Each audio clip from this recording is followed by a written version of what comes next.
Shadala Hanamalea Botenu, Abiyama Minska Babiako, Atakwados, Weshameka Kwados, Barushameka Lolamae. It is a good thing to give thanks unto the Lord and to sing praises to thy name, O Most High, to show forth thy loving kindness in the morning and thy faithfulness every night, upon the instrument of 10 strings and upon the psaltery, upon the harp with the solemn sound. Thou, Lord, hast made me glad through thy works. I will triumph in the works of thy hands. O Lord, how great are thy works, and thy thoughts are very deep. A brutish man knoweth not, neither the fool understand this. When the wicked springeth the grass, and the all workers of iniquities do flourish, it is that they shall be destroyed forever. But thou, Lord, art most high forevermore. For lo thy enemies, O Lord, for lo thy enemies shall perish. All the workers of iniquity shall be scattered. But my horn shall I exalt like the horn of a wild ox. I shall be anointed with fresh oil. Mine eye also shall see my desire of my enemies, and my ears shall hear my desire of the wicked that rise up against me. The righteous shall flourish like the palm tree. He shall grow like the cedar of Lebanon. Those that be planted in the house of the Lord shall flourish in the courts of our God. They shall still bring forth fruit with no age. They shall be fat and flourishing, to show that the Lord is upright. He is my rock, and there is no unrighteousness in him.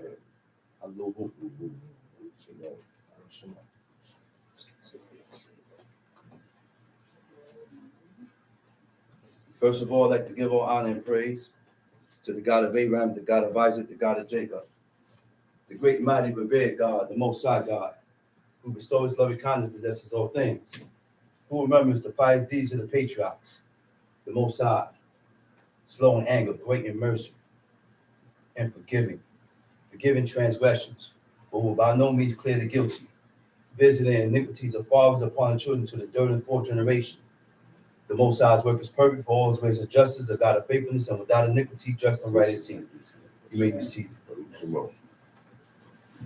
Giving due respect and honor to a head in Israel, founder of Bene Zakking Maccabees, Chief of Chief Eleazar, to the chief men, princes, brothers and sisters, I stand to the tongue of my forefathers, Shabbat Shalom. Shabbat Shalom to God.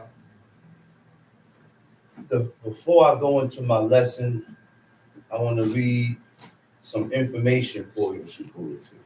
All right. Vaseline is a product that contains animal-derived byproducts.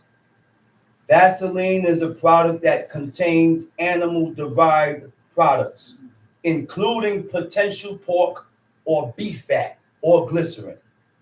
Okay? Just to let you know that we should not be using Vaseline. You got to cut out the Vaseline. No more Vaseline. Today, we're going to go into the ways of our forefathers.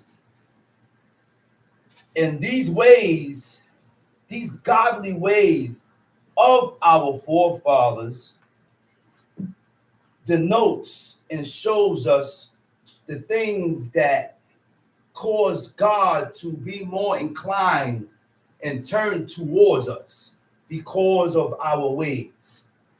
Okay, so we're going to go into Moses.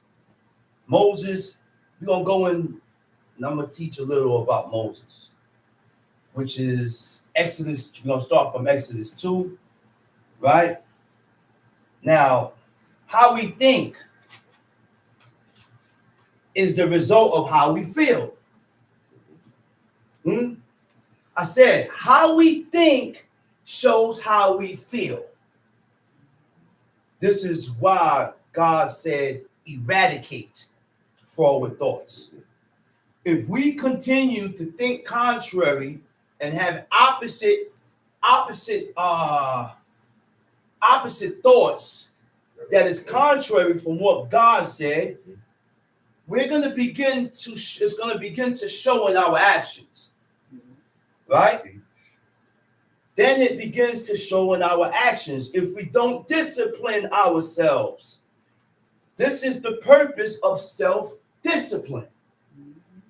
But in order to discipline oneself, you have to be able to pinpoint and acknowledge and see where we're going wrong at in order to correct yourself, in order to discipline yourself.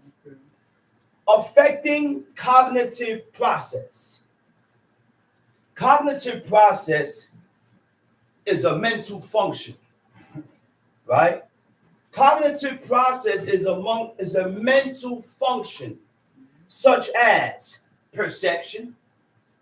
You know what perception is? How you see it, how you perceive it, how you look at it, how you understand it. And these mental functions is how we look at the book. Everybody perceives the book differently, but nobody perceives and sees the book the way it is written. This is why this cognitive process, which is a mental function, right, includes perception, right, memory, what you remember.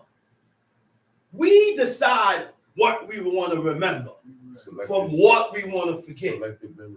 It's called selective memory, the brother said. That's why King David said, I have not wickedly forgotten thy law. Because forgetting is not accepted. No excuse. You can't tell to God, we cannot go to God and tell God that I forgot. It slipped my mind, oh Lord. And then on top of that, you want God to accept it. Yeah. And because we deal like this with each other, the way we deal with each other is the way we're going to go to God. Yeah. I come to you and I tell you I forgot. And when I tell you I forgot, I want you to accept that. If God don't accept it, why you want me to accept it? Huh? The next one is thinking. Thinking. All this coincides with what the book says, right? Attention, right? And your language. Those are 5 mental functions, right? How I perceive is how I think. What the things that we remember is the things that we store. Your attention, you're only going to be attentive to what you're interested in. And you're going to speak according to how you are. Every person speaks according to how they are. This process tells how an individual interpret things. That's how we interpret things, through perception, memory, thinking, attention, and language, right? Our thoughts triggers our emotions. I said our thoughts is what triggers our emotions, our feelings. How you think is what triggers and tells me and shows me how you feel. Okay? How you think is how you feel. This is why contrary and forward thoughts against God affects us. Our forward thoughts influences your emotions, which causes us to make decisions according to our feelings. Not according to what God says. We make decisions according to how we feel. And not all the time how we feel is right. Sometimes how we feel and the things that we conjure up in our mind, we have to take a step back. We must continue to self-reflect. Until the day that we die, we have to continue to self-reflect. By what? How do we self-reflect? We self-reflect by examining our thoughts. We self-reflect by examining our emotions. We self-reflect by examining our actions to enhance personal growth. That's the only way we're going to grow with God. That's the only way we're going to excel with God. That's the only way we're going to max out in righteousness. Through self-reflection, through examining how you think, through examining how you feel, through examining your actions that comes from how you feel. These three, that's deep, man. It's deep because a lot of us allow our emotions to detour us. We allow our feelings to control us. Sometimes we have to pause. Sometimes we got to stop to analyze our reactions. Stop to analyze your reaction rather than just reacting, leading to be better decision making. Tom Sheik. Exodus chapter 2. And there went a man of the house of Lewi, and took to wife a daughter of Lewi. There went a man of the house of Lewi and took to wife a daughter of Lewi. Because we didn't marry out of our tribes. We didn't marry out of our tribes. Lewi didn't go messing with Judah. Judah didn't go messing with Zebulun. Everybody married within their tribes. Right? Go ahead. And the woman conceived and bare a son. And when she saw him that he was a goodly child, wait a minute. And the woman conceived and bore a son. How did this woman was able to perceive that Moses was a goodly child after just being born? Our forefathers had insight to be able to perceive and see within the child. Now, what does that word goodly mean? The Hebrew word for goodly is tov. Tov. When I looked up that definition of tov on the internet, because I have a dictionary that was given to me by Prince Zakaria, right? It says good in morals. Good in a moral sense. That's what he had in it. That's what Moses was born with these things. He was born with these godly characteristics. He was born with these traits. A lot of us are born with wickedness in us. And a lot of us are born with good in us. Right? It also means pleasant. Right? So good in a moral sense refers to actions or character that conforms to the standards of what is right and wrong. I said actions or character that conforms or agree to the standards of what is right and wrong. Now, the standards of what is right and wrong is according to what God says. It's according to the ways of God. It's according to what God said is good or evil. Embodying virtues. See, good is aligned and compared and it links with virtues. If you don't have no virtues, then you ain't good. You ain't good. Virtues like what? Godly virtues. Godly virtues like justice. Godly virtues like righteousness. Godly virtues like compassion. These are all the virtues of God. Right. These are all the traits, godly traits. Right? So, pleasant. A pleasant person is considerate, agreeable. A pleasant person makes others feel comfortable, not uncomfortable.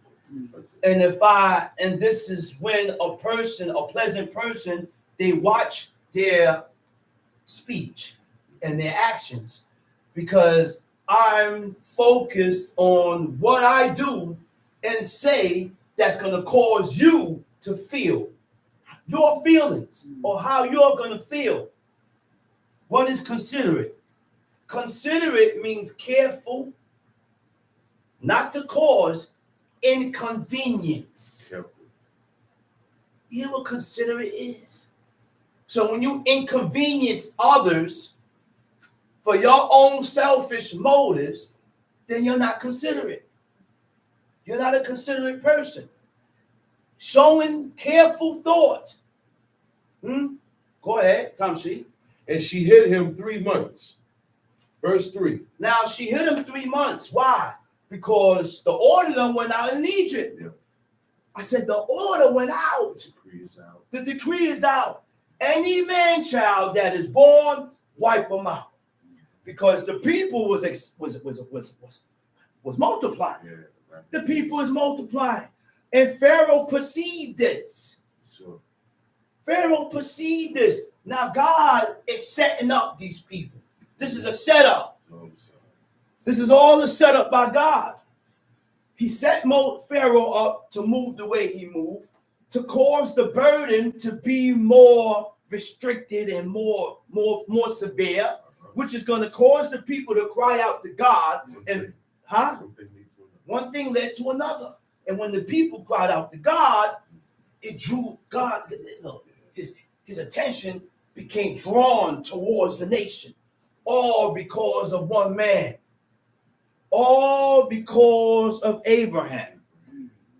So I say that to say this: God's attention can be drawn towards your children if you walk right. So us as fathers, we have to walk right. That's right. We have to walk right by God. So God don't visit my sins and my iniquities upon my child. And we have to really realize something and recognize something. I know I'm wrong, but I still want people, my friends and brothers and sisters and sons, in my wrongness. So good. I known a man for a while. He said, listen, man, I'm wrong. Don't follow me in this. I know I'm wrong. I'm doing this because of blah. And the man recognized it. And I heard this being said by a person telling other people, listen, don't follow me. I know what I'm about to do is not right by God. I know that, but I got to do it. Don't follow me in this. That is the righteous. That's good, man. But we want people to follow us in our wickedness. Then when I don't follow you in your wrong, you look at me with a side eye. Tamshi. And when she could not longer hide him, she took for him an ark of bulrushes. Okay, she took an ark of bulrushes. Right, go ahead.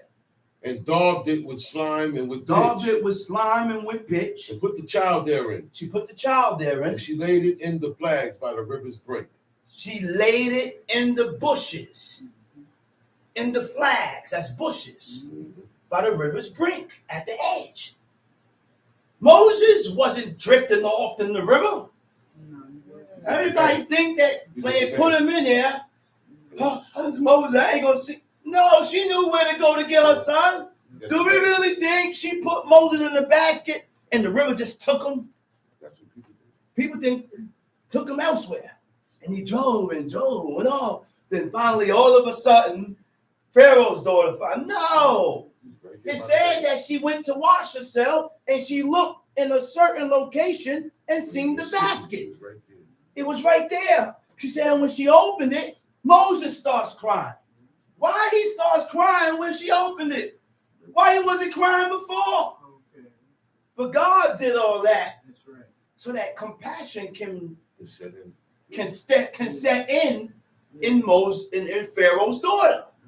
God is in the works of all this. See, we're reading about a man that was accepted by God from the beginning, from the time he was born.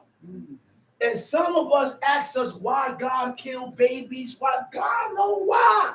Maybe the child has some distinct goodness in him or in her to where if she's born, he or she's born, they will get profane and defiled. So God prevented it and takes the child. We don't know why, but God knows why. That's right. Tamshi.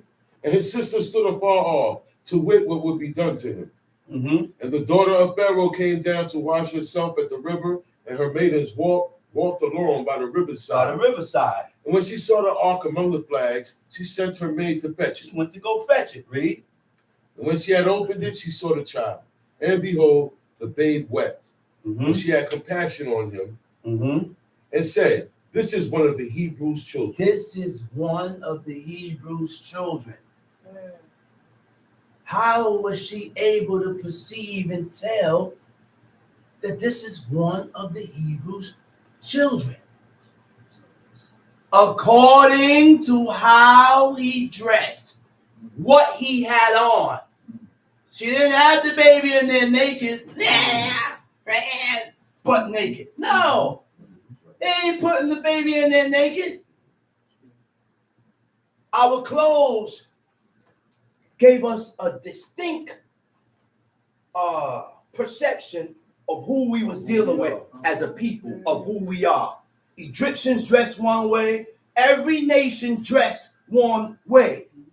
That's why when Moses was in the land of Midian, he said, an Egyptian delivered us. How did they know? Why did they call him Egyptians? Because he was dressed like an Egyptian. So, according to how you dress, tells me who you are. This is why our dress code is important. Hebrews, Israelites, our dress code is important. Sisters, not just the men, sisters also. Okay? Children, get your children used to putting on robes and garments so that when they put it on, it don't feel strange when they finally start to put on garments. Huh? I'm going to sew up a nice little baby robe. What do you think Samuel got dressed in? His mother sewed up a robe once a year. And she came to see her son once a year. And when she seen her son, she wasn't crying because she was happy to give him up to God. That was her vow. That was her dedication. That was her vow. That was her dedication, man. We got to dress our kids in robes so that when they grow up, they're accustomed to it. Because if you do not accustom your spirit to be accustomed to what God said, it's going to be strange to you. It's going to be strange to you. You don't want your son and your daughter to go out with fringes, and then when they're amongst their friends, they tuck them. Yeah. Hey, I speak off of experience. You know why? Because I did it. Yeah. Been there. Yeah, me. Who was born in the way of life. That's right. We've been there. Huh? You didn't know that, huh? I tucked my fringes. That's right. I felt a certain way putting on garments and robes. Huh? But I had to break my spirit. Yeah. You think I'm coming up here speaking in perfection? Oh, Shama, he's perfect. Oh, he does all the laws. No! You're looking at a wretch. Yes, you're still looking at a wretch. A man that hath to wean out evil and wickedness from within him for the purpose of serving God, man. Come on, man. You got to rule your spirit. I'm coming off of work. I forgot to get my frontlet because I used to be ashamed of wearing that too. Yeah. But I had broken my spirit to walk around with a what they call it? With an ornament. No, I forgot it in the house. Leaving from work, rushing, came back home, rushing to get myself situated, and forgot my phone because I don't wear it at work. I do construction. I was supposed to get it and I forgot. But if you don't accustom your spirit to these things,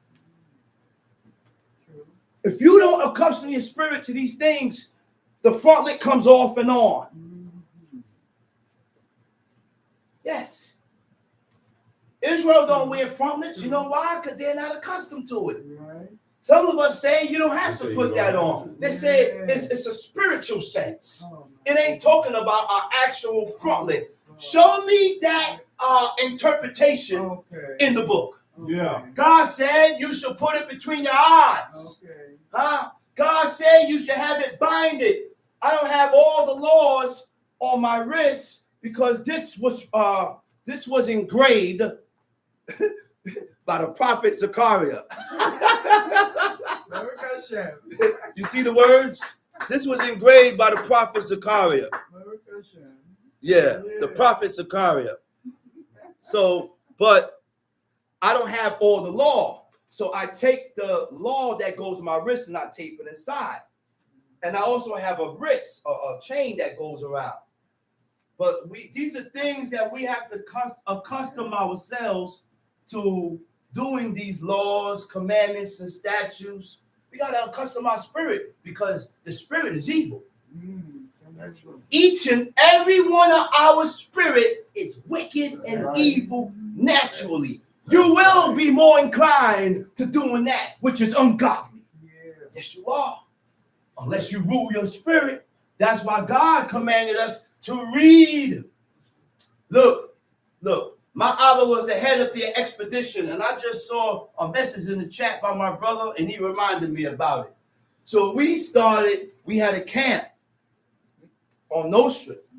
There was two brothers that called, Asher and Prince Zachariah. It was just Asher first. Asher was the first one. Yeah. He was the only one carving for hundreds of people inside the camp. So the brother Ma'aba go to him. He said, "Yo, man," he said, "my hand tired. I'm tired, Chief. I'm tired." So Chief, my father looked at me. He said, "Listen, boy, you gonna carve." And then when Prince Zachariah came, he took over, but we didn't know he could do it. He did it. I said, "Man," I said, "This brother got a gift." Yeah. Yes, this is a gift. Baruch Hashem. Huh? This is a gift. You don't think it's a gift? Yes, it is. What about Bezaliel? That brother Bezaliel in Exodus, that what? He said the Spirit of God came on him just for that purpose. So who's to say the Spirit of God didn't jump on that brother just for this purpose? Huh? You see how the Spirit of God comes on you? Only for godly purposes. I said the Spirit of God, and this is, now we know how to get this spirit. Because the Spirit of God just don't jump on you like that. No. What is your purpose? What is your order? What's your purpose? You don't get that. Huh? My father said, he said, I have to figure out what law, how am I going to get all these laws on my frontlet and on my bracelet? At that point in time, when your purpose is godly, then that Spirit of God can jump on you. That's why once that Spirit of God comes upon you, you come to a decision. Oh, I got it. Let's take all the laws. Let's go to Kinko's, shrink it, fold it, and now we're putting it between our eyes. Yeah. The law can be done, but only people that have not made their mind up to serve God makes excuses. Makes excuses. Let's read Exodus 2 verse what? 7. Exodus 2 verse 7. Then said his sister to Pharaoh's daughter, shall I go and call to thee a nurse of a Hebrew woman, that she may nurse the child for He thee? says, shall I call to thee a nurse from the Hebrew woman? That she may nurse the child for thee? That she may nurse the child for thee. Now, all woman maintained and was equipped to nurse a baby at all times. Because of their diet. Because of how they ate. My ex-wife, my ex-woman that I was with, she said she's still developing milk. She still had milk in her breast because of the amount of herbs. There are herbs that you can give to a woman if she's not developing milk in her breast, that if she drink it, it will continue to, it will help her produce. Yeah. Man, the red is called red raspberry. She pumps out and she pumped because it started to leak. So she had to pump it out, put it in jars. I had to freeze it. It was so much milk. Storage of milk in my freezer. Storage of milk in the freezer because of that herb. If you ain't developed the milk, it's because you ain't drinking enough. That's right. You ain't drinking enough. And your brain, you don't have your mind fully set on breastfeeding the child. You want to breastfeed the child for 6 months. You want to breastfeed the child for 6 months and then give the poor baby rice, beans, potato, and pasta, which is going to constipate the child. Why? Because the child don't have no teeth to chew. That's right. Digestion begins in the mouth.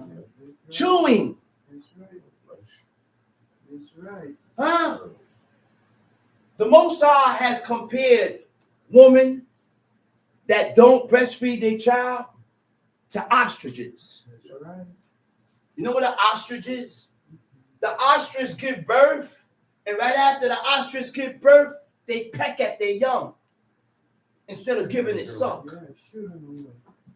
Instead of giving the ostrich the baby suck. Let's read. Tamshi. And Pharaoh's daughter said to her, "Go." All right, hold that right there. Another thing I want to talk about. When you have your babies, right? Don't give them no shots. No, The babies are not born deficient, no, they're not. okay? Because the babies that our women are giving birth to, they are receiving their vitamins, and everything that they are receiving is from the parents, from the mother. This is why the mother has to take double portions of vitamins, because you are providing for yourself and the baby. Oh, it's not going to be, it's too much. No, it ain't going to be too much. Just take it. You got to think about the child. And this is why, while you're pregnant, you're exhausted. You're tired. I feel lazy. Because the baby is sucking strength from you. And you're not taking enough vitamins. Parents are told that newborns lack vitamin K and need an injection to prevent serious bleeding. But nature designs babies this way for a reason. Every newborn, human and animal, has naturally lower vitamin K levels at birth. Okay? All right? How vitamin K works.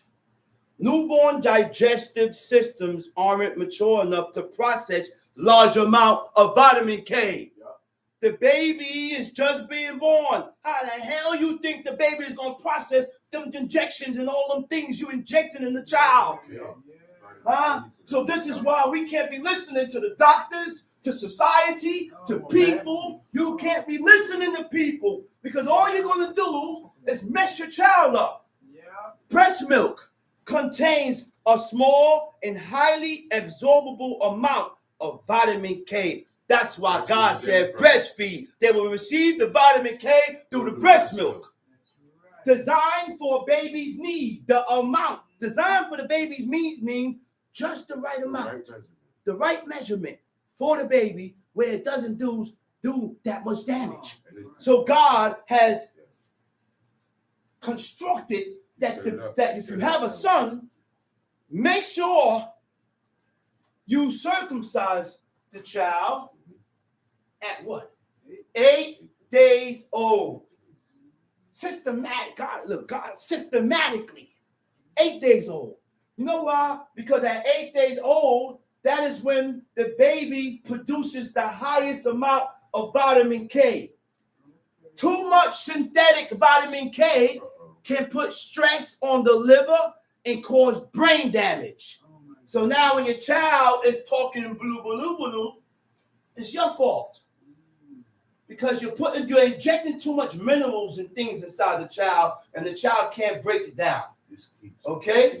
The role of stem cells and delayed clamping. I said the role of stem cells. Where is the baby receiving the stem cells? From the placenta. That's why the doctors, while you push the baby out and you in the zone, they immediately, why you acting like that? They got the baby. Clamp, boom, doing whatever they got to do, boom, boom, boom, boom, shots, injecting it. Huh? Okay? Delayed clamping. Okay? Cord blood stem cells protects a newborn from bleeding and heal damaged tissues. Delayed cord clamping allows these stem cells to circulate naturally. The vitamin K shot thickens the blood. You hear that? That's why you can't give the baby the vitamin K shot right away. Because the vitamin K shot thickens the blood up. You don't need the child's blood to be thickened right now. It's just being born.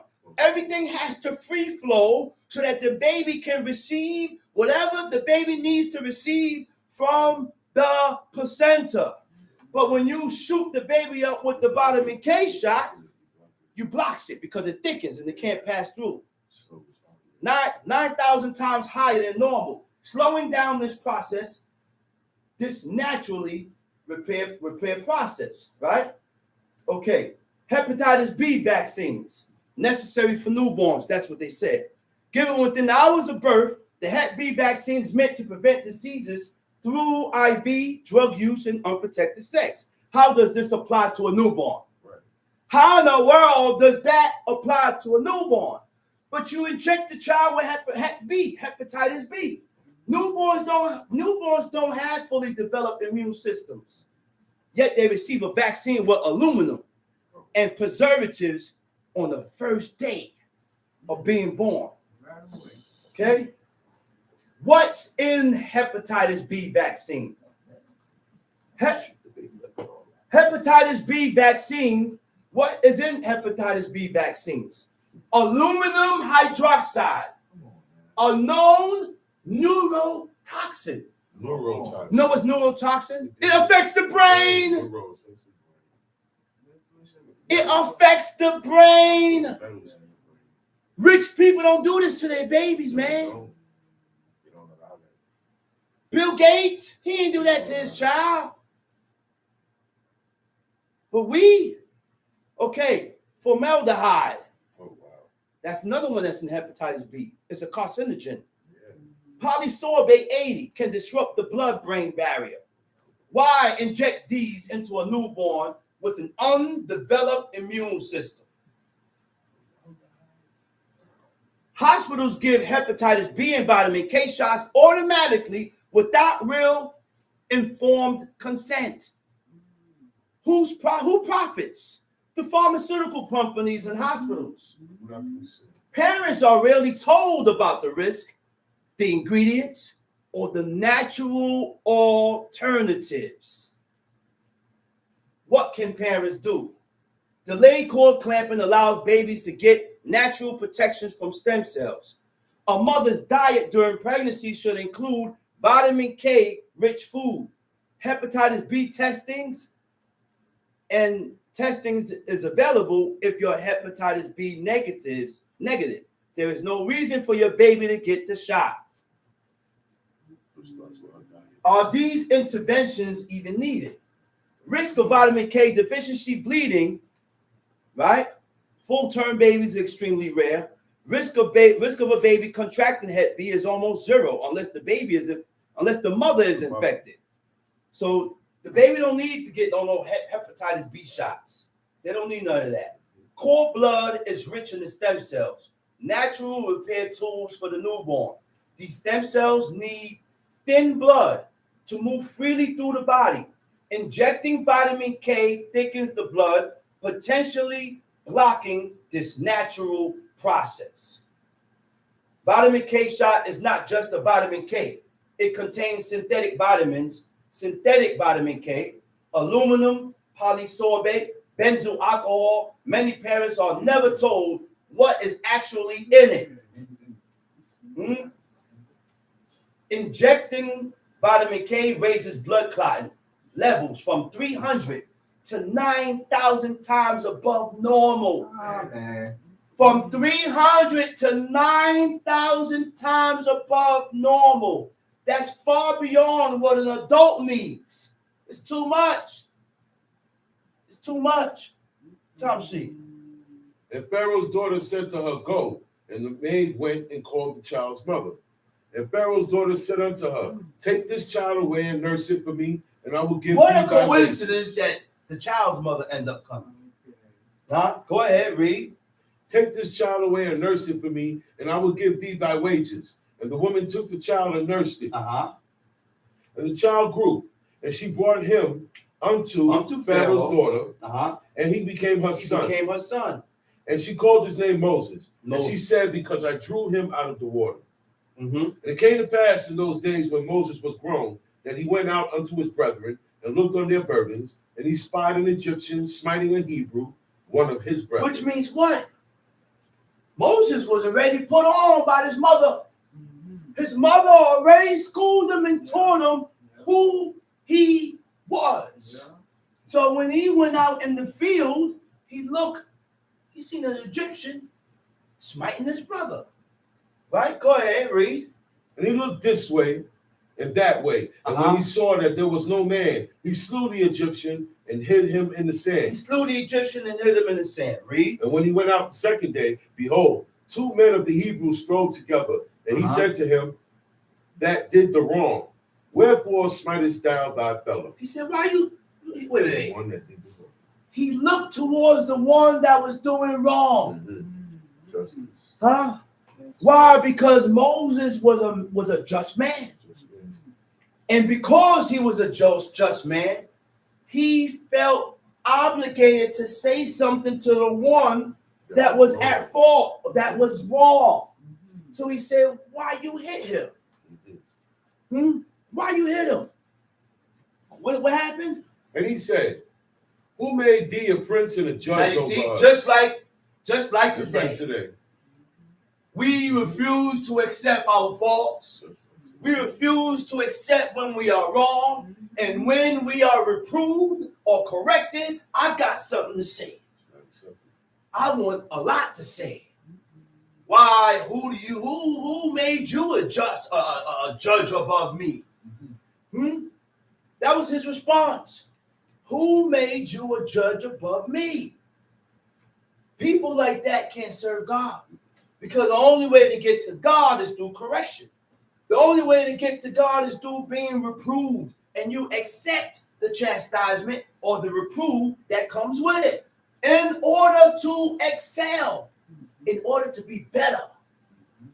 We can only be better through accepting correction. Tom Sheep. As who made thee a prince and a judge over us? Intendest thou to kill me, as thou killest the Egyptian? And Moses feared. Said, Surely this thing is known. He said, man, this is known. Now when Pharaoh heard this is known. Certain things should not be talked about. Certain things you shouldn't even be talking about. You shouldn't even be mentioning. But this guy went and mentioned something. So now, if he's mentioning it, other people heard about it. Other people know. Go ahead. Now when Pharaoh heard this thing, he sought to slay Moses. But Moses fled from the face of Pharaoh and dwelt in the land of Midian. And he sat down by a well. Read.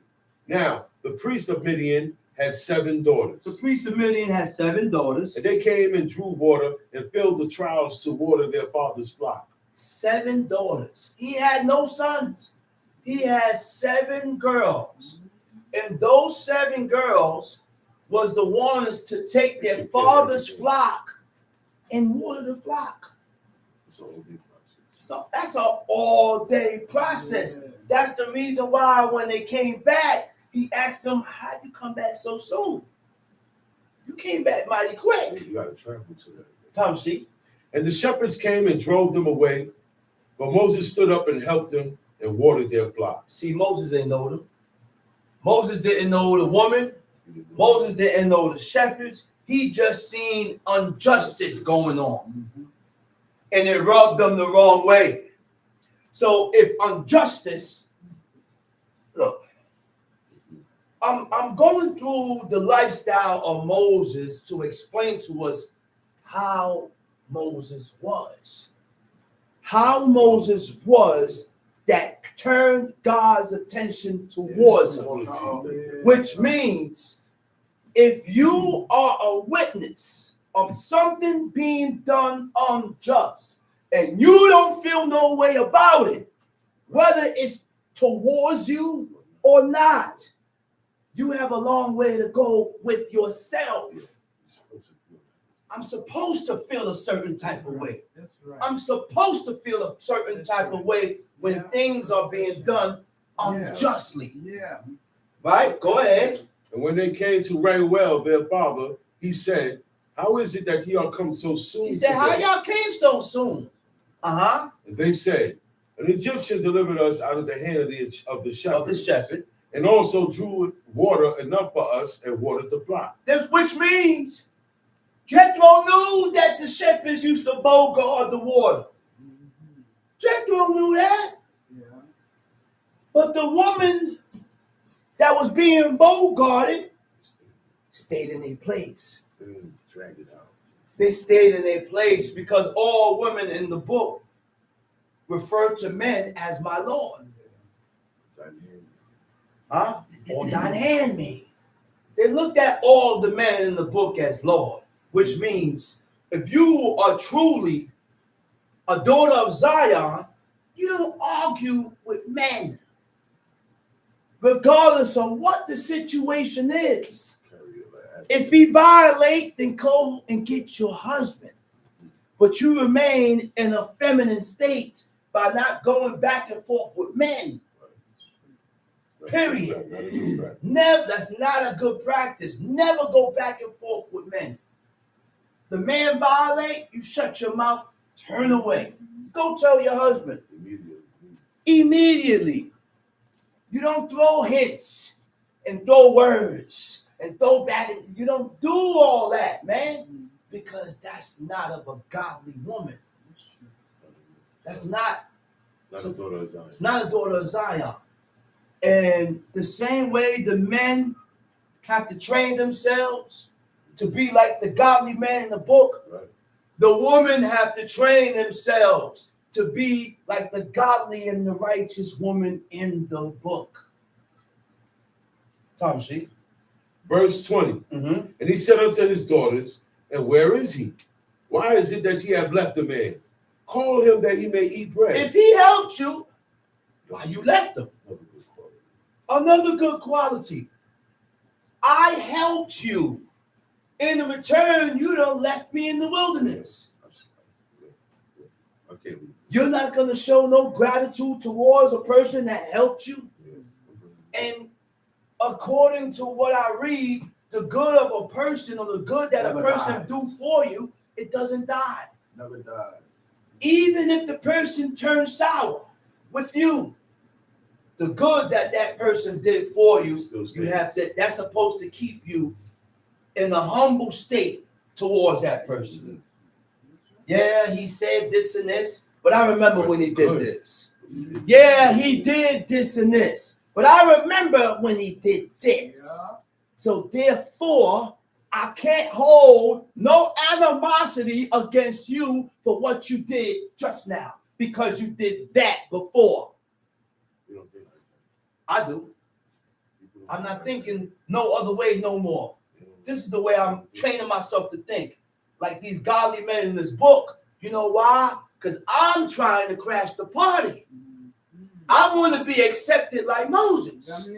I want to be accepted like the godly men in this book. So my character, my ways, and the way my forefathers think has to be like them. That's right. And not saying you're going to be perfect. No, you ain't going to be perfect. Sometimes you're going to slip up. Yes, because this is a journey.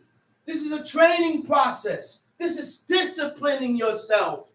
This is self-reflection. You know who you are? We some evil suckers, man. Yeah. We evil. Yeah.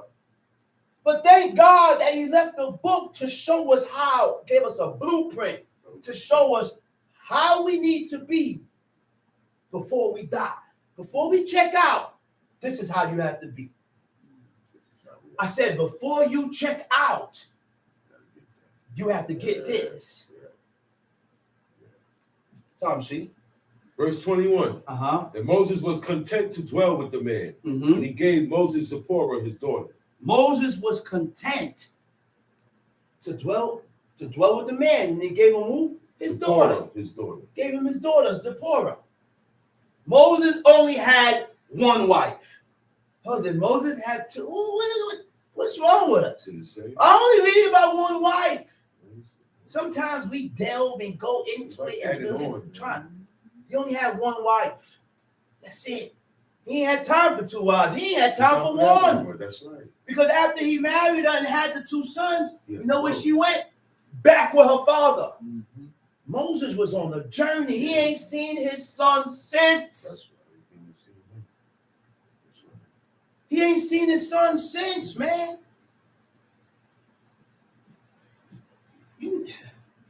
Let's read. And she bare him a son, and he called his name Gershom. Gershom. For he said, I have been a stranger in a strange land. A stranger in a strange land. Read. And it came to pass in process of time that the king of Egypt died.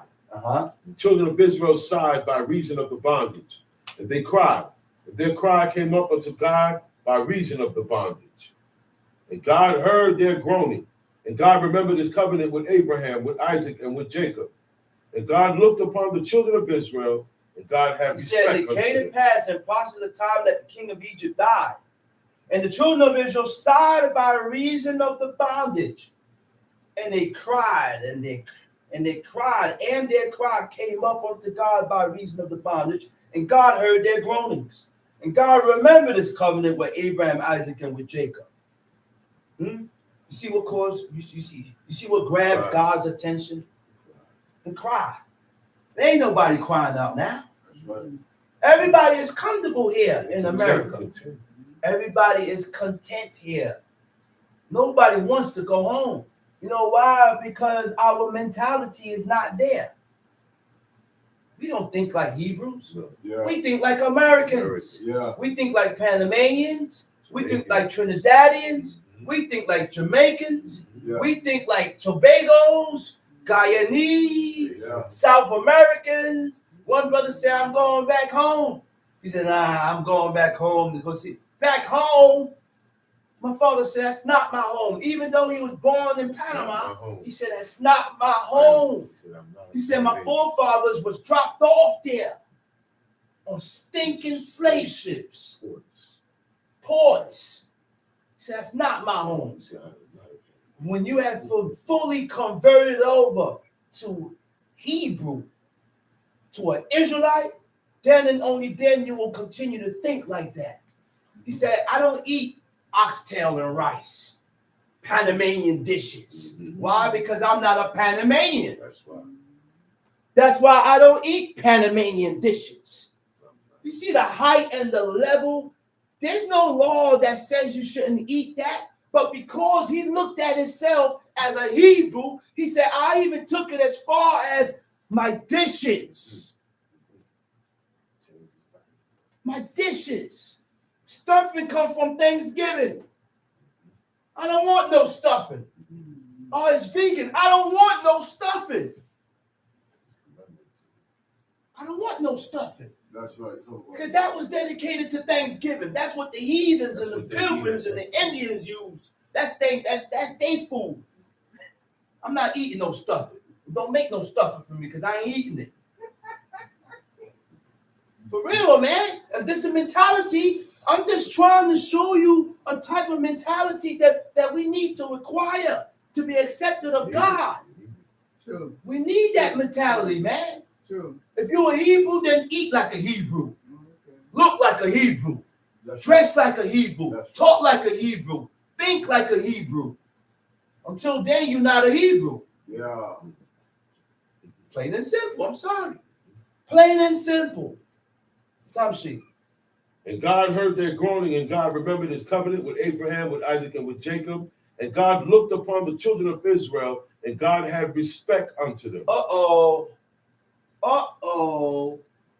He said, and God had respect unto them. The Hebrew word for respect is yada. It means to take notice. It means to observe. But he took notice to a people all because of one man. They cried out. And he remembered his covenant that he made with Abraham. God has remembered his agreement that he made with Abraham.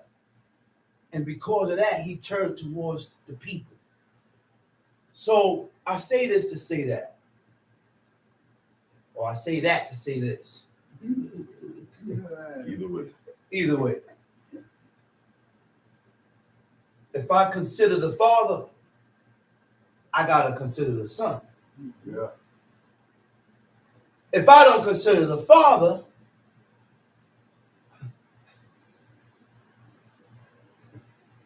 look, man. You got to consider both, man. Yeah. I can't accept one and don't accept the other. Yeah. I can't grab you, hug you, but then I got something with your brother or with your father. Yeah. No, it don't work like that. That's not godly. That's the reason why I say this. Remember Abner? Yeah. Asael was chasing Abner to kill him. Abner said, oh, you want to fight? Okay, you chasing me, let's go. That's a nigga mentality, man. That's American mentality. I'm cool with your brother. And if you chase me to kill me, I'm going to run from you. That don't make me soft. That shows that you have godly character, traits. Why I said I will run from you, because I'm good and it's peace between me and your brother. Yeah. But you want violence. So I'm going to run. That's what Abner did.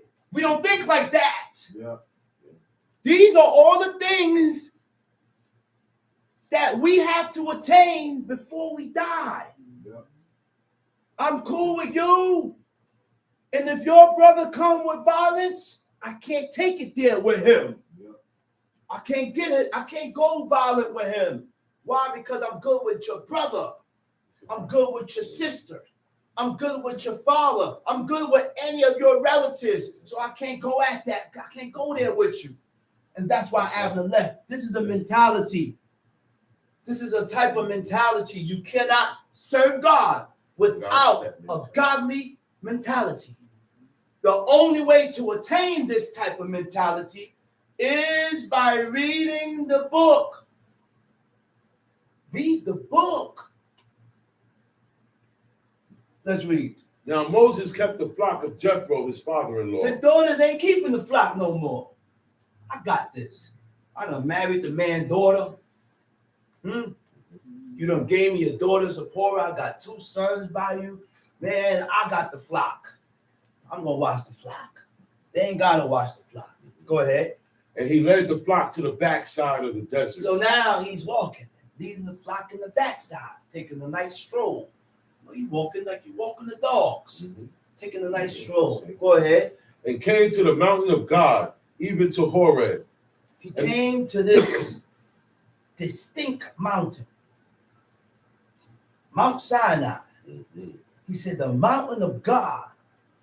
Go ahead. And the angel of the Lord appeared unto him in a flame of fire. An angel of God appeared to him in a what? In a flame of fire. In a flame of fire. So that was an angel. Go ahead. Out of the midst of a bush. Out of the midst of the bush. And he looked, and behold, the bush was burnt with fire, and the bush was not consumed. So the burning bush, this burning bush that was on fire, but the bush wasn't being consumed. Anything that fire touches, it consumes. But this bush that was on fire, it wasn't being burnt. It wasn't being consumed. It was something unusual, which drew Moses' interest. It drew his attention. excited his curiosity. He became curious.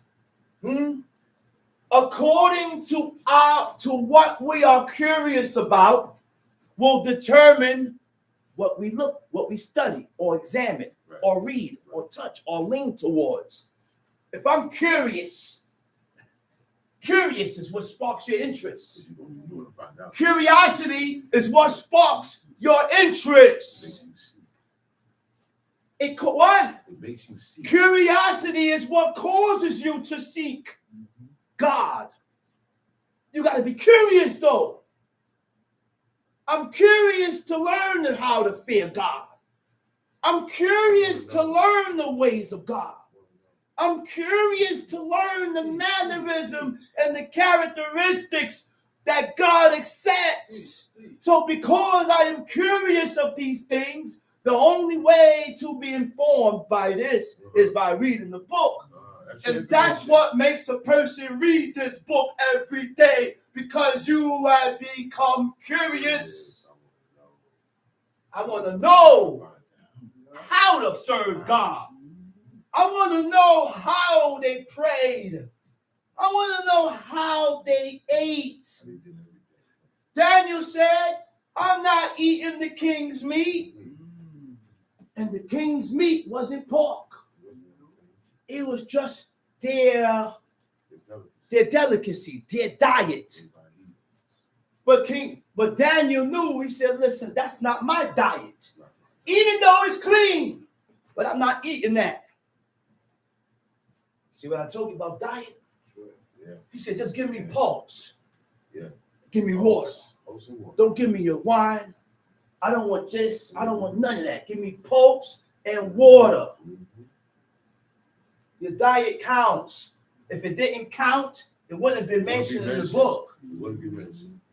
So it comes a point in time where we got to make our mind up and say, you know what? I like whole wheat pasta. Me. I don't like the white pasta. It's too much mucus. But I like the whole wheat pasta. But I got to tell myself, I got to stop eating the whole wheat pasta. I like it. My imam make it. I love it. I eat it. I said, let me get some of that. I even make it in the house. But I got to tell myself not to eat that and constrict my diet according to the diet of the Hebrews. Right. Go ahead. And Moses said, I will now turn aside and see this great sight, why the bush is not He said, I burnt. will now turn aside to see this great sight, why the bush is burning, but it's not being consumed. The only way for God to turn towards you, you have to show your interest first. You gotta make the first step. Yeah. Interest. We have to make the first step towards God first in order for God to show interest in us by opening our eyes towards that which is lawful and right by God. So we have to show our interest. The only way to show your interest in God is by reading. Tom C. Exodus chapter 3, verse 4. Tom C. And when the Lord saw that he turned aside to see, God called unto him. Okay, then. He said, when God seen that I done grabbed his interest, he said, I got Moses' attention now. I got his attention. Curiosity has been stirred up. Now, when God seen that he became curious, what happened? God called unto God him. called unto him out of the midst of the bush. He said, God called him out the midst of the bush. Right after he turned his curiosity towards that burning bush, he said, let me call him. Called his name. He called his name. Go ahead. Moses. Moshe. And he said, Here am I. Here am I. Here am I. He said, I'm right here. Yeah. I need Paul. And he said, Draw not nigh Don't come no hither. close. Put off thy shoes from thy Before feet. you come close or walk here, he said, take your shoes off. Read. For the place whereon thou standest is holy ground. Because the place that you're standing on is holy ground. What made that ground holy? The appearance of God. The angel that came in that burning bush. And then after, once Moses approached the burning bush, he said, God called him. Moses, Moses. He said, take your shoes off because this spot here, This spot right here. this is holy. He said, take your shoes off. Take your shoes off. Read. Moreover, he said, I am the God of thy father, the God of Abraham, Woo. the God of Isaac, and Woo. the God of Jacob. Woo! Wait a minute. Introduction. Yeah. Introduction. Introduction. Yeah. This is the first day that Moses is actually came in contact with God. First contact. The first contact. He said, I am the God of thy fathers. Huh? The God of Abraham, the God of Isaac, and the God of Jacob. Huh? He said, my children can say, the God of my father, Yeah. because me and my son serve the same God. That's right. I can say, the God of my father, Yeah. because me and my father serve the same God. Huh?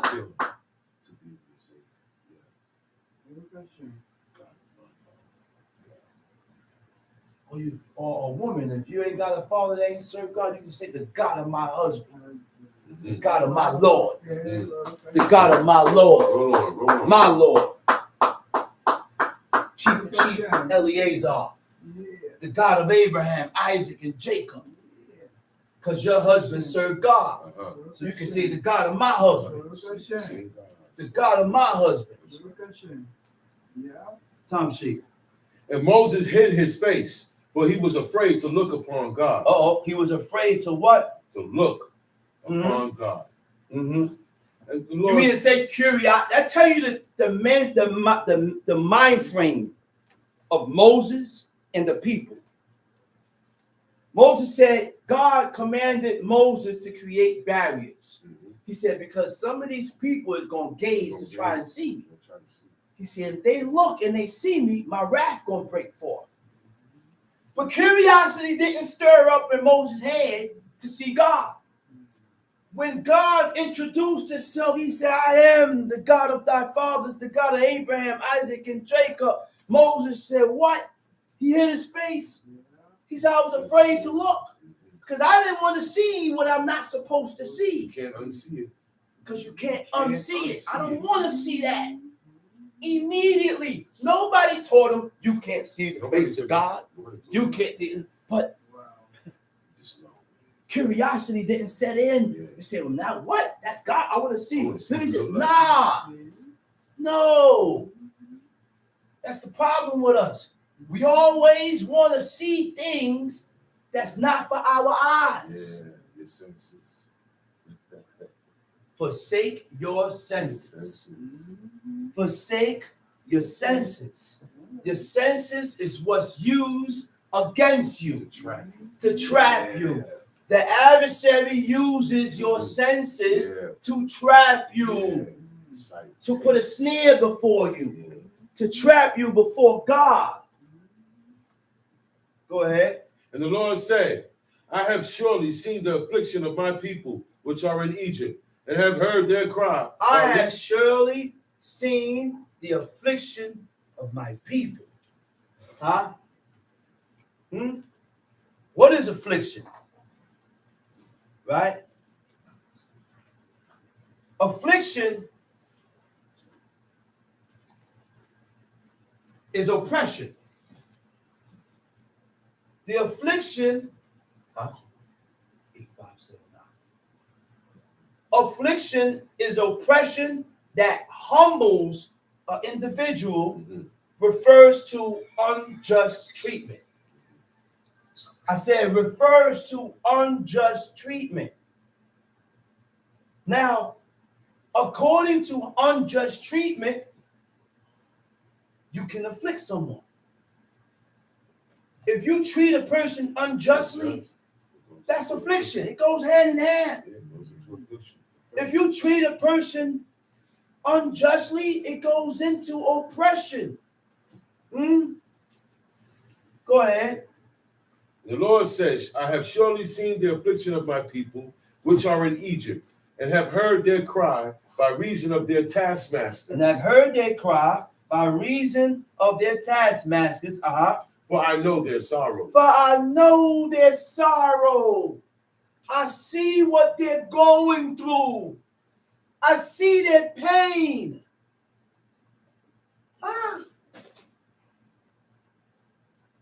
This is God saying this. So it comes a point in time, if we have to be able to perceive and understand and see where people is coming from, how they're feeling, what they're going through, their sorrows. Moses was a liberal person. He had a liberal heart. A liberal heart is when you are sensitive to how other people feel. You're sensitive to other people's feelings. He had a liberal heart. All these things that I'm going over with about Moses is what drew God's attention towards him. This is why God said he used Moses to deliver these people, because of how he was, his character. Tamshi. And I am come down to deliver them out of the hand of the Egyptians, and to bring them up out of that land unto a good land, and a large, unto a land flowing with milk and honey, unto the place of the Canaanites, and the Hittites, and the Amorites, and the Perizzites, and the Hivites, and the Jebusites. Those nations God commanded us to wipe out. Yeah. I said those nations are Hamitic nations. Yes, they are. And they're black. Yeah, they're all black. Which means not all black people are Hebrews. Okay. Not all black people are Israelites. That's correct. Because the first world was black. Yeah. You had Amorites, Perizzites, Canaanites, Hittites, Hivites, Jebusites. All these people were black people. Black nations. But because of us mixing, you can have a fair-skinned brother that's a Hebrew. That's correct. Yes, you can. That's correct. Okay? Yes, you can. Get into it.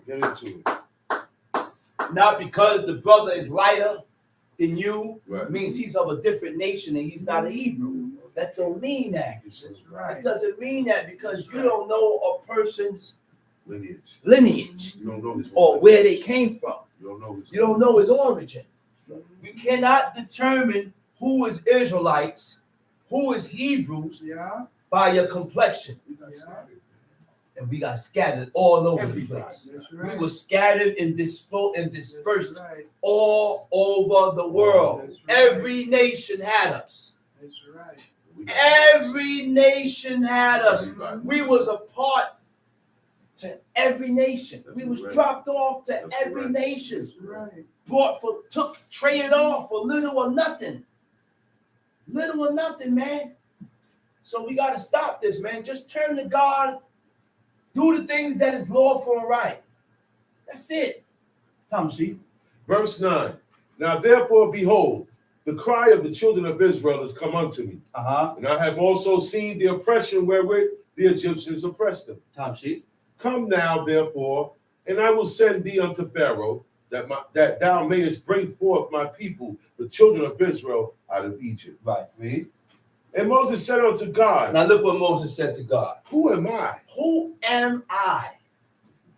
That Who am I? That tells you right there that Moses did not think too much about himself. That's why he said, who am I? He's very modest. He's a very modest man. That's why he asked God, who am I? I'm not fit for that. I'm not qualified for that. Somebody better than me. Go ahead.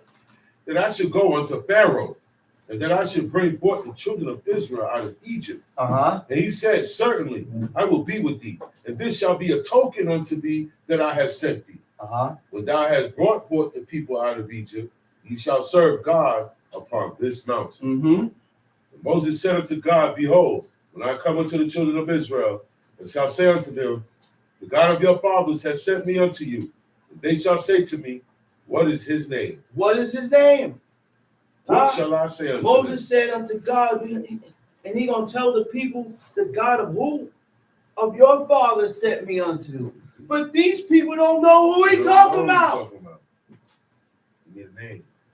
They don't know who he talking about. They never heard about this God. They don't know God because they was in Egypt for 430 years serving the Egyptians' God. The only deities and idols that these people know of is Egyptian gods. The gods of the Egyptians. So they can't, like Moses said, man, the God of your father sent me unto you. They looked at him and said, man, who's your God? What's his name? Yeah, what's his name? I never heard of him. Right? Go ahead. And God said unto Moses, I am that I am. Uh-oh.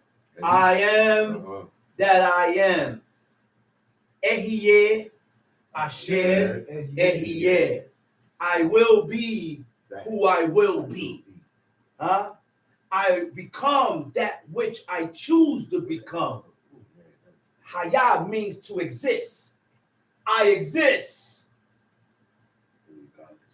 Only God can say that. Because he don't die. Nah. And I will be that which I choose to be. I will be who I will be.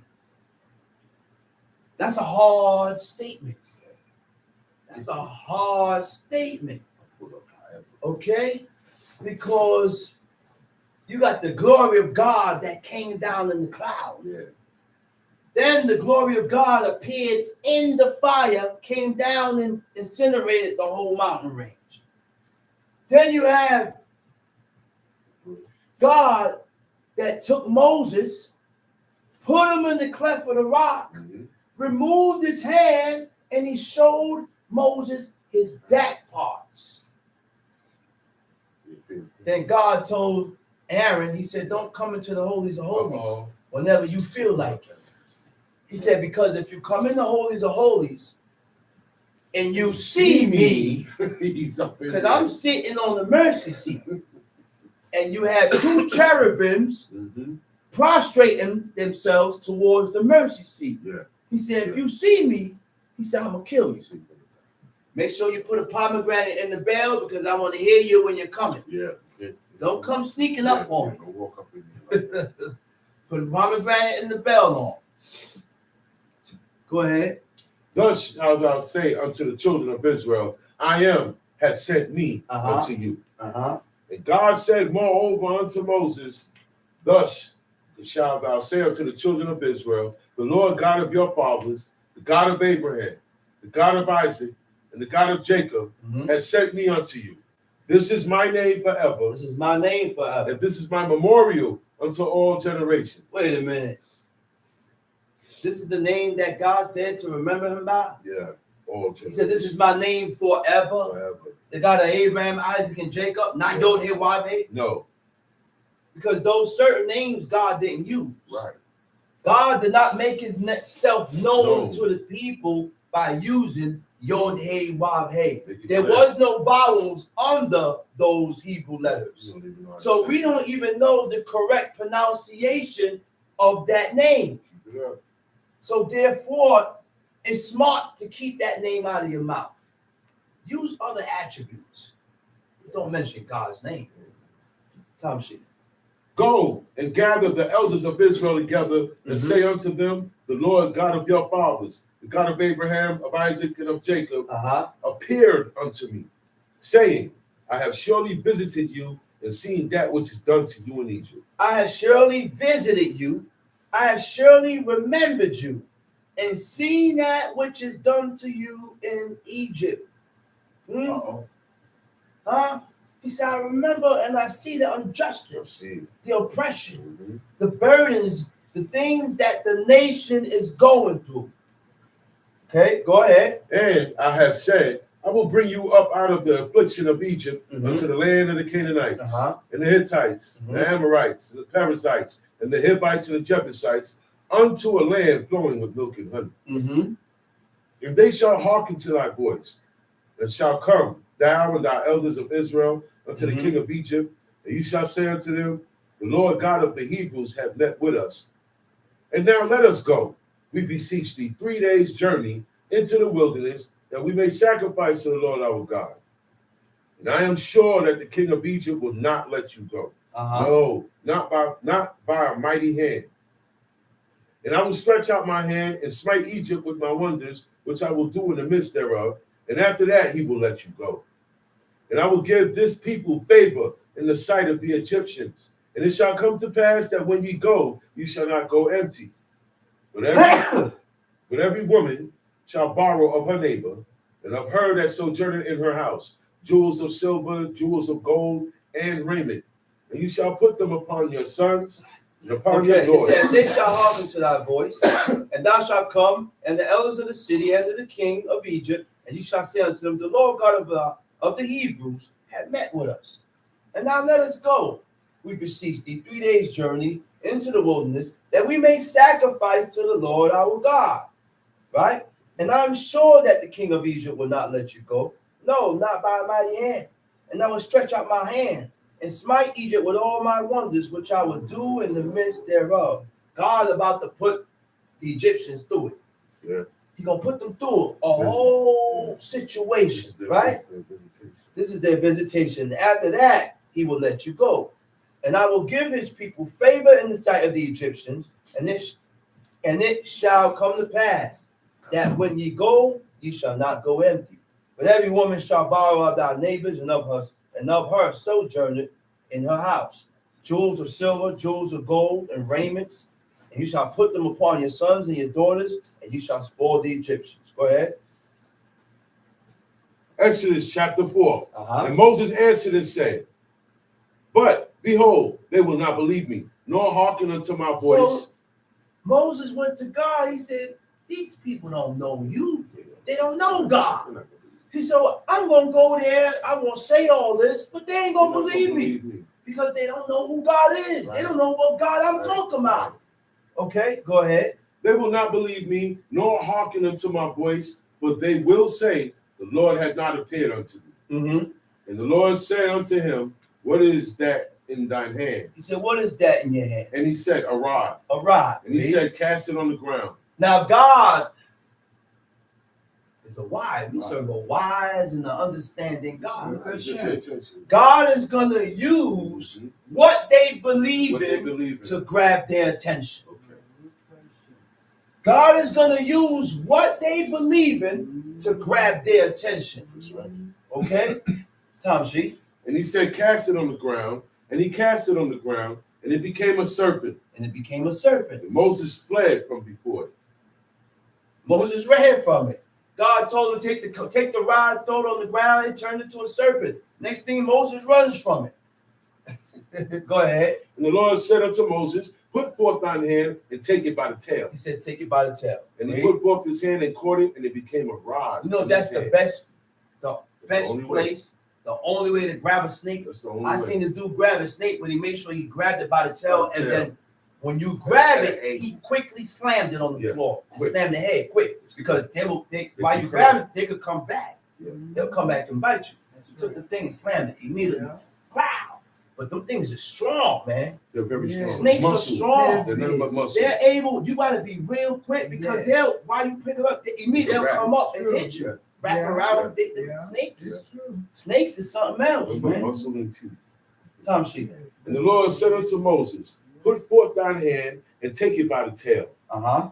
And he put forth his hand and caught it, and it became a rod in his hand, that they may believe that the Lord God of their fathers, the God of Abraham, the God of Isaac, and the God of Jacob, hath appeared unto thee. The Lord said furthermore unto him, put now thine hand into thy bosom. Put now thine hand into thy bosom. Read. And he put his hand into his bosom. Mm-hmm. And when he took it out, behold, his hand was leprous as snow. It was leprous, right? Read. And he said, put thine hand into thy bosom. Now, that's to tell you right there that when you watch these movies And they showing Adam and Eve and Moses and how they was white. Moses wasn't white. Adam wasn't white. None of the men in the first 5 were white. Because if he was white, when he put his hands in his bosom, okay, he said his hands turned white. Yeah. Leprous like snow. Color His color changed. That's right. Tom sheet. And he put his hand into his bosom again and plucked it out of his bosom. And behold, it was turned again To his as his other flesh. Tom sheet.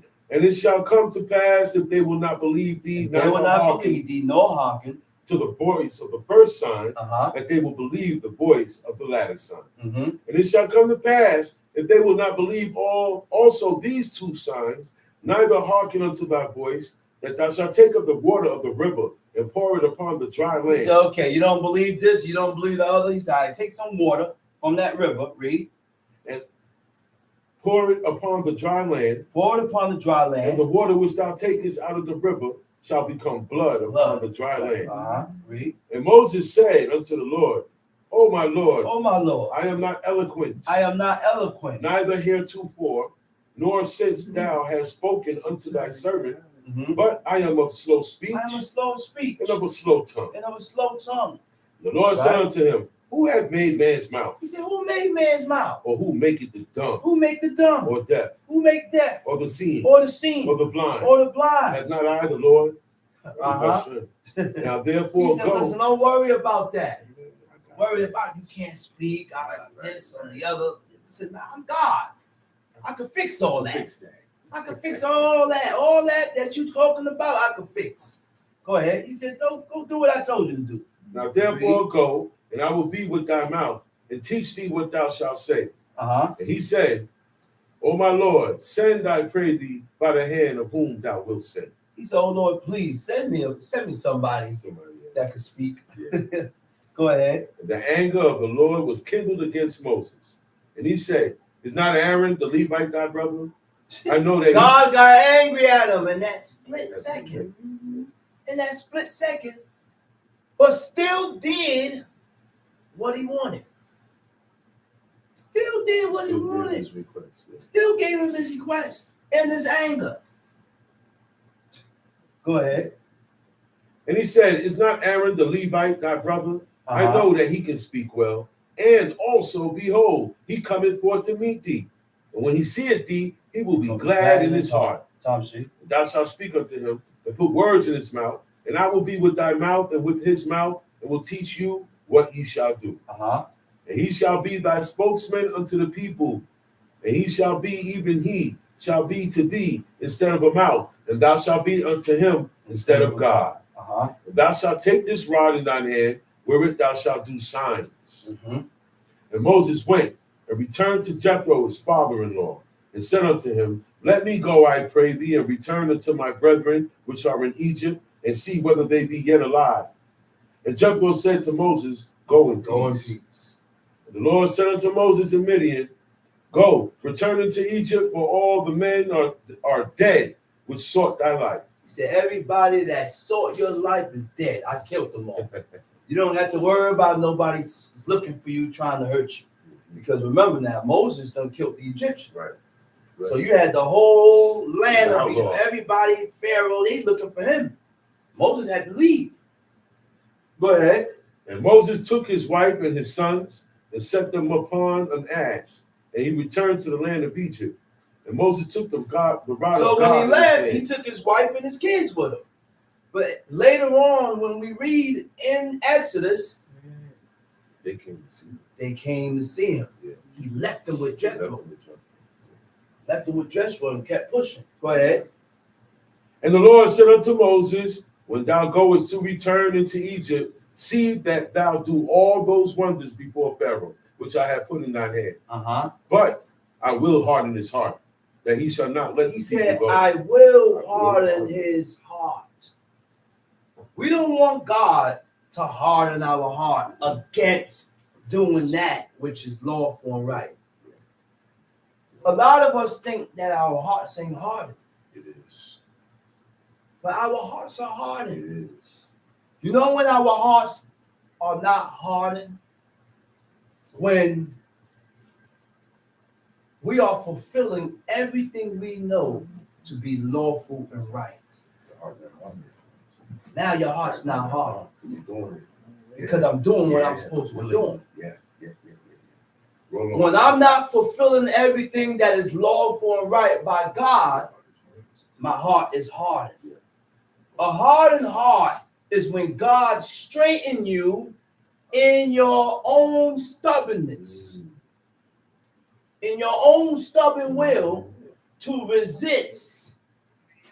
He's stubborn. He straightened you in your own stubborn will to resist. Anything you resist, you go against, allowing your inner pride to persist and maximize. He increases you in your pride. And that's how your heart get hard. When God increases your pride in you, that's when you have developed a hardened heart. This is why God commanded us to get rid of pride. Right. It's important that we get rid of pride, because if we don't get rid of pride, your heart becomes hardened against God or against doing that which is right. Tamshi. Exodus chapter 4, verse 22. And thou shalt say unto Pharaoh, thus saith the Lord, Israel is my son, even my firstborn. Israel is my son, even my firstborn. At this point in time, God has claimed a nation. And he claimed this nation because of his friend, his beloved, a man named Abraham. Abraham had natural faithfulness in him, embedded in him. Abraham had so much faithfulness in him for God that whatever God commanded him to do, he did it without asking a question. He did it without asking a question. He didn't need to know why. No. He didn't need to know why. He didn't need to understand or explain. Tamshi. And I say unto thee, let my son go, that he may serve me. And if thou refuse to let him go, behold, I will slay thy son. He said, so let my son go. This is my son. And if you don't let my son go, I'm going to kill your son. We're going to do this in exchange. You don't let my son go, I'm coming for your son. Tamshi. And it came to pass, by the way, in the end, that the Lord met him. It came to pass by the way in the end. Go ahead. That the Lord met him and sought to kill him. So God sought to kill Moses. Why did God seek to kill Moses? Right? Tamshi, why? Then Zipporah took a sharp stone and cut off the foreskin of her son and cast it at his feet. Hold that right there. Prince Akari says something that's very important. Very important. Right? He said, whatever we show that we choose, God will give us more of that thing, of whatever we chose, whether it be good or evil. He's going to give you according to your own heart's lust. Whatever you desire after, whatever you are lusting towards, whatever you are desiring and lusting for, God is going to increase it in you and give it to you. God is going to increase that in you.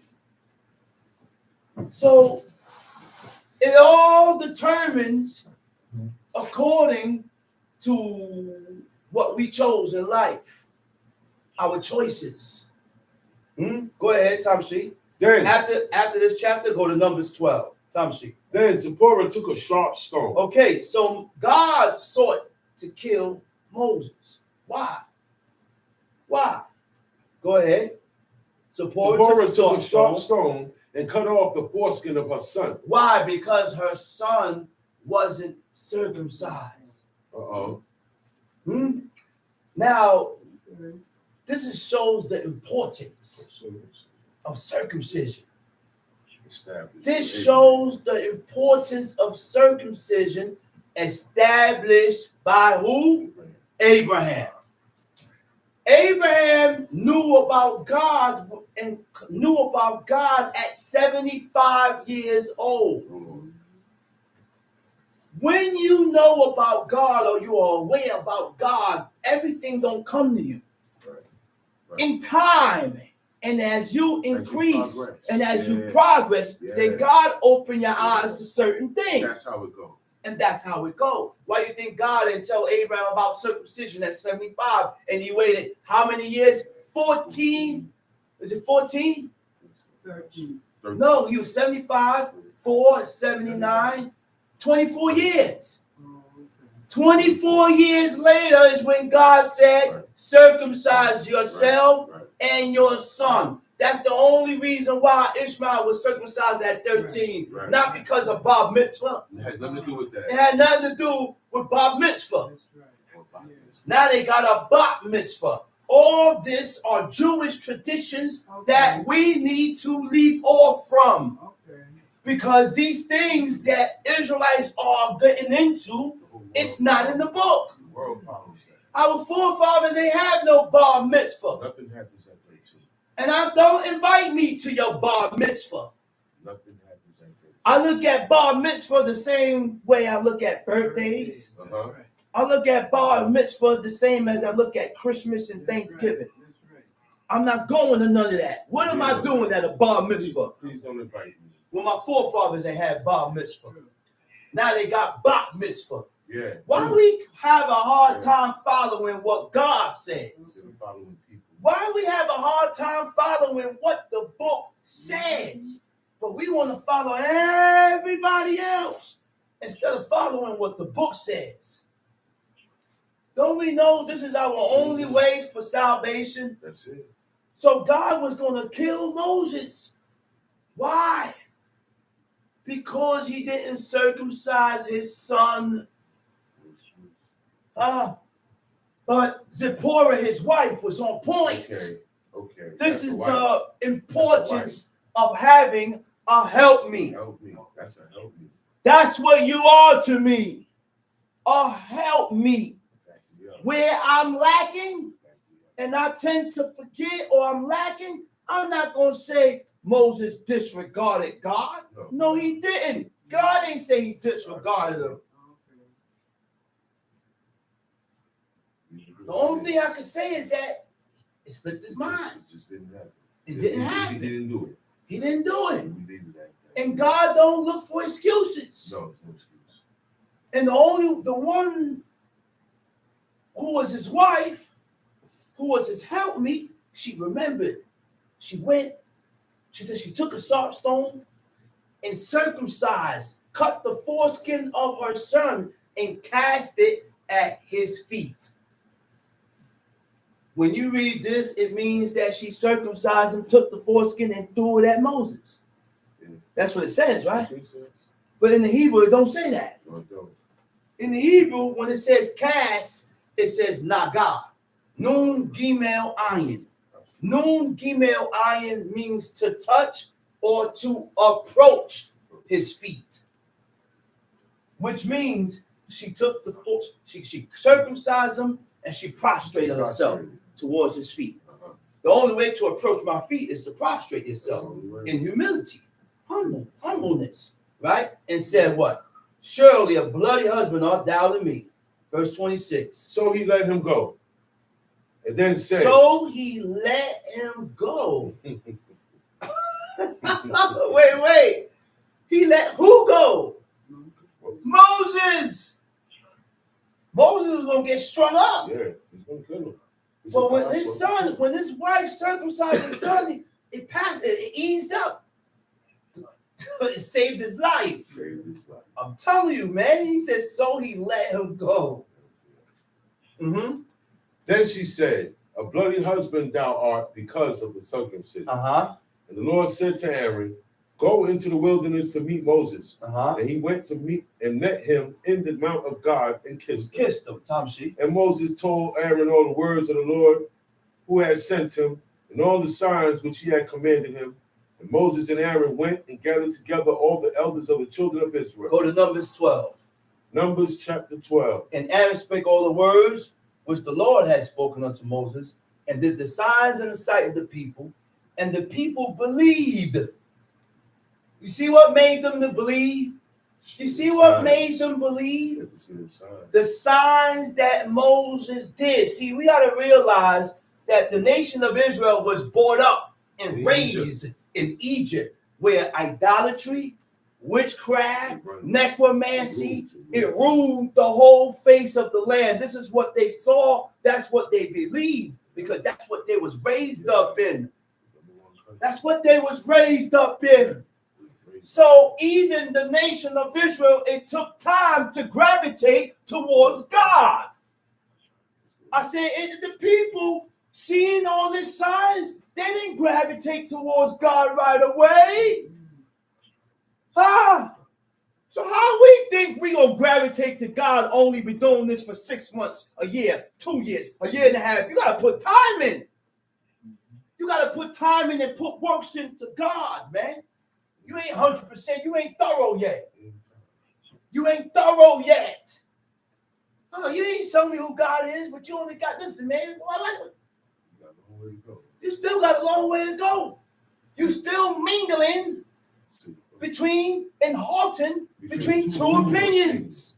You still riding the fence, sweetheart, my dear, my man. You still riding the fence. You ain't got enough time in.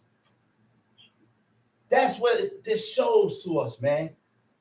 And the people have not been claimed by God until the 40th year. That's correct. God could not claim the people until they passed those trials and tribulations that God put us through. In the 40th year, if I'm not mistaken, in Deuteronomy 29, God said, today ye have become the people of the Lord. That's right. Now Which means the only way for God to claim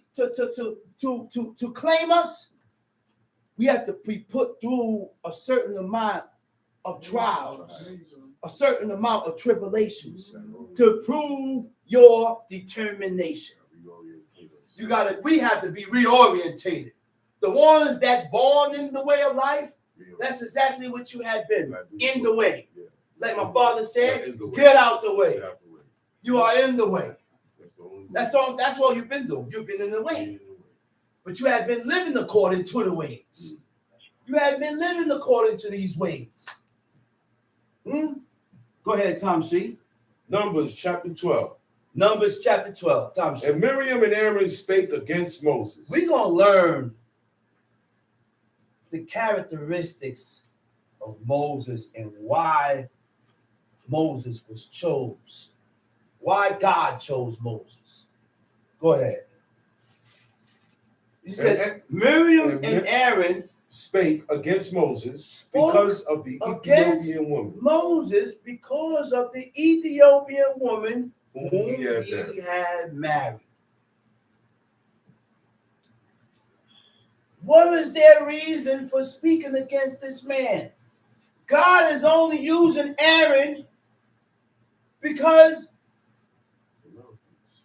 Moses said that he's slow of speech and he needed a mouthpiece, or else he wouldn't have used Aaron. Right. Aaron wouldn't even be a part of this. Huh? That's correct. Go ahead, read. And they said, had the Lord indeed spoken only by Moses? He said, you think God only used Moses? You know what that mentality is? That's the mentality that I hear today. Oh, man, listen, man, God is with me too. God opened my eyes with this too, man. Shoot, you ain't the only one that God opened your eyes to. He said, God opened my eyes too. What's up with this mentality? But God ain't pick you. Yeah, God can open your eyes to certain things, but you ain't got to be chosen for a particular job. Right. This man was chosen for a particular job. And a lot of us get jealous. There we go. We get jealous and we become envious because this man was picked for a job and I wasn't picked for a job. Right. I'm not qualified for what you are qualified for. That's what we have to realize. That guy met the This is not every man's qualification. I'm not for everything. And I don't want to be chosen for everything. I'm not chosen for everything because not everything I qualify for. Me, I know that. There you go. I know everything I'm not qualified for. That's true. Only people that look at themselves like they can be qualified for every and anything, that's pride. Pride seeped in. Now you want to come up on the beam, but you're not a teacher, homie. You ain't been a teacher. You don't have the qualifications to come up here. This ain't everybody's position. Yeah. God said Levites were the ministers of the people. You didn't catch Benjamin trying to minister. Okay. You didn't catch Zebulon trying to minister. You didn't try to catch Dan and Judah trying to minister because they all respected their ground. You know what I mean? Respect their ground. You flourish in what you can flourish in. That's your ground. That's your portion. This is my portion. I'm going to flourish in my portion. Everybody got a portion. Everybody have a place. But the problem begins when you want to jump in this man's place. Then when you want to jump in that person's place. This one want to jump in that person's place. We want to be in everything. We want to be in everything. The youngest son was the head of the army. The youngest son was the head of the army. The eldest, he said, God, look, the father was setting up something because he was dying. He said, you as the eldest, you be a father to your brothers. When it's time for war, the youngest, he's the head of the war. Which means what? The oldest is not going to try and pull fatherly strings when at war. No. The eldest stayed in line when he's at war, and I am beneath you. You run in the army. That's what Matita, my father, said. Yeah. And Okay. pride, when you diminish your pride, that's what allows you to fall in line. Okay. Shema. This is why we can't fall in line. This is why I can't give it up to you. And this is why you can't give it up to this one. This is why nobody give it up to nobody. Protocol. That's right. Everybody got a position, man. Go ahead. Have he not spoken also by us? See, you ready? See? That's what it says. He said he spoke about us too. They thought they was on the same level with Moses. Yeah. That was the problem. They thought they was on the same. Y'all can't touch Moses. No. Aaron couldn't touch Moses. Okay. God said, no, this was the this meant there'll never be another man like unto Moses. Baruch Hashem. God said that. When God speaks like that about a person, it behooves you to study their life. Okay. Study their life, read about them, and be like them. That's an example. God looked at King David, he said, that man has an eye just like me. You know what that means when it says you have an eye just like me? I look at things the same way as God. Okay. The same way God look at it. He said King David look at certain situations the same way God looks at it.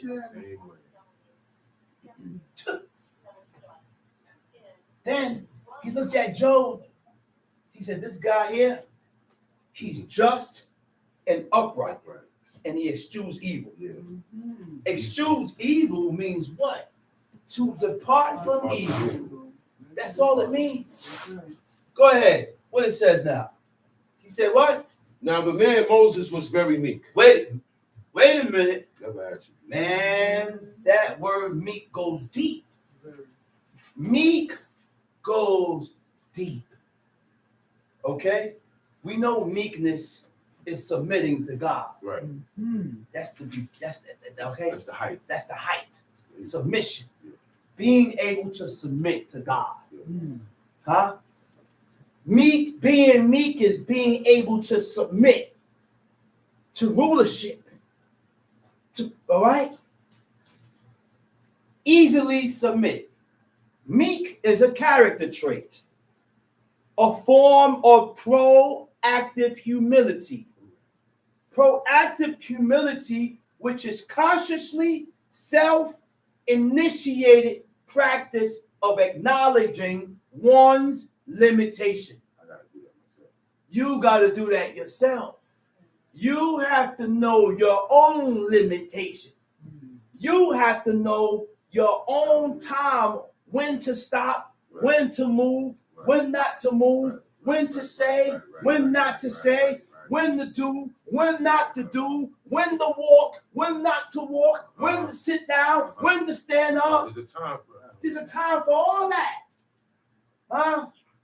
Okay? It means not proud, right? And taking responsibility for your actions. That's all meekness. Okay? Moses demonstrated proactive humility by serving others. I said Moses demonstrated proactive humility by serving others and yielding to another person's opinion. Huh? Wait a minute. This is deep. This is deep. You know why?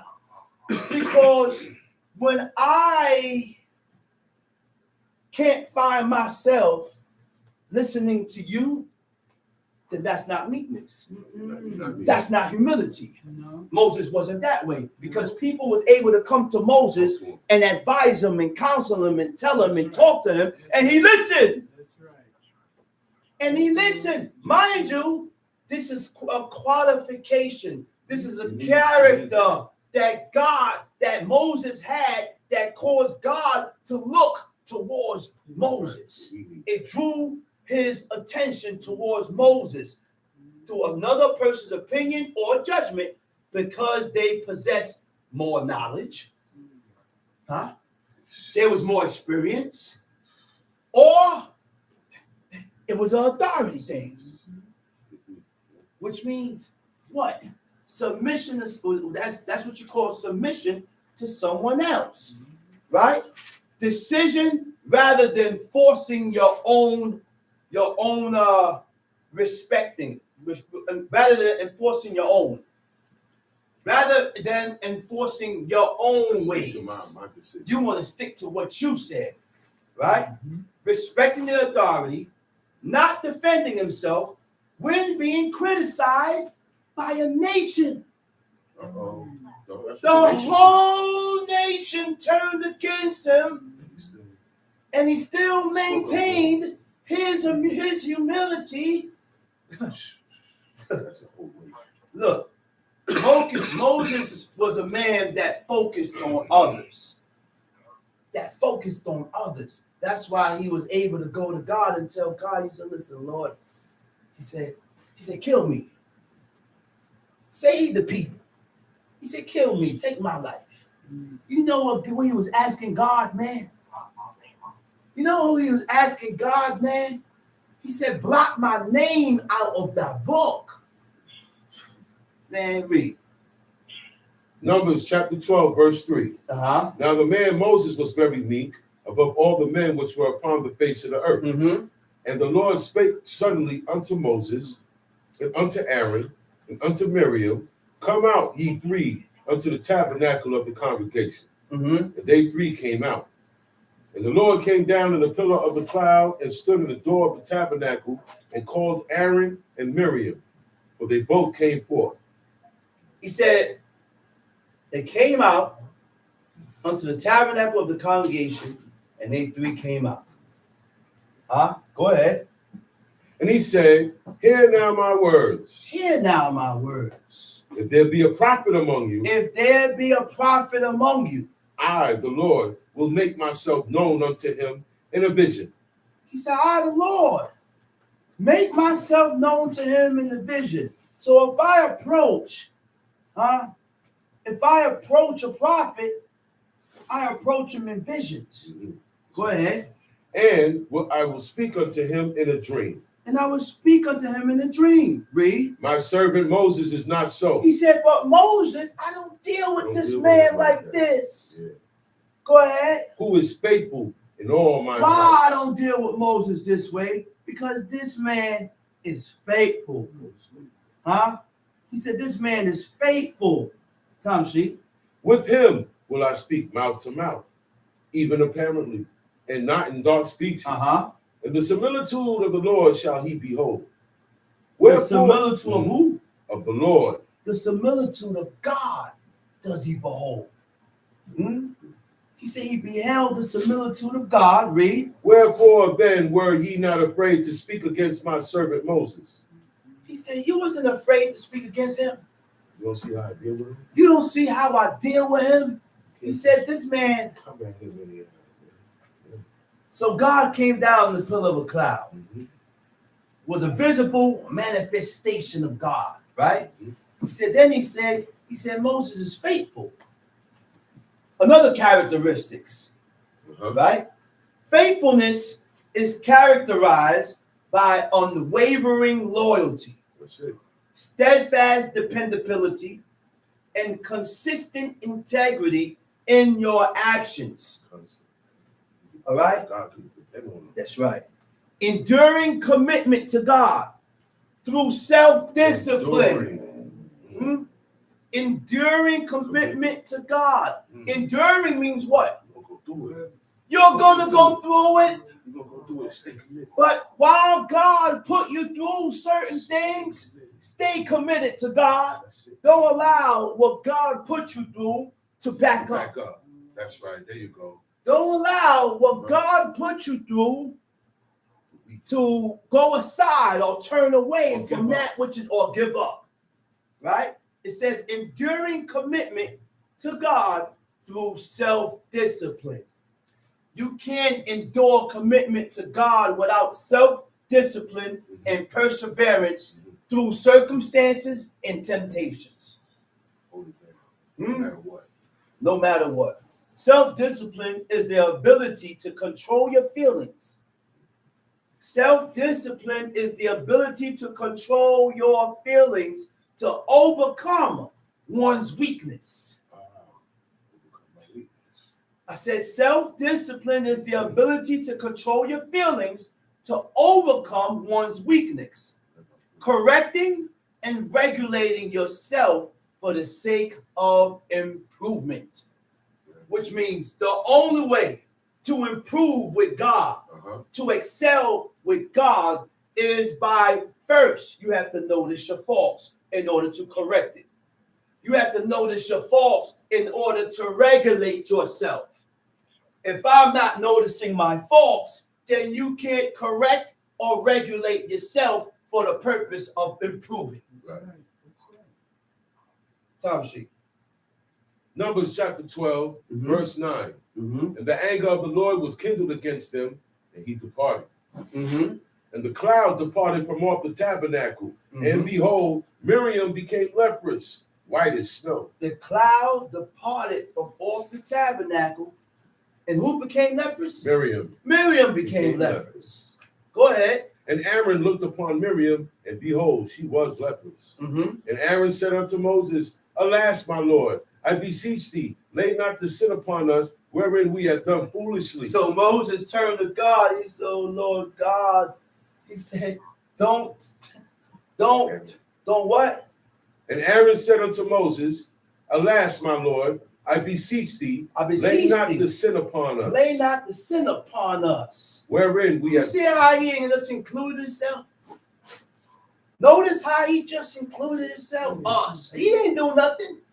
But he included himself. He said, wherein we have done foolishly. He didn't even say they.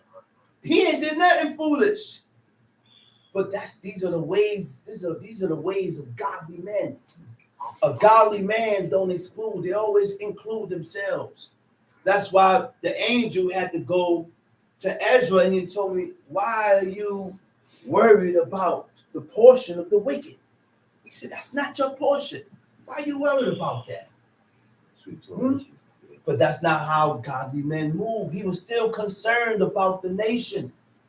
He was still concerned about the people. Regardless of how they lived and what they did, he still remained concerned.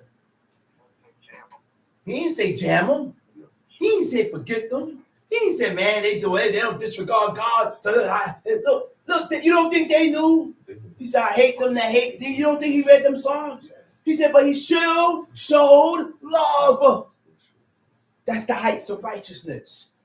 That's when you have excelled. That's why that man got taken up. Because of those qualifications and those character traits that Ezra had. Man. He didn't say jam them. He still showed love for them and concern. Even though they ain't show no love and concern for God and his laws. But he did realize that that was his people. You know, he said, these are your people. And even though they're against, he said, but these people is your name known. Your name is known. Your name is known in these people, Nobody man. else. Nobody else, no nation. Tom, see? Yeah, that counts. Verse 11. Uh-huh. And Aaron said unto Moses, alas, my Lord, I beseech thee, lay not the sin upon us, wherein we have done foolishly, and wherein we have sinned.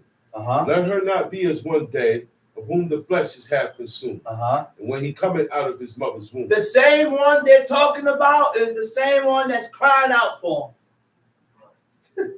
They spoke against him. And Moses found that out because God revealed it. He didn't say, see, oh, y'all talking about me. Y'all talking about me. Man, all right, that's good. See what happened? I ain't saying nothing. No, that's not our mentality.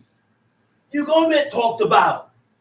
It's all according to what you do after. That's what. How do you feel after?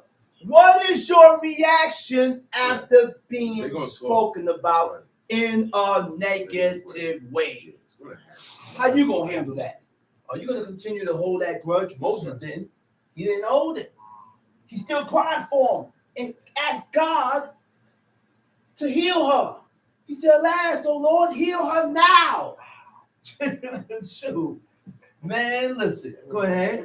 And Moses cried unto the Lord, saying, heal her now, O God, I beseech thee. I beseech thee, read. And the Lord said unto Moses, if her father had but spit in her face. If her father had but spit in her face. You ain't read nowhere where people got spit on. No, they didn't do that. They ain't do that. They ain't do that. Even though it's spoken about.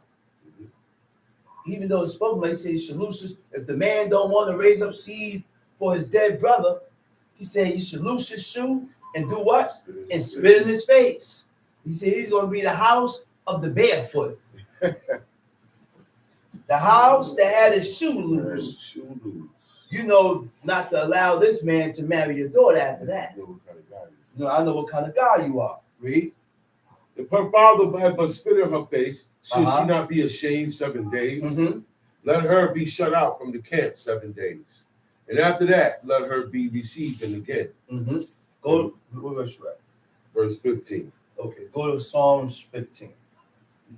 It said, and Miriam was shut out from the camp 7 days. And the people journeyed, not till Miriam was brought in the camp. And afterward, the people removed from Hazarot and pitched in the wilderness of Paran. Psalms chapter 15. Lord, who shall abide in thy tabernacle? Who shall dwell in thy holy hill? He said, Lord, who shall abide in thy tabernacle? Who's going to dwell in thy tabernacle? Who qualified? Brother just said, who qualified for this? Now he's going to go through the qualifications of who can abide in God's tabernacle. See, we read these things and we overlook all these qualifications of how we need to be as a people to be accepted of God. Because we hear these things once a week. We sing these chairs and we say that's right. But when the sun is down, you're not that person. Transformer. You're not that person. You're not keeping your mind set on changing oneself to be the way God desires for us to be. The way we need to be accepted. Go ahead, let's read. He that walketh uprightly. He that walketh uprightly. Whew. Huh? What is walking upright? Holek tamim. Holek tamim. It means what? Upright in life. Upright in life and towards God. You know what an upright life is? An upright life, a person that lives an upright life, everything he does is just. Everything he does is just. Okay? Right. Upright in life towards God.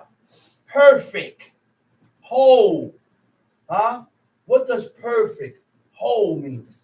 Following the moral principles of God is what allows you to be whole and perfect. Like Abraham. There are moral principles that we need to follow.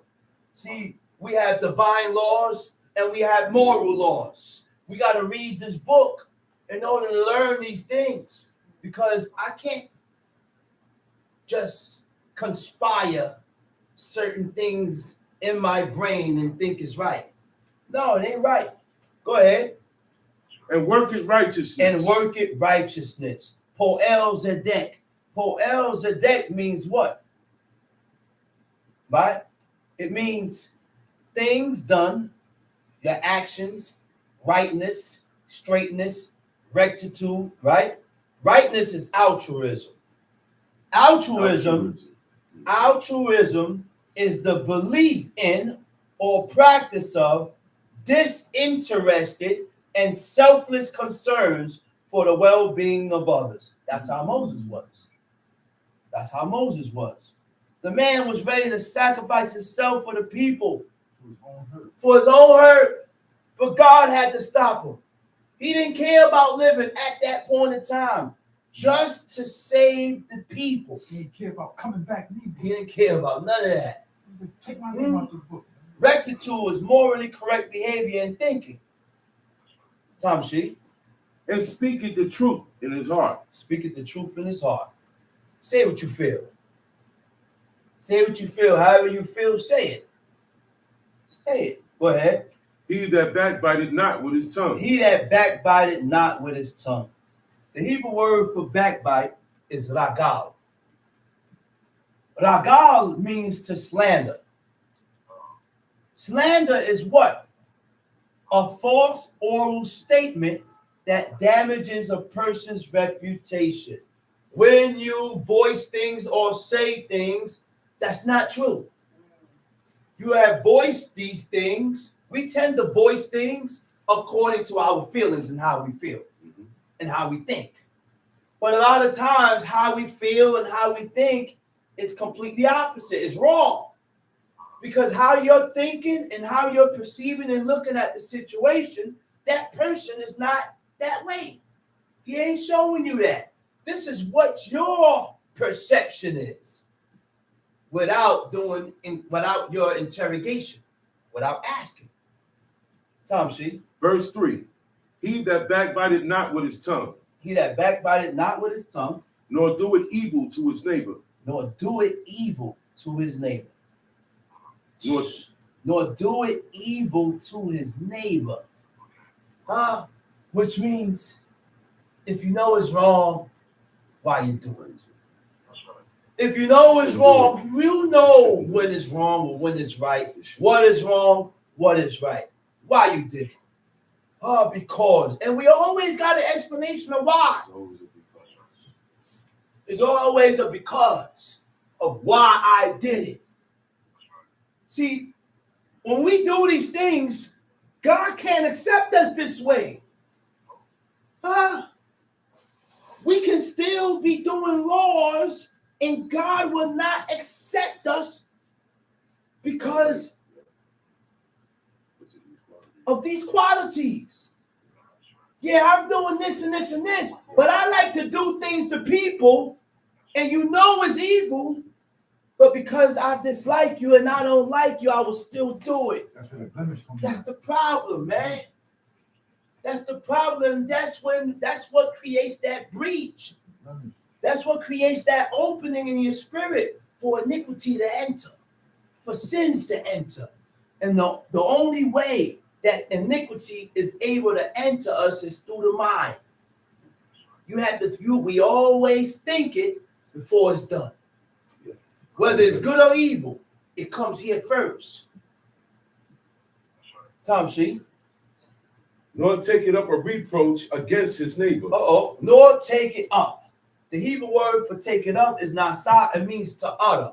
Nor utter or speak of shameful things against his kinsmen. So, certain things ought not to be spoken about. Certain things ought not to be spoken about. Certain things ain't you got to keep to yourself. Certain things I shouldn't be snatching you and telling you what happened with this person.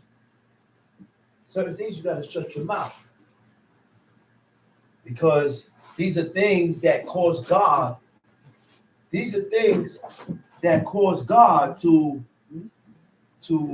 turn away from you. What? Tom She. In whose eyes a vile person is contemned. In whose eyes a vile person is contemned. Huh? Okay. What is contempt? In whose eyes a vile person is contempt. The Hebrew word for vile is ma'as. Ma'as means to be rejected, contemned, or refused. Right?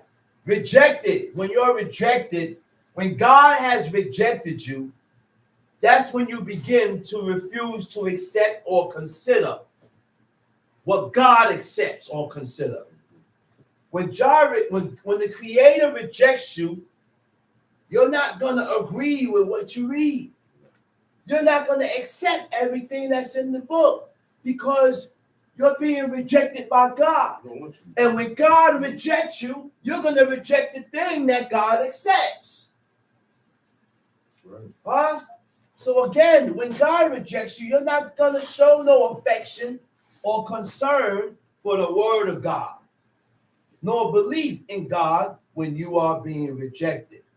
Now, that's when we tend to come up short in your actions concerning God. What does it mean to contempt? The word contempt is batzah. It means to despise. To despise means to feel contempt or deep repugnance for. What is contempt? What is repugnance? Contempt is when you disregard something that should be taken into consideration.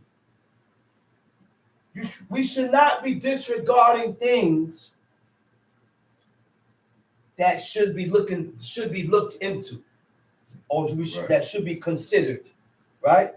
What is deep repugnance? Deep repugnance is dislike or antagonism, aversion, antipathy, to contradict, right? Antipathy is a feeling against someone with no proof. You know how many of us tend to move in that form when we begin to have stirred up feelings within us about a person and you ain't got no proof about what you're feeling. I have no proof about what feelings that's being stirred up in me, right? But you begin to believe it. What is aversion? Aversion is a feeling of repugnance towards something with a desire to avoid or turn from it. All right? This inclination is lack of enthusiasm, meaning no enjoyment or interest in the things God accepts. A lot of us just sitting here. A lot of us is just sitting here. A lot of us just sitting here with no interest about what's coming off this beamer. No interest towards God. No interest towards his laws. Why? Because a lot of us is sitting here without the will. We don't have that will to serve God. Antagonism is what? Active hostility or opposition. What is active hostility and what is active opposition? Active hostility is a hostile attitude or nature. Active opposition, to be against, means to be against and resist the things that God accepts. Okay? So, go ahead, Tamshi. But he honoreth them that fear the Lord. But he honoreth them that fears God. You know what that is? To be honored. To be honored by God. You know what that is? To be respected of God. But you don't get that unless you have developed that fear. Now, once we develop that fear for God, God will honor you and respect you.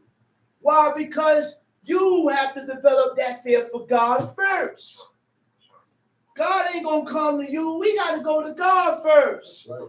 And show initiative towards God first before God comes to us. Because we was the one that walked away from God. We was the one that turned our backs on God first. God ain't turned his back on us. No. He told us and instructed us what to remain in the land. What to do to remain in the land. We turned against God and went against God. He said, keep my laws. As long as you live in this land, you will live here. You will remain here. But the day that we turn away from God by going against his laws, he said the land is going to spew you out. As soon as we started turning away from God, we became captive of our own land. People invaded our land and took over our land. And we were serving nations in our land. But as we got worse, the punishment got worse. It leveled up. No, I'm not going to allow you to stay in your land now. Now, they're going up. You're going to get up. Now you get out. Now you're going to get kicked out now. Go ahead. He that sweareth to his own hurt and change it not. Okay, now this is deep right here. He that sweareth to his own hurt and change it not. The Hebrew word, in the Hebrew translation, it says, he that sweareth for evil. The Hebrew word for hurt, it means evil.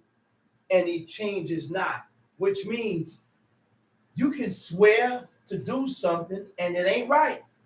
A lot of us be swearing to God to do certain things and it ain't right.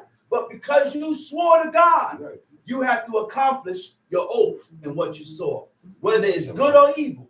That's right. Tamshi. He that putteth not out his money to usury. He that putteth not out his money to usury. What is usury? Usury is interest. Right? Nor taketh reward against the innocent.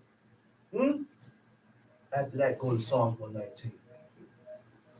All right? He said, he that doeth these things shall never be moved. Shall never be moved. Okay? Let's go to Psalms chapter 119.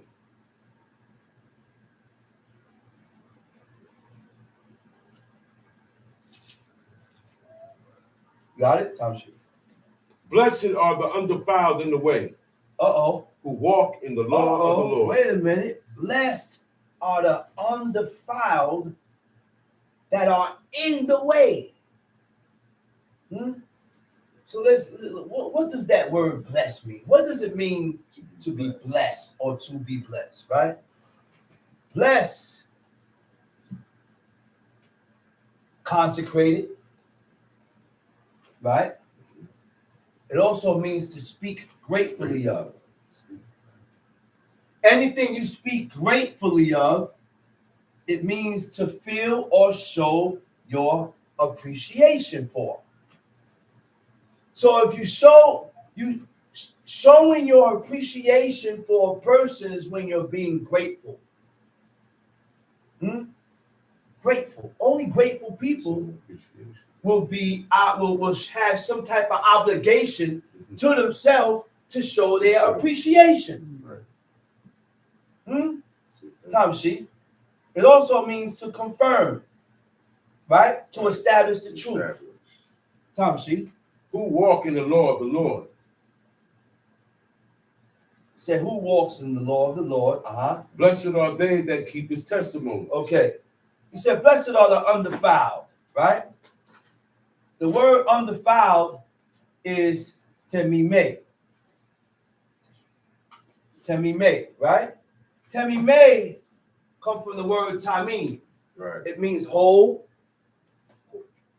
It means whole, complete. Whole, complete, or faultless. Right? Right. Now, a whole-minded person having a particular character, right? A particular character. See, you can't be whole and complete with God, because to be whole and complete with God, it takes a certain character to be whole and complete with God. Right? Right? Having a particular character, interests, or a way of thinking. See, all this goes hand in hand. You cannot be whole and complete with God with that type of thinking. The way you think will get in the way of you being whole and complete with God, which means we just can't be whole and complete right away. Before I become whole and complete, I got to change what's inside of me. I got to get that evil from inside of me out of me, because this is what's distorting my way of thinking. So our mission is to be whole and complete with God, right? That's right. So we got to stop thinking the way we think. Right. We got to stop thinking the way we think so that we can be whole and complete with God. Because we only show, our actions is shown through how we think and how we feel. How we feel is shown through how we think. That's right. Our actions is shown through how we think. Everything begins with our mind frame, how we think. That's why God said forward thoughts is dangerous. Those forward thoughts will cause you to jump off the cliff. You kill yourself. Just off those thoughts that's contrary and opposite from what God said. This is serious, man. It ain't no joke. It ain't no joke, man. So it says having a particular character. Something told me to look up that word particular. When I looked it up, you know what it says? Having a particular character. Having a distinct character. Not just any. Distinct means different. Opposite. That's right. Right? A distinct character. Right? Faultless. Faultless means free from defect. To be free from defect means to be free from presumptuous sins.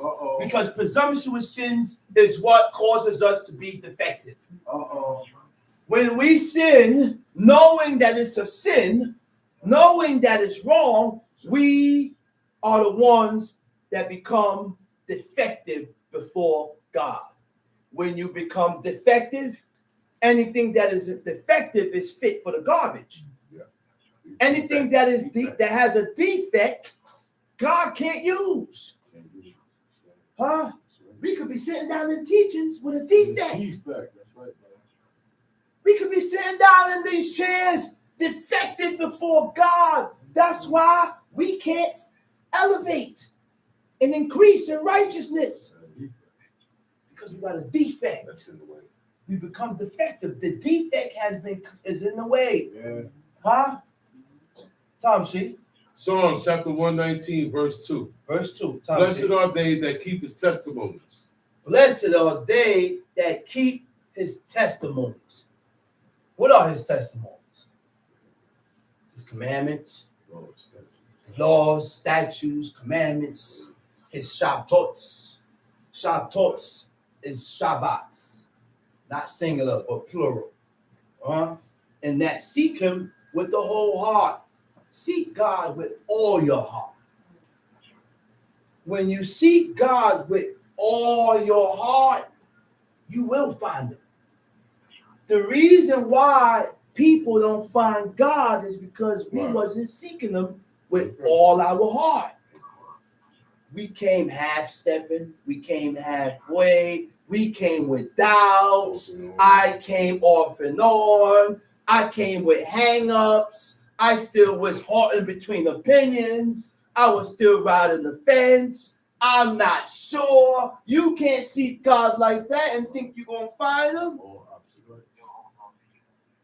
You got to leave off from all those things and come to God in simplicity of heart. Simplicity of heart is when we seek God,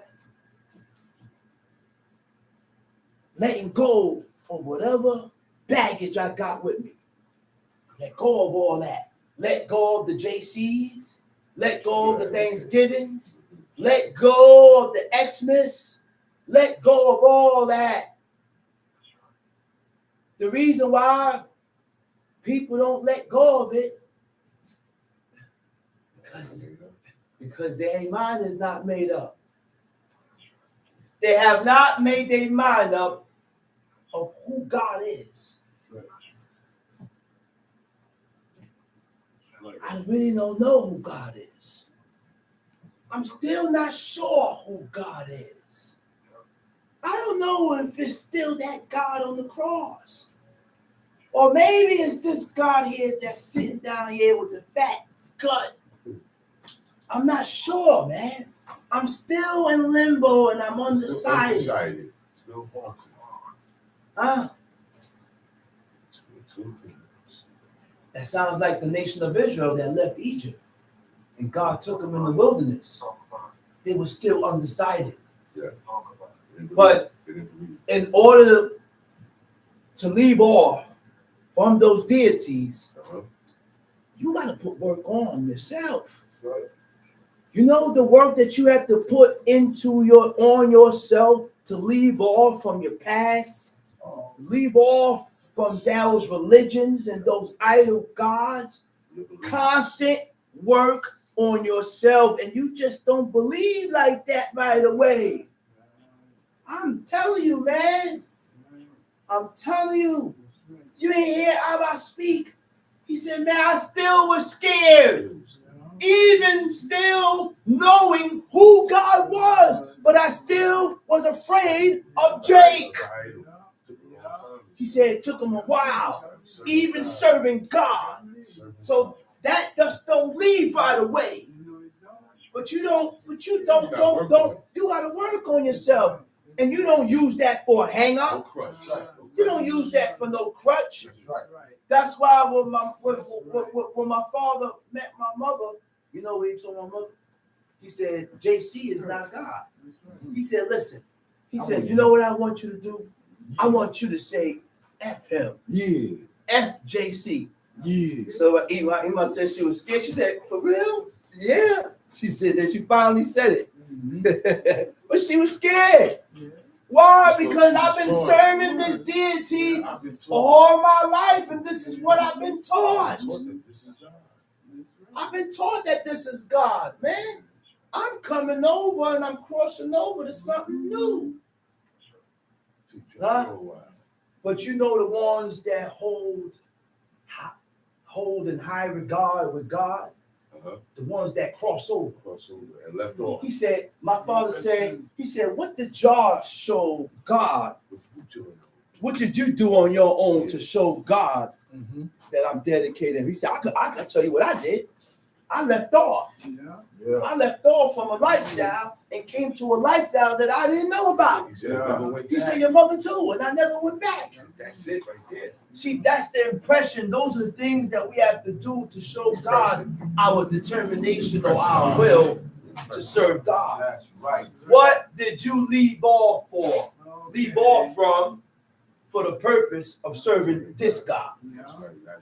We all have to give up something. Give up something that you don't want to give up for the purpose of serving God. That's the sacrifice. That's the sacrifice. When people do that, those are ways that you draw God's attention towards you for righteousness. And those are the things that keep God's eyes on you. Mm-hmm. Verse 2. Blessed are they that keep his testimonies and that seek him with the whole heart. They also do no iniquity. Wait a minute. Oh my goodness. He said they also a person or people that seek God with a whole heart. He said those type of people don't do no iniquity. When I looked up the definition of iniquity, you know what it says? It don't mean iniquity. It's awel or ewel. He said, people that seek God with a whole heart does no injustice. Ewel is injustice. Injustice is iniquity. Iniquity is a Latin word means iniquitous, means not just. You see how important it is to be fair between each other. How important it is to be just. Lack of fairness or justice, free from wrongdoing. You want to be able to say, man, I don't do wrong to nobody. And nobody could look at me, point me out, talking about Shama did wrong to me. No, not me. Not me. And nobody can say that about me. I don't do nobody wrong. Nobody. Everything I do, I make sure I do it in the realm according to the book. Right here. Right here. Lack of fairness. Lack of fairness. Lack of fairness is when you are only concerned with one's own desire. You're only concerned with your desire. You're only concerned with your needs. You're only concerned with your interests to favor one more than the other in judgment. Free from wrongdoing is clear from any faults, guilt, or violation of the standards of God. What is a fault? A fault in a person shows weakness and shortcomings in God's law.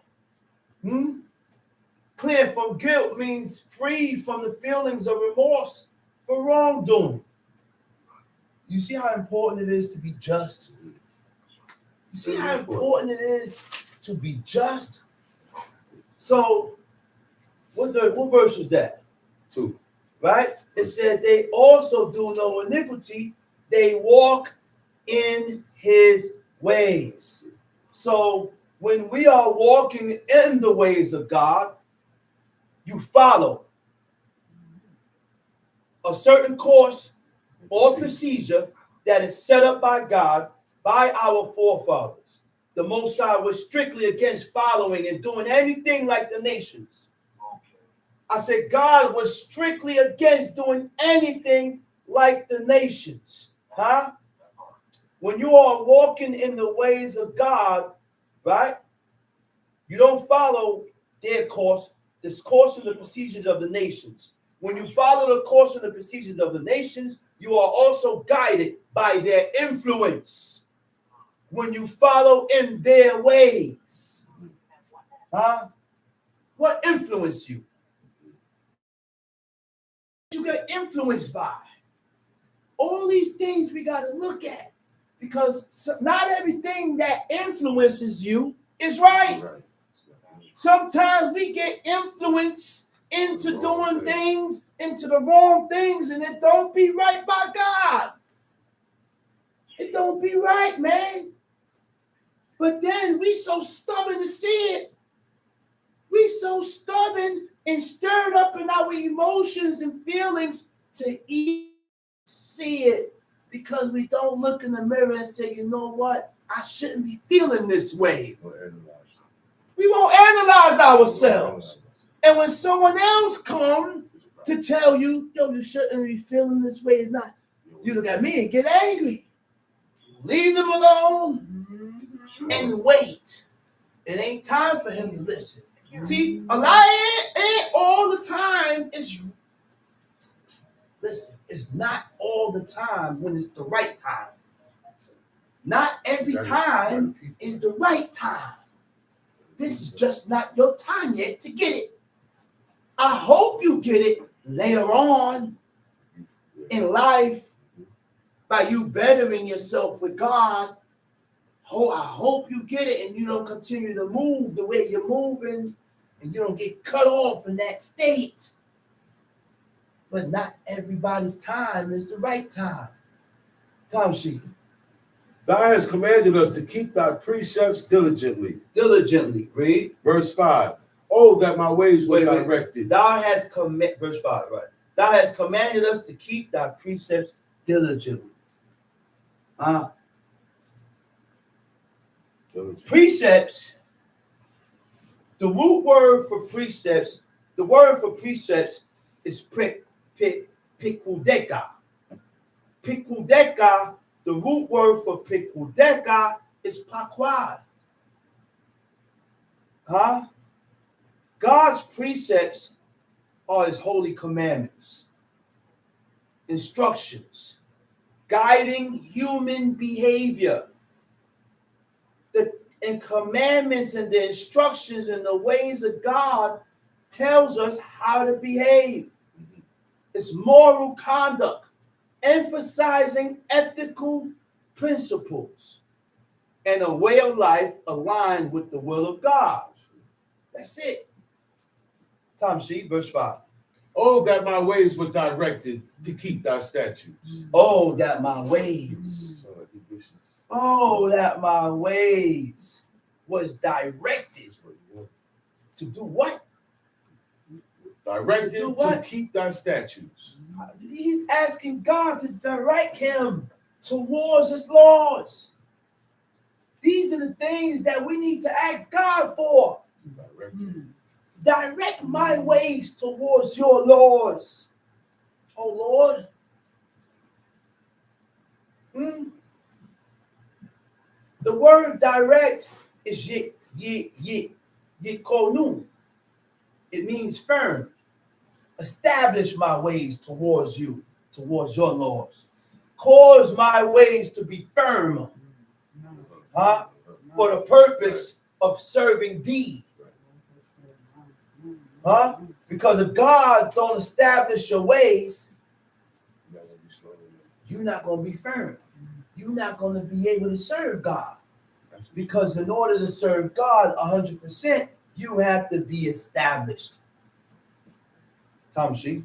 I will praise thee. Look up. Verse 6. Then shall I not be ashamed. Shall I not be ashamed. The word ashamed, it means embarrassed or feelings of guilt because of one's actions. That's deep. You know why? You know why I say that's deep? Because if you are whole and complete with God,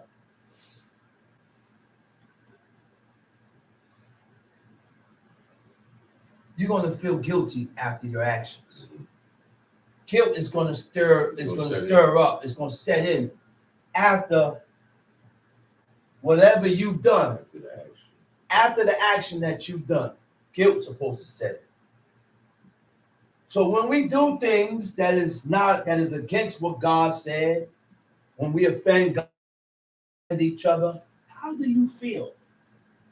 That's the question we need to ask ourselves. How do you feel after? Tom Sheep. Then I shall not be ashamed when I have respect unto all thy commandments. When I have respect unto all thy commandments. The Hebrew word for respect is habiti. It means to regard. When you have regarded all of God's laws, to consider, to relate to be concerned, relate.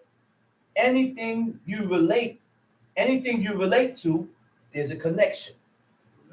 There's some type of connection there. That's why you are able to relate to certain things. When you are able to relate to certain things, now I gotta ask myself, that means there's some type of connection there. What is bringing this connection? So now we have to watch what we feel connected to. The things that we feel connected to don't always gotta be right. Don't always gotta be right. Why did I feel connected with this person that don't serve God? That don't serve God. Because I still have certain things in me that I need to get out of me. I still have certain things. We still have certain things in us that we need to get out of us to get rid of that connection. Okay, go ahead. I will praise thee with uprightness of heart. When I shall have upright heart, an upright mind, Tom Sheep. When I shall have learned thy righteous judgments. I will keep thy statutes. Oh, forsake me not utterly. I will keep thy statutes. Oh, forsake me not utterly. Go ahead. Wherewithal shall a young man cleanse his way? Wherewithal shall a young man cleanse his ways? The Hebrew word for cleanse is zakeh. Zakeh means to attain. Attain means to gain. Wherewithal shall a young man gain? Shall a young man gain his ways? How can we gain or attain the ways of God? How? Right? Go ahead. By taking heed thereto according to thy word. The only way to attain the ways of God is by hearkening. Is by taking heed. The only way. If you don't hearken to everything that you read in this book, then you're not going to attain the ways of God. You only your ways is according to the things you have attained in life. Okay? That's how your ways is going to be directed. So if I attain and have gained in the laws of God, then my ways is going to emanate in my lifestyle and the things that I do that is according to law. Tom Sheep. With my whole heart have I sought thee. Oh, let me not wander from thy commandments. With my whole heart have I sought thee. The Hebrew word for sought is dadash. Dadash means to seek, to sort, or to resort. Resort. Right. Resort. Anything you resort. Resort means what? The action of turning to and adopting a course of action. The action of turning to and adopting a course of action, especially a disagreeable one. Huh? What does adopt mean? Accepting something foreign to one's nature that wasn't your belief. So I have to train myself to accept these doctrines that I was never raised up in. I was never taught this. But I have to train myself to accept this. Tom Sheep. Thy word have I hid in mine heart, that I might not sin against thee. He said, thy word have I hid in my heart. What verse is that? Verse 11.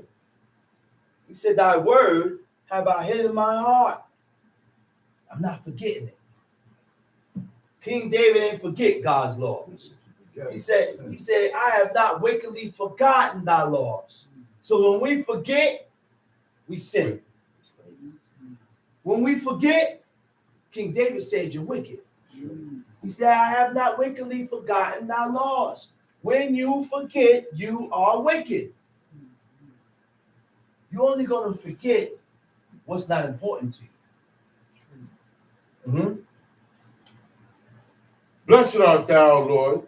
Teach me thy statutes. He said, thy word have I hid in my heart, that I might not sin against thee. Right? The commandments of God guides one's actions and protect against wrongdoings. That's what the commandments of God does. Go ahead, verse 12. Blessed art thou, O Lord. Teach me thy statutes. Blessed art thou, O Lord. Teach me thy statutes. With my lips have I declared all the judgments of my mouth. I have rejoiced in the way of thy testimonies as much as in all riches. He said, with my lips have I declared all the judgments of thy mouth. This is something that he's speaking about. He's speaking about it. He said he's declaring all of God's judgments. He's making a declaration. Some of us need to make some type of declaration. Sometimes we have to voice it. I don't want you to hold it in. I need to hear this. Do you want to live this way of life? And be truthful when you're saying it. It's not for me to get angry at you, at your choice, because God said choose. When you find yourself angry at a person for their choice, then something wrong with you. Something wrong with you. They can choose. You know what you was dealing with. You seen what you got. I am enforcing this way of life upon you.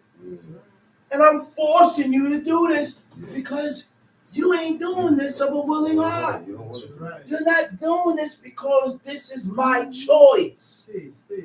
And when we don't do things of our own choice, then guess what? It's not accepted. It's not accepted. When we do these laws of our free will, when we can disregard our will, our desire for the purpose of fulfilling God's will, that's when you gain God's attention. Why? Because I done relinquished and done away with what I like to do, my desires, my will, and I replace that with pleasing God. That counts. Tom Sheep. With my lips have I declared all the judgments of thy mouth. I have rejoiced in the way of thy testimony. I see it, 14. He said, I have rejoiced in the way of thy testimonies as much as in all riches. How happy are you? How happy are you when you're sitting in these chairs talking about you observing Shabbat? How happy are you when this day comes around? Because everything that you like to do, you have to stop doing it. And you can't do it no more. How happy are you? Are you serving God with joyfulness of heart? Because this is what you want to do? Because even though you say, you found I was doing this before. I was living this way of life. But you're still battling with yourself. It's still a struggle and a battle with yourself. That's the first thing we need to recognize, that the struggle never ends. Never ends. You will always struggle with yourself until the day you die. There you go. Why? Because this is constant proving. God gonna prove you according to what you're weak in. That's true. Your weakness. Things that you have a hard time getting over and you can't stop. God gonna continue to put that before you. That's why you see certain things ease off for a while. It eases for a while. Yeah. And then Don't go 2 away. months, 2 months, 3 months later, Don't go away. it pops back up. And the reason why it pops back up, because God is testing you to see your reaction, to see if you're going to continue to react the way you react and move the way you move. It don't come back to back all the time like that. No, he said, I'm going to give you some time to work on yourself, check yourself, correct yourself, straighten yourself, so that when I come back to you with this test, I want you to be ready, son. That's what God does to us, man. That's right. Okay. And he's going to keep testing you. You fail it? He said, okay, I'm going to back up, son. All right, Chief Mikael, you failed the test again. Let's back up. Go study for a year, 6 months, 3 months. I'm going to bring the test back. The thing is that we don't know when God going to bring the test back. That's right. That's right. God brings the test back at your weakest point, when you least expect it, to see your choice. That's how God tests us, man. He proves us. That's how God proves us. Tom, see? Verse 15. I will meditate in thy precepts and have respect unto thy ways. That's what? See that again? I will meditate in thy precepts. I will meditate in thy precepts. Look, I was reading something with Prince Akari. He said, and he right, the law says thou shalt, not they shall. That's right. Thou You. shalt. Yeah. You. Talking to you. Yeah. Stop worrying about what everybody else is doing. Thank you. Right. Thou shalt. Right. You keep your hind in the clear. Right. Thou shalt continue to consider in love.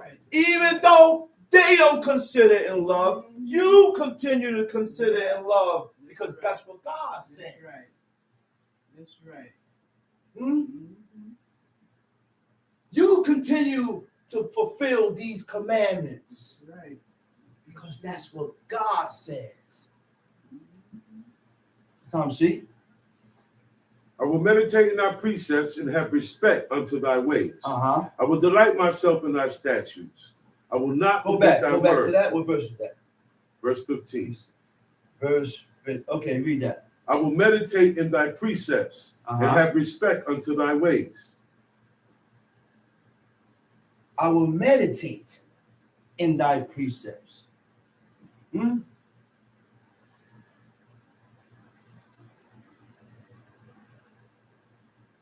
The Hebrew word for meditate is asika.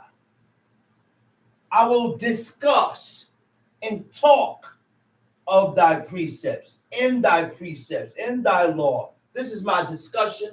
This is my conversation. This is what we talk about.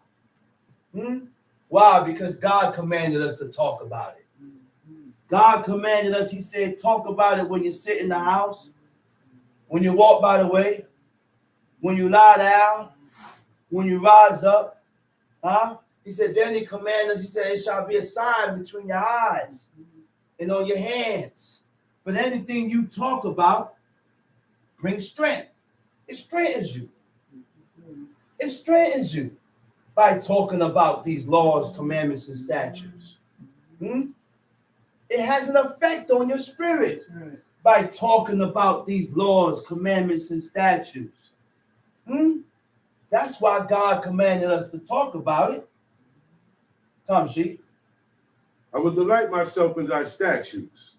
I will not forget thy word. I will delight myself in thy statutes. I will not forget thy words. Go ahead. Deal bountifully with thy servant. Deal with thy servant. He said, deal with thy servant. A servant complies to the commands and the demands of God. Once you comply to what God says, you can be God's servant too. You're his servant now. Go ahead. That I may live and keep thy word. Mm-hmm. Open thou mine eyes that I may behold. He said, deal with thy servant that I may live and keep thy word. He trusted in God in everything. This is why he asked God to deal with him. Because if if you don't deal with me, oh Lord, then I won't be able to continue living. I won't be able to keep your word. And this is why King Saul moved the way he moved and did what he did. Because King Saul, even though he messed up, he still trusted in God. Yeah. He trusted in God 100%. That's right. That's right. He trusted in God, man. And when God departed from them, his whole world was distorted. Yeah. I said his whole world was distorted. He depended on the Lord. Because he depended on God 100% for everything. So therefore, he knew that God departed from him. He knew God wasn't jacking him. He knew that. He knew that. But go ahead, read. Verse 18. Uh-huh. Open thou mine eyes, that I may behold. Open thou mine eyes. Uh-huh. That I may behold wondrous things out of thy law. Open thou mine eyes, that I may behold wondrous things out of thy law.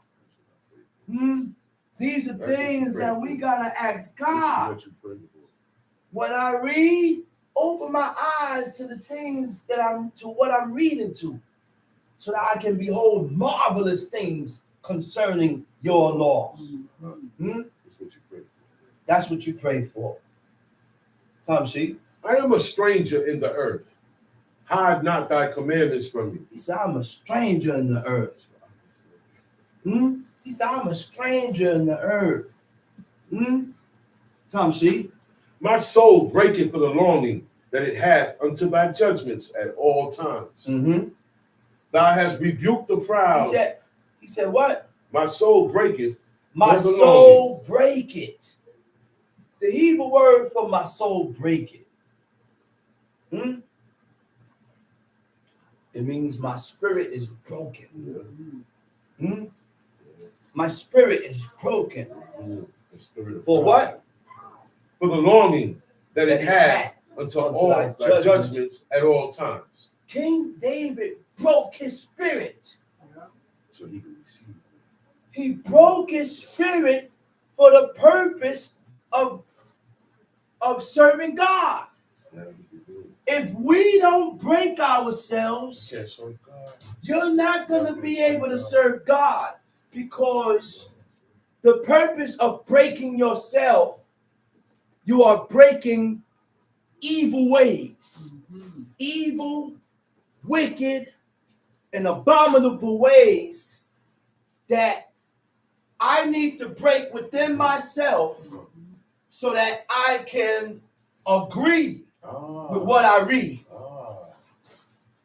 Agree and accept with what I read.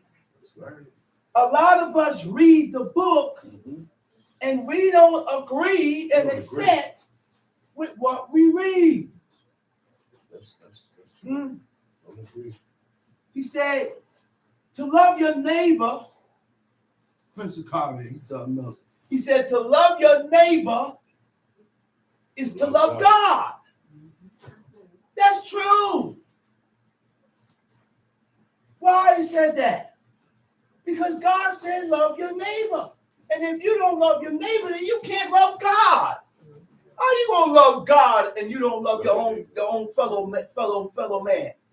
How? And God tell you to love your neighbor.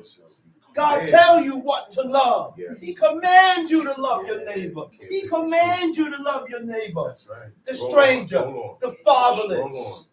That's right. It goes together.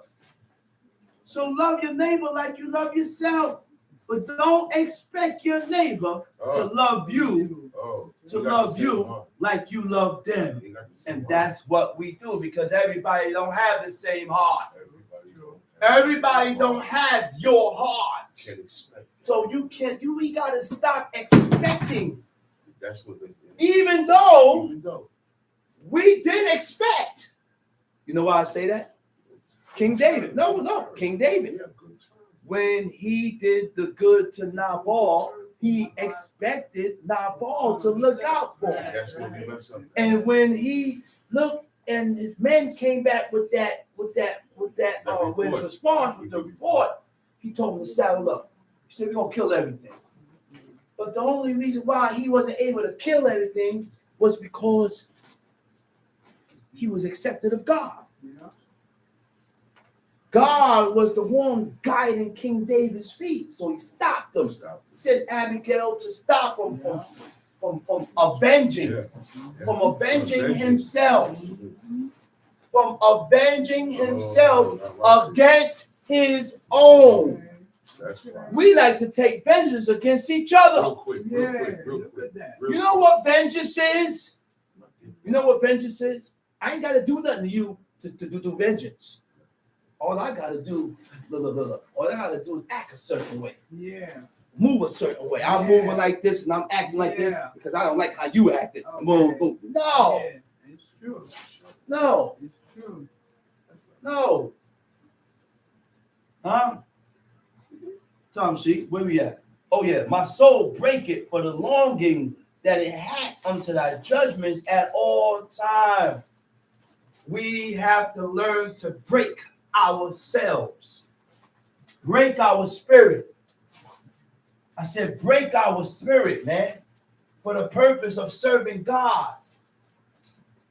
Can't serve God without breaking your spirit.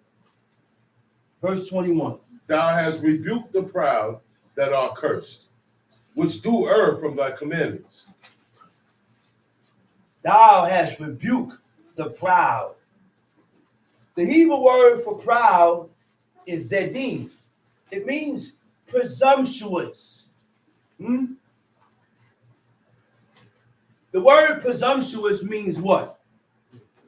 To be presumptuous means what? When you overstep your boundaries. When you overstep your boundaries. You know it's wrong. You know it's wrong. You know it's not right. But I still do it. That's right. To satisfy myself. I overstep my boundaries only for the purpose of satisfying myself. We got a problem now. We got a problem. Constantly thinking about God. That's the only way to overcome all this. We have to constantly have our minds set on God and His laws and His commandments so that we will be able to overcome all this. Overstep your boundaries, right? To confident acting with unwarranted self-assurance in a situation where more humility and caution is needed. Unwarranted self-assurance. Too much about yourself. That's not needed. That's right. Unwarranted means not needed. That's right. That's right. That's right. What verse is that? 21, right? 21. Go ahead, read. Thou hast rebuked the proud that are cursed, which do Wait a minute. Wait a minute. It just told us who are the ones that's cursed. Huh? It just told us who are the ones that are cursed. Verse 21 said, thou has rebuked the proud. Right? In the Hebrew, it says presumptuous. Thou hast rebuked the presumptuous one that are cursed. So when you sin presumptuously, you're cursed. Now you ain't gotta be cursed. You're cursed because you're doing it to yourself by sinning presumptuously. You don't want to be cursed? Then stop sinning presumptuously, and you won't be cursed. He said, which do err from thy commandments. The Hebrew word for err is shagah. Shagah means to wander away. Which do wander away from the laws and the commandments of God. You know how we wander away from God's laws, commandments, statutes?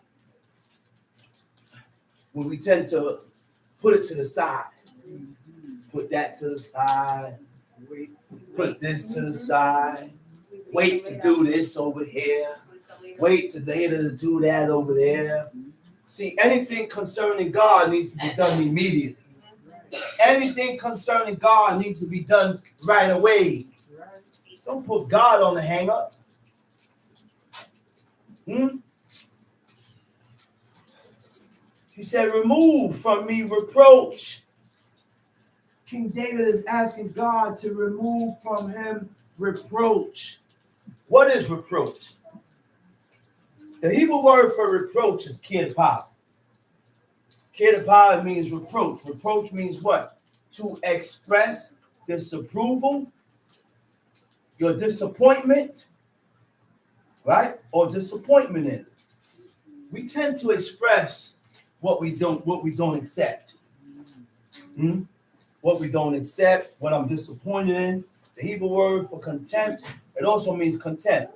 Willful disobedience, a feeling that a person is not worthy. All these things is what we ask God to remove from us. Because it gets in the way of us serving God. It gets in the way of us doing these commandments, these statutes, these judgments. Right? Right? It says, princes also did sit and speak against me. But thy servant did meditate in thy statutes. So King David was being spoken about too. King David was being spoken about too. He said, but as you spoke about me, I meditate on these laws. As you continue to speak about me, I continue to focus on myself. As you continue to do this and this, I continue to focus on myself. That's what King David did. I ain't get mad at you. I don't feel no way because you're only doing what you're supposed to do.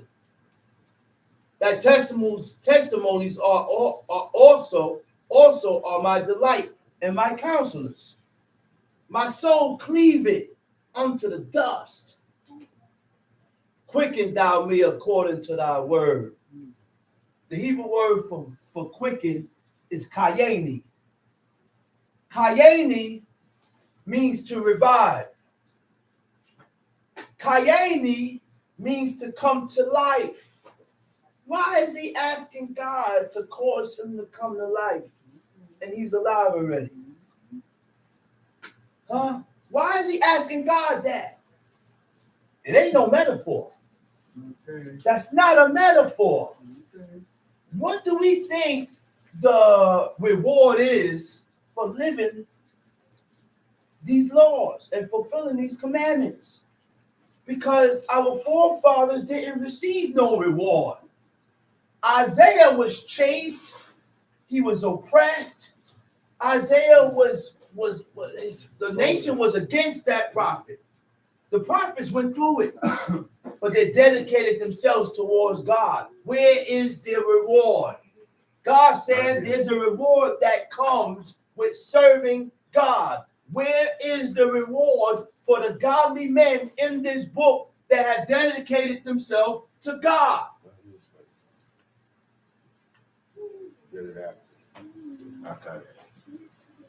Was God lying? No. No. Oh, there is a reward. So there is a reward that comes, Great reward. a great reward that comes in serving this God. It's a reward that no religion will receive. Okay. This is not a religion. Okay. No religion will receive. Religion is an Anglo-Saxon word, regulato, which means to hold you back from the truth. So we don't follow religion. We follow a way of life that God has prescribed for man to live. That's what we follow. We follow a way of life that God has prescribed for man to live. Verse 25. My soul cleaving unto the dust. My soul cleaveth to the dust. Quicken thou me according to thy word. Read. I have declared my ways. I have declared my ways. Wait a minute. Did we read this just now? I have declared my ways. King David is speaking about His way. his own ways. Wait a minute. Now we see why God looked at King David and said, "This man is a man after my own heart." God said, "King David is a man after my own heart." He said, because if I was to ever be a man, that's who I would be. He thinks just like me.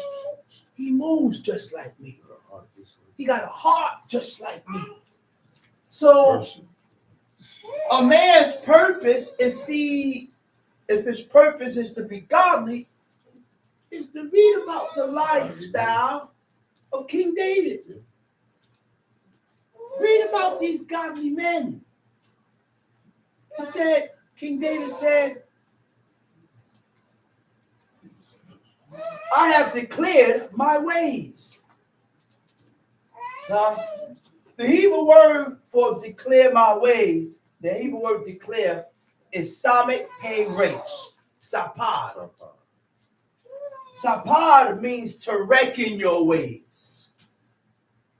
Regard your ways. Reckon come from the word recognize your ways. And you can't recognize your ways by not taking heed to yourself. How do we recognize our ways? What does it mean to regard your ways? To consider your ways. Regard and consider how you are.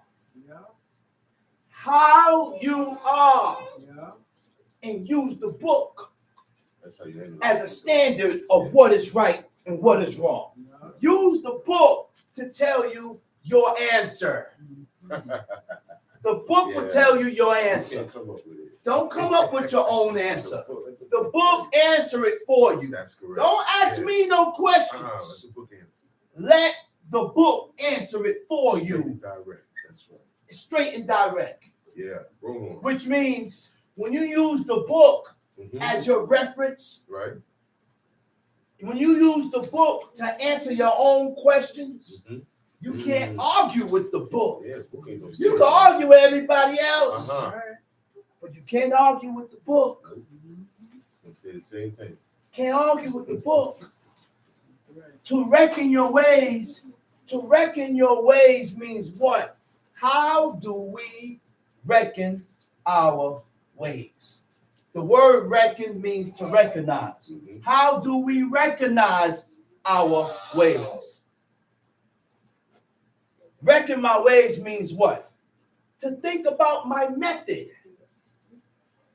You know what's your method? To think about your method means think about how you do things.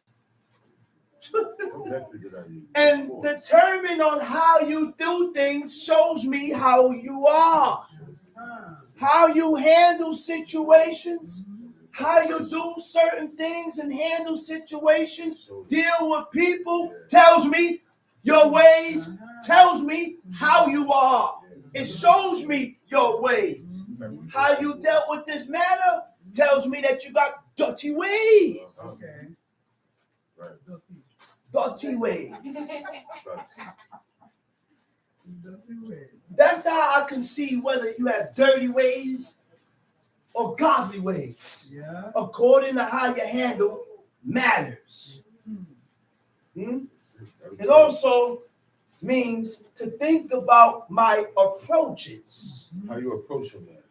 How you approach a matter. How you approach people. What do you mean by how you approach matter? How you approach matter means also can come into and can mean of my words and the things that I say. My approach, what I said, what words that I use, my behavior, how I acted, the things I did, my actions. That's all according to how you approach certain things. It determines the outcome. And what? It determines the outcome. That's right. That's right. It says, and the way we do things, right? Then it goes into a word named metacognition. Metacognition means what? Metacognition means to be aware of one's own thought process. I'm aware of how I think. Be aware of how you think. Always remain aware of how you think. That's the beginning of everything. That is the beginning of what type of feelings get stirred up within you. How you think is the beginning that tells me your actions.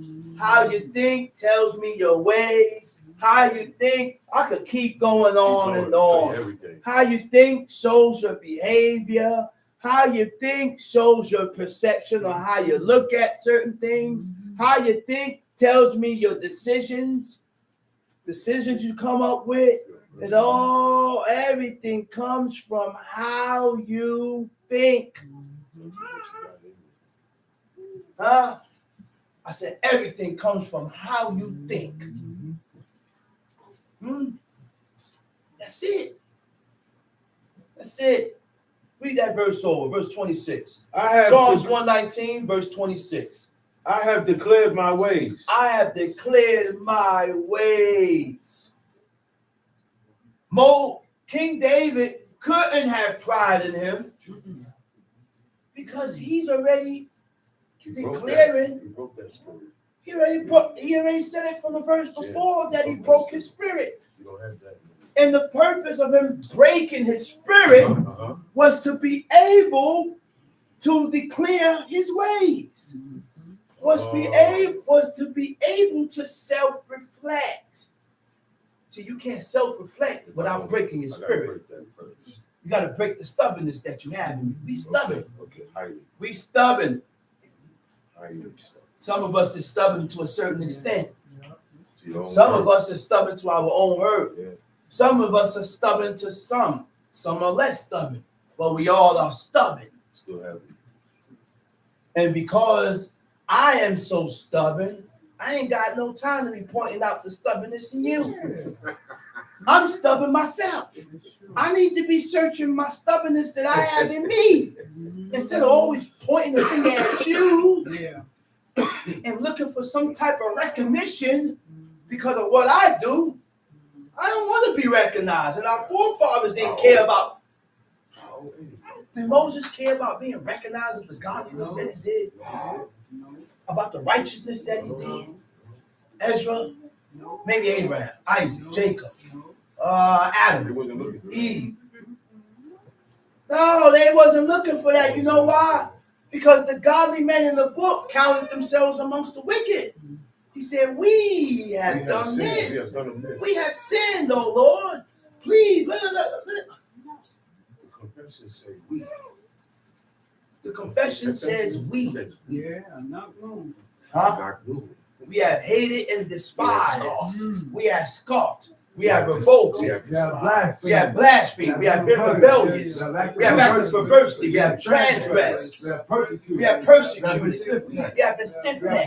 We have done wickedly. We have corrupted ourselves. We have committed abominations. We have gone astray. We have led astray. We have turned aside from our commandments and good judgments. And it has profited us And no. we didn't profit nothing from going against God. Thou art righteous and all that has come upon us. But in all that confession, he picked up God. He said, but thou art righteous. And everything that happened to us, everything that happened to you, God was righteous in what he did to you. Because we was the one that wrought in righteousness. We was the one that turned our backs on God. Verse 26. I have declared my ways, and thou heardest me. Uh-oh. He said, I have declared my ways, and thou heardest me. The Hebrew word for heard is ana. Ana. Ana. Anna.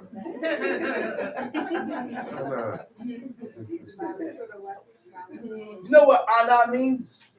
It means answer. Yes, sir. He said, I declared my ways, and thou heardest me. You answered me. You responded. But in order, this happened in steps and stages. First, I have to break my spirit. First, I have to break my spirit to be able to yield. That's the first step.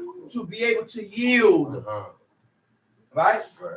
Then after I broke my spirit, he said, I have declared my ways. I start recognizing my faults within me. Then God answered. Then God responded. Then God answered and responded. Now you can contact. Now you can contact me. Now you can send up a prayer and I will answer. Now you can send up a prayer and I will respond to that prayer. Why? Because it's steps and stages to get those immediate answers. Immediate answers. Got to qualify. Time sheet. Verse 27. Make me to understand the way of thy precepts. Make me to understand the way of thy precepts. I don't understand everything I'm reading here. Cause me to understand this, oh Lord. I don't understand everything. Tom, see? So and certain things in the book, I don't understand it. Not everything I read, I said, man, I don't understand this. And I don't have an answer for this. I said, well, I'll come back to it. Maybe God will open my eyes to it later. If I'm qualified, if I'm fit, if I have improved, if I have been considered or acknowledged by God. See, you ain't ready for that yet, son. Keep moving. Keep pushing. Turn the page. Go on to something else. You ain't gonna get it. You ain't ready for that yet. We ain't ready for everything that's in this book, man. Oh, man. We're not ready for everything that we read. We think we are. Tom, she. So shall I talk of thy wondrous works. So shall I talk of thy wondrous works. God's glorious acts. I'm going to talk about it. Go ahead. My soul melted for heaviness. My soul melted for heaviness. He said the Hebrew word for melt is dalah. He said, my soul weepeth because of grief. My soul melted, my soul weepeth because of sorrow. Go ahead. Strengthen thou me according unto thy word. Strengthen thou me according to thy word. He said, strengthen me according to thy word. Go ahead. Remove from me the way of lying. Remove from me the way of lying. Remove from me the way of lying. Because lying weakens us. When we lie, when we deceive, it weakens our spirit towards towards cogency, to be able to restrain, and it also weakens our spirit concerning God. In Psalms 101, he said, "You will not be firm. A liar will not be established." The Hebrew word for established means you will not be firm. You will not be firm in God. Lying, not lying. Time sheet. And grant me thy law graciously. What verse is that? Okay, I see Go it. ahead. I see it. Go ahead. Go to Psalms, same chapter, but verse 57. Psalm 119, verse 57. Hold that. He said, "I have chosen the way of truth." I have chosen the way of truth. What is the way of truth? What is the way of truth? The way of truth is God's laws. God's laws. Thy judgments have I laid before me. He said, thy judgments have I laid before me. Right? The Hebrew word for laid is shewiti. It means to agree with.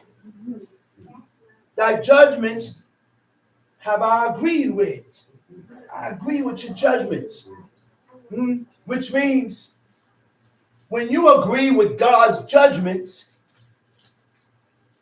you agree to the penalties. When you have done wrong, or when you have offended, or when you have done something, and they come up with a penalty of what has to be done, you accept it. Why? Because you agree with God. People that disregard and cannot have a hard time to accept penalties, they don't 100% agree with God. They can't be corrected. They don't 100% agree with God. They think they agree with God. Agreeing with God is to be able to accept correction. Right. Agreeing with God is be able to accept the penalties that comes from your offensive treatment for your violations. So we still got a lot of work to do with ourselves. We say we agree, but then we feel a certain type of way. I want to agree, and I don't want to feel no type of way within me. Right, inside and out. Inside and out. That's right.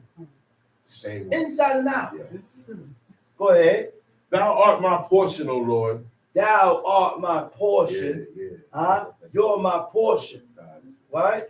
Go ahead. I have said that I will keep thy words. What verse you at? 57. Oh no, I'm sorry. Hold that verse there. Hold that. Not yet. He said, I have stuck into thy testimonies, O Lord. Put me not to shame. I will run the way of thy commandments when thou shalt enlarge my heart. Ooh. The Hebrew word for run is arutz. It means to move in a particular direction. When thou shalt enlarge my heart. He just ain't, look, King David ain't moved just anyhow. King David ain't moved just anyhow, man. He moved in a particular godly that's fashion. right, in a particular godly fashion. Go ahead, time sheet. Psalms 119, verse 57. 57. Thou art my portion, O Lord. Thou art my portion. A portion, a person's destiny. A destiny is course in life or a course in life, right? So when you're saying that God is your portion, he's saying this is my destiny. This is my life. This is my life right here. Go ahead. I have said that I will keep thy words.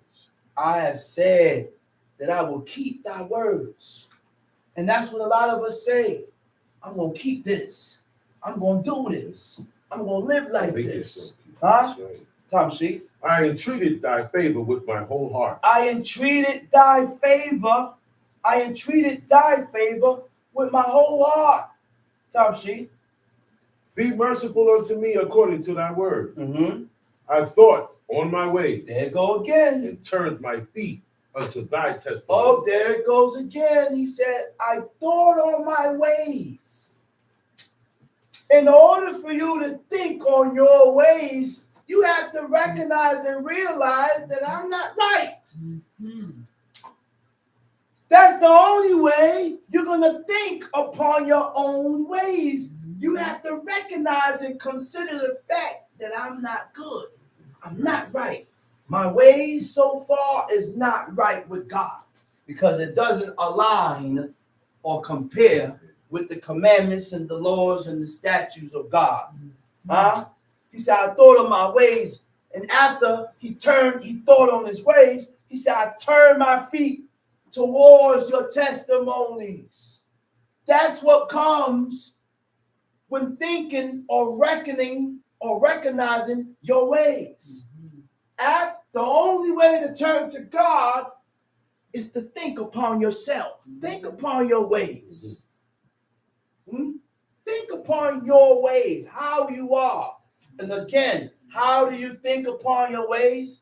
What happens when you think on your ways? It means to think about your methods. Again, how we do things, your approaches, the way we do things. Okay? Shows and tells me how you are. Tom sheet, verse 60. I made haste. I made haste. And delayed not to keep thy commandments. And delayed not to keep thy commandments. He said, I didn't linger. I didn't take my time. We in Psalms 119, verse 60. A lot of us take our time in doing the things that is lawful and right by God. Yeah. And we put other things ahead and before God. Yeah. He said, I made haste and delayed not to keep thy commandments. Read. The bands of the wicked have robbed me. The bands of the wicked have robbed me. But I have not forgotten thy law. He said, but I ain't forget your law. He said, even though I've been robbed, even though they did me evil, I didn't do that. even though they did this and did the other to me, he said, I did not turn I have not forgotten thy law. from your laws. I didn't forget your laws. I didn't allow my emotions to stir up and my feelings to stir up about what this person did to me to cause me to turn on God. And that's what, listen, go ahead, read. But I have not forgotten thy law. Verse 62. At midnight I will rise. Oh, what? At midnight. What? At midnight. I will rise. The word for midnight is zot laila. That's at the half of the night. Half of the night. At midnight I will rise. To give thanks unto thee because of thy righteous judgments. You mean to tell me You can pray at midnight too. it wasn't just evening In and the morning. shakari No, nighttime too. and noon? King David got up in the middle of the He night. said 3 times in the night I He didn't say, oh, I couldn't sleep. He's No, sleeping. He He made sure he get up said I rise. at the half in the middle of the night and send up praise to God. These things haven't been done for a long time. A very long time. Doing these things, you start to activate certain things in the heavens. This man got up at midnight, sleeping. And he made it his business to get up at midnight.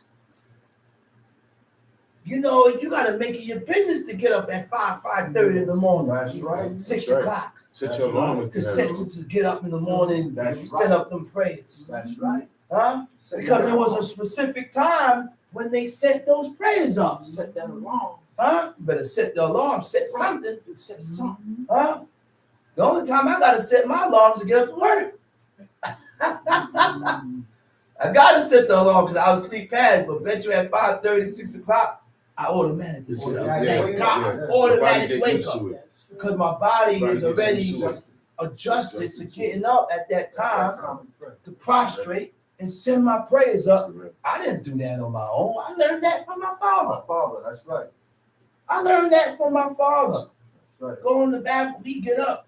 Just getting up. I'm like, yeah, son, I'm about to send up these prayers. Oh, whoa. He did that religiously. He did it like a routine. That's right. Send up his prayers. That's right. Send up his prayers. That's important. That's right. That's important. Job said, I have not restrained from what? From praying unto thee. Oh my God. Job said, I had not restrained from praying to thee. You know why he said that? The amount of prayers that I consistently say before thee, I'm going to keep that going. Keep that.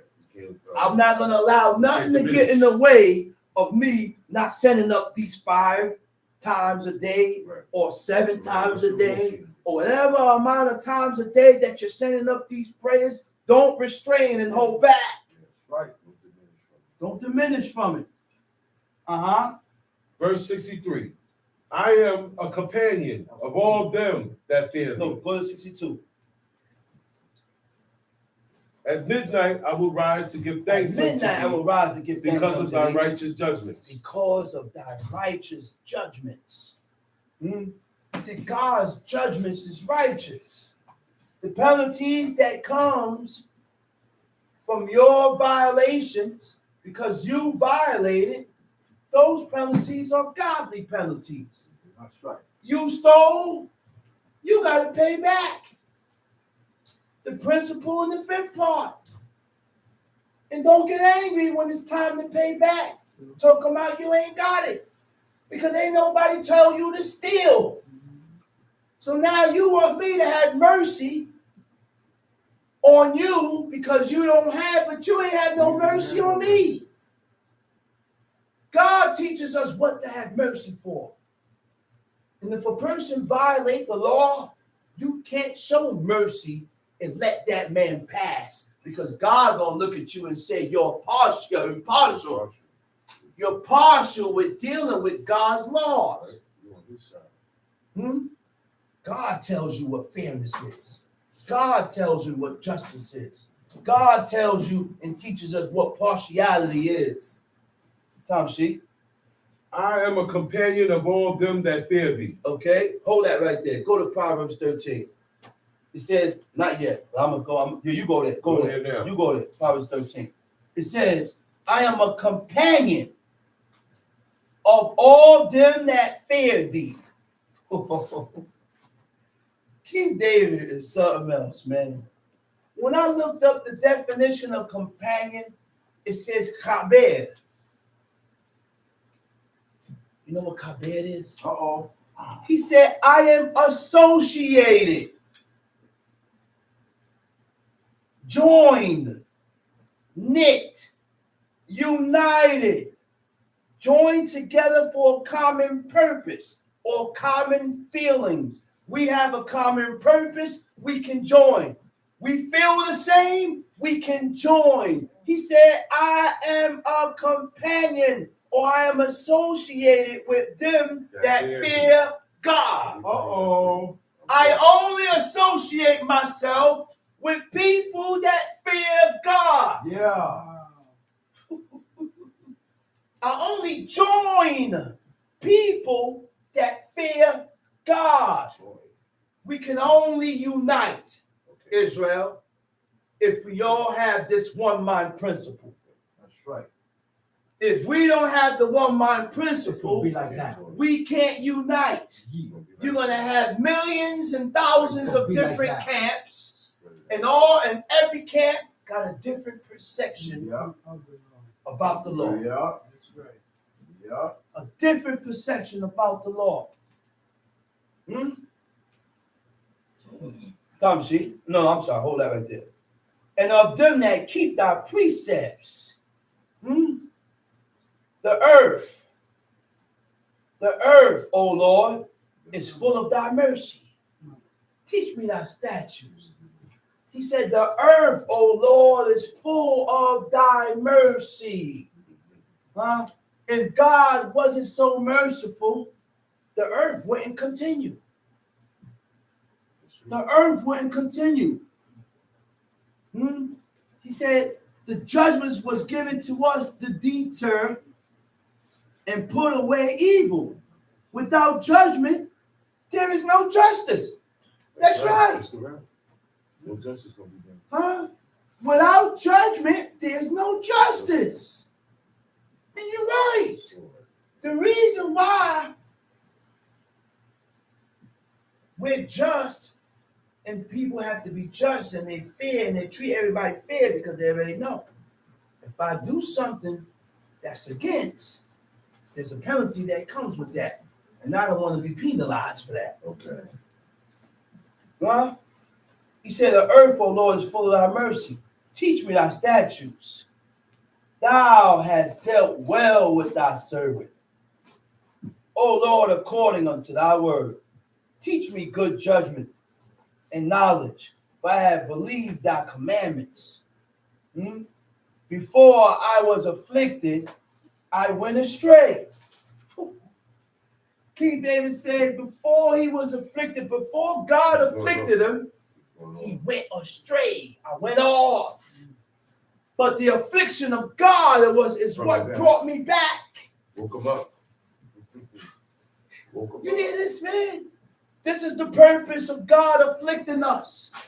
Is to wake us up out of that zone that we be in. All of us don't wake up. Some of us don't wake up. Some of us don't wake up. Most don't even wake up because our destiny is already set. The first thing we have to learn to do is ask ourselves, what did I do? What did I do that caused this to happen to me?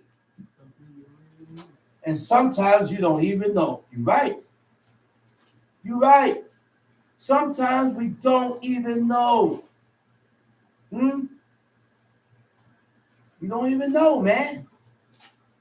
Listen, man. Listen. It says, but now have I kept thy word. Thou art good and doest good. Teach me thy statutes. The proud have forged a lie against me. He said the proud have forged a lie. When I looked up the definition of forge a lie, it means to smear. Huh? A smear campaign. Huh? A smear campaign. That's what? To smear or to attach, right? To smear means what? To damage the reputation of someone by false accusation. And that's how and that's what you call a smear campaign. Right? We gotta watch what we say. Right? Yes. We gotta watch the things we say. That's right. Because sometimes we say things and it don't be right. And it don't be 100% truth. You don't have the truth about what you're saying. True. A smear, when you smear someone, it goes into slander, right? It says, he said, the proud have forged a lie against me, but I will keep thy princes with my whole heart. Their heart is as fat as grease. He said, their heart is fat as grease. You don't have a heart, and it's full of pride.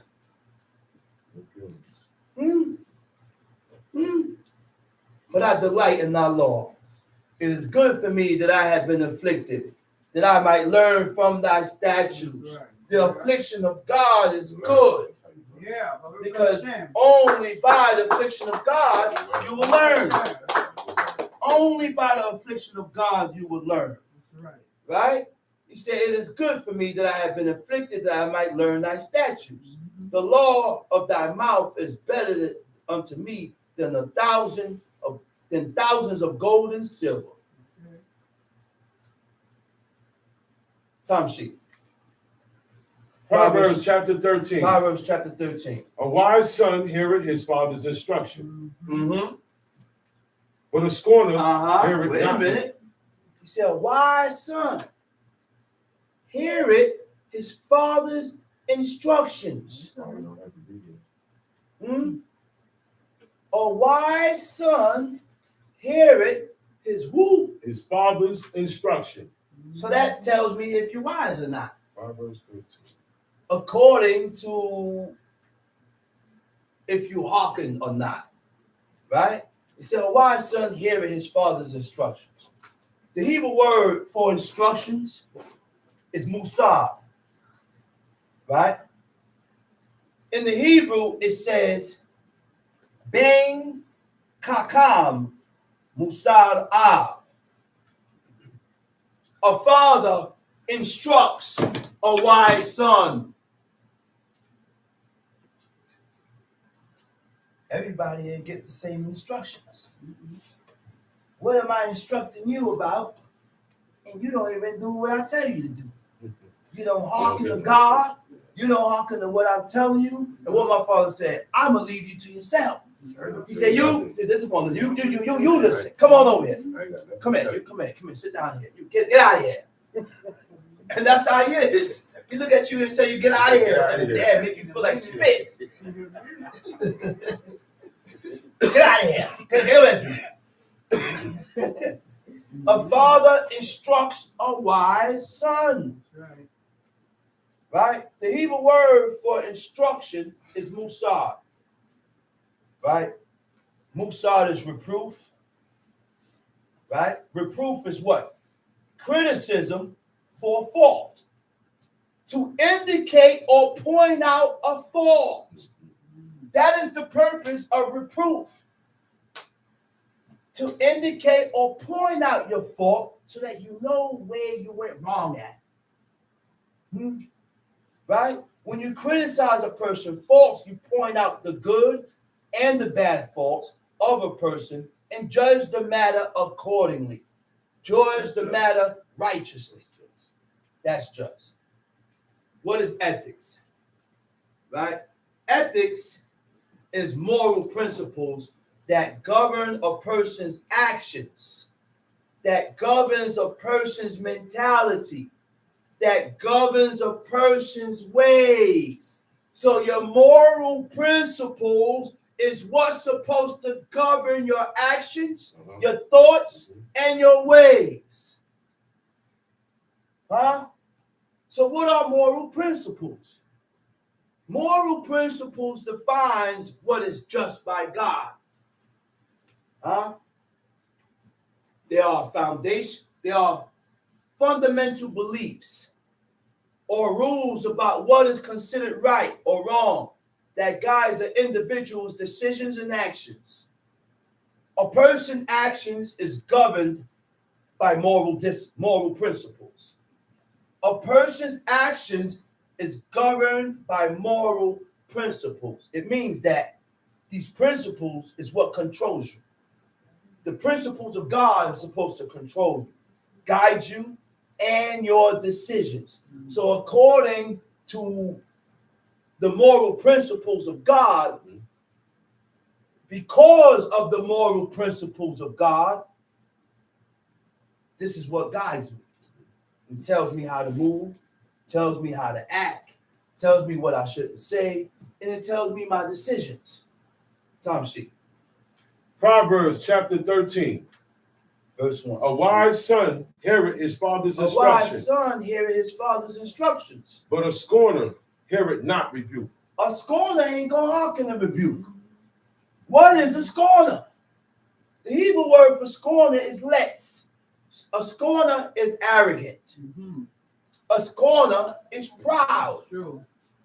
A scorner don't accept correction. A scorner don't criticizes. Don't accept correction, criticism, or instructions. And they react with hostility. They react with hostility to anyone trying to guide them, making them resistant to any form of correction. That's right. Let's read. Verse 2. Verse 2. A man shall eat good by the fruit of his mouth. A man shall eat good by the fruit of his mouth. By the fruit of your mouth, you're right, you're going to eat good. You went out and got it. So you're going to eat according to what you get, what you work for. Tom Shee. But the soul of the transgressors shall eat violence. The soul of the transgressors shall eat violence. The Hebrew word for transgressors is bagad. Bagad means treacherous. Treacherous means guilty of betrayal to commit an act that caused others to feel hurt. You know, a lot of us are treacherous. We do a lot of things that is treacherous with God and with each other. Treachery, man. Go ahead. He that keepeth his mouth, keepeth his life. He that keepeth his mouth, keepeth his life. He that keepeth his mouth, keepeth his life. Watch what you say. Because sometimes we say things that can bring death. Sometimes we voice certain things that we should not be voicing. Sometimes we spread news and information that don't need to be spoken about or spread. Because all these things are trials and tests to determine who you are. God put certain situations before us to prove ourselves, hoping that you can acknowledge and see who you are and what you need to change to be better before God. But you still haven't even recognized or seen it. You haven't seen it. Because according to you, I'm right. What I did was right. I didn't violate. I ain't said no names, but you voiced it. You know what you did. You know your intent. Tom, see? But he that openeth wide his lips shall have destruction. Yeah, you talk too much. You talk too much and you run your mouth too much. You done messed around and said something. Now you got to die. Now you got to pay the price. Now you're going to jail. Sometimes we say too much and you put other people in jail. Now I'm in trouble. Why? Because you kept running your mouth. Now they looking at me too. Now I'm included. Why you keep talking? And they keep talking and keep talking and keep talking. No, you right. That's crazy, man. I don't understand. Let's read. Proverbs chapter 13, verse 4. The soul of the sluggard desireth. The soul of the sluggard always need and want. The lazy man, he wants and he wants and he wants, but he ain't got it to satisfy his needs. Don't have nothing, right? Go ahead. But the soul of the diligent shall be made fat. The soul of the diligent shall be prosperous. What is diligent? What do you mean by diligent? Kaduzim. Kaduzim means the determined one. Someone who is firm and unwavering in their purpose or in their decision. You make it happen. Tom, see? Verse 5. A righteous man hateth lying. A righteous man hated lying. The Hebrew word says, Dibad shekwed yisna zadik. A righteous man hated a lying matter or lying words. A righteous man that's pursuing righteousness, he hate lies. He despised lies. Go ahead, read. But a wicked man is loathsome and coming to shame. A wicked man is loathsome. When I looked up the definition of loathsome, the Hebrew word is ba'ash. It means odious, right? Odious means extremely unpleasant, repulsive, right? Unpleasant, right? Stirs up feelings of disgust which cause others to avoid you. Repellent means to drive away. A person that's repellent don't have leadership qualities. You can't be a leader and no head or nothing because you push people away. You're a person that pushes people away, and you're not a person that draws people towards you. Tom, see? Righteousness keepeth him that is upright in the way. Righteousness keepeth him that is upright in the way. Right? The Hebrew word for righteousness is akwa, means justice.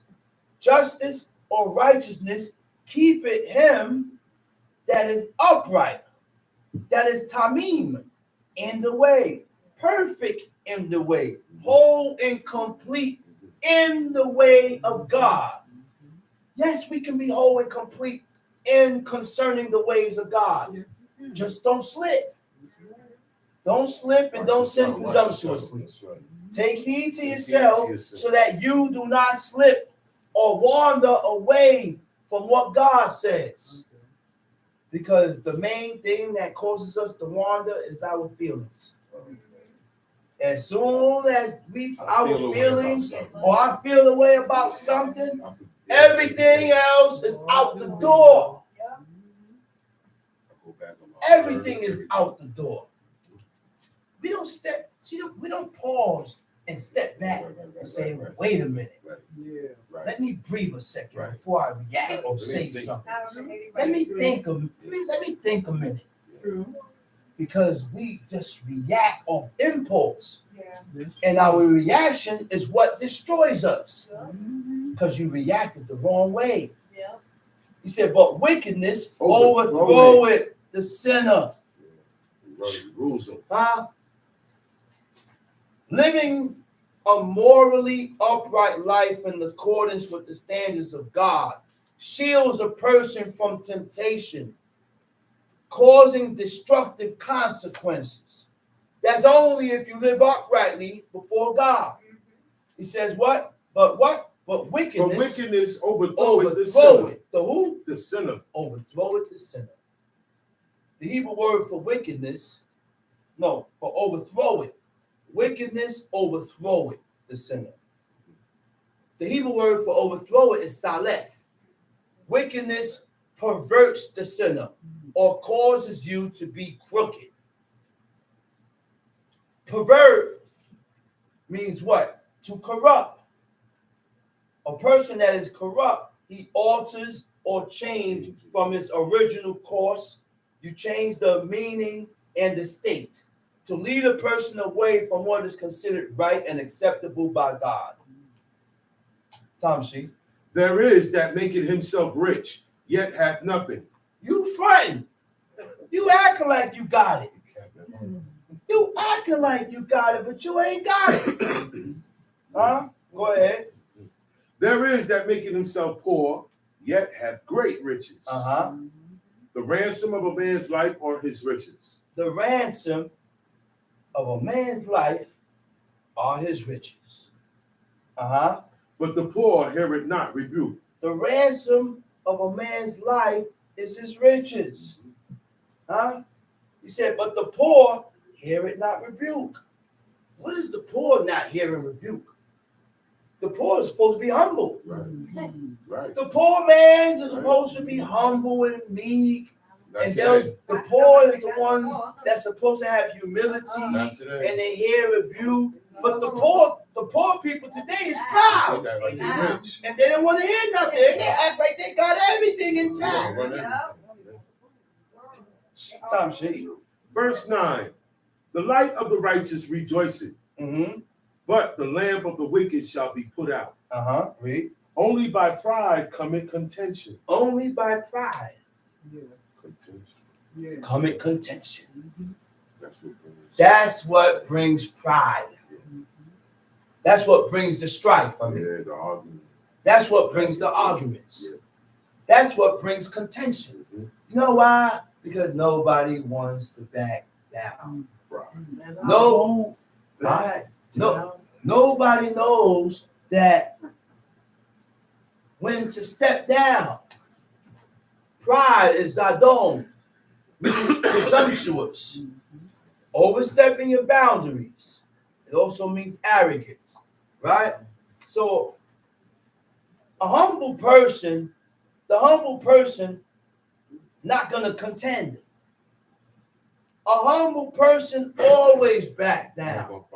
He ain't gonna fight. He not gonna go back and forth. He ain't gonna argue. He not gonna do this. He said he ain't gonna do that Because the man is humble. He has humility in him. So what am I proving by going back and forth with you? Because both of us is trying to So I'm trying to prove my point. prove their point. Yeah. Who's right? Right, yeah. Who is right? Not concerned with what was done that was wrong. Right. Okay. Now that's the way we should be handling matters. Right. What was done that was wrong? And then when you talk about what was done, what was wrong, show me in the book where I violated God Is it wrong or where the person violated God. Because it's about what was done that was wrong, not who's right. No. It's never about who's right. It's egos. It's never about who's right. It's always about who did what. What did you do? Show me what you did. What did you do? Okay. You tell me what you did. Who started it? Oh, this one said this. He started it. Okay, now I could judge the matter according to righteousness. That's right. Right? It says contention means strife, right? Pride, arrogance stirs up strife. Tom Sheet. But with the well advice is wisdom. With the well advises wisdom. Well advised. With the well advised. With the counsel. With the ones that are counseled and advised is found wise. We got that. Oh yeah. The ones that are counseled and able to be advised and counseled, those are the ones that are wise. When you come and talk about you don't want to hear it, you're not wise. Not wise. You don't listen. I'm trying to tell you something that I don't want to hear it. Why you don't want to hear it? Because I'm not in accordance to what you said. Because what I'm about to tell you, it doesn't align with how you feel. Doesn't meet with my standards. It doesn't meet your standards. So that's why you don't want to hear it. You just proved that you're not a wise man. Yeah. You ain't wise. Tom Sheet. Wealth gotten by vanity shall be diminished. Wealth. Uh-oh. Wealth. Scam. Gotten by vanity. Huh? Unjustly. You gonna lose it. Get it unjustly, you're going to lose it. Once you got this wealth and you got it unjustly, huh? You gonna lose it. It don't last. That's right. He said, them that are counseled are humbled enough to learn wisdom, and therefore they become wise themselves. You can't become wise if you don't hearken to counsel, to correction, because counsel and correction is what brings wisdom. Those are the things that brings wisdom. I read in one part of the Proverbs, he said, correction is the path of life. Yeah. Correction is, and reproof and reprimand is the path of life, Right. is the way of life. So you claim that you're in the way of life and pursuing the law, then I gotta be able to accept correction, chastisement, reprimand, reproof, because you don't know everything. Go ahead. Wealth gotten by vanity shall be diminished, but he that gathereth by labor shall increase. He that gathereth by labor, you're gonna increase because you put the work in. That's right. I put the work in. You put the work in. You're gonna increase. You don't put the work in, you're not gonna increase. You're not gonna be able to gather because you ain't put the work in to gather. Ain't nothing growing. You gotta till the land in order for the fruits to grow. Go ahead. Hope deferred maketh the heart sick. Hope deferred maketh the heart sick. It's true. What is hope? Hope is your That expectations. set my heart. What you set your heart upon, right? Delayed. Deferred means to delay. This is why it's important to keep your word, because I'm looking forward to what you agreed to. when you don't get it, it makes my heart sick.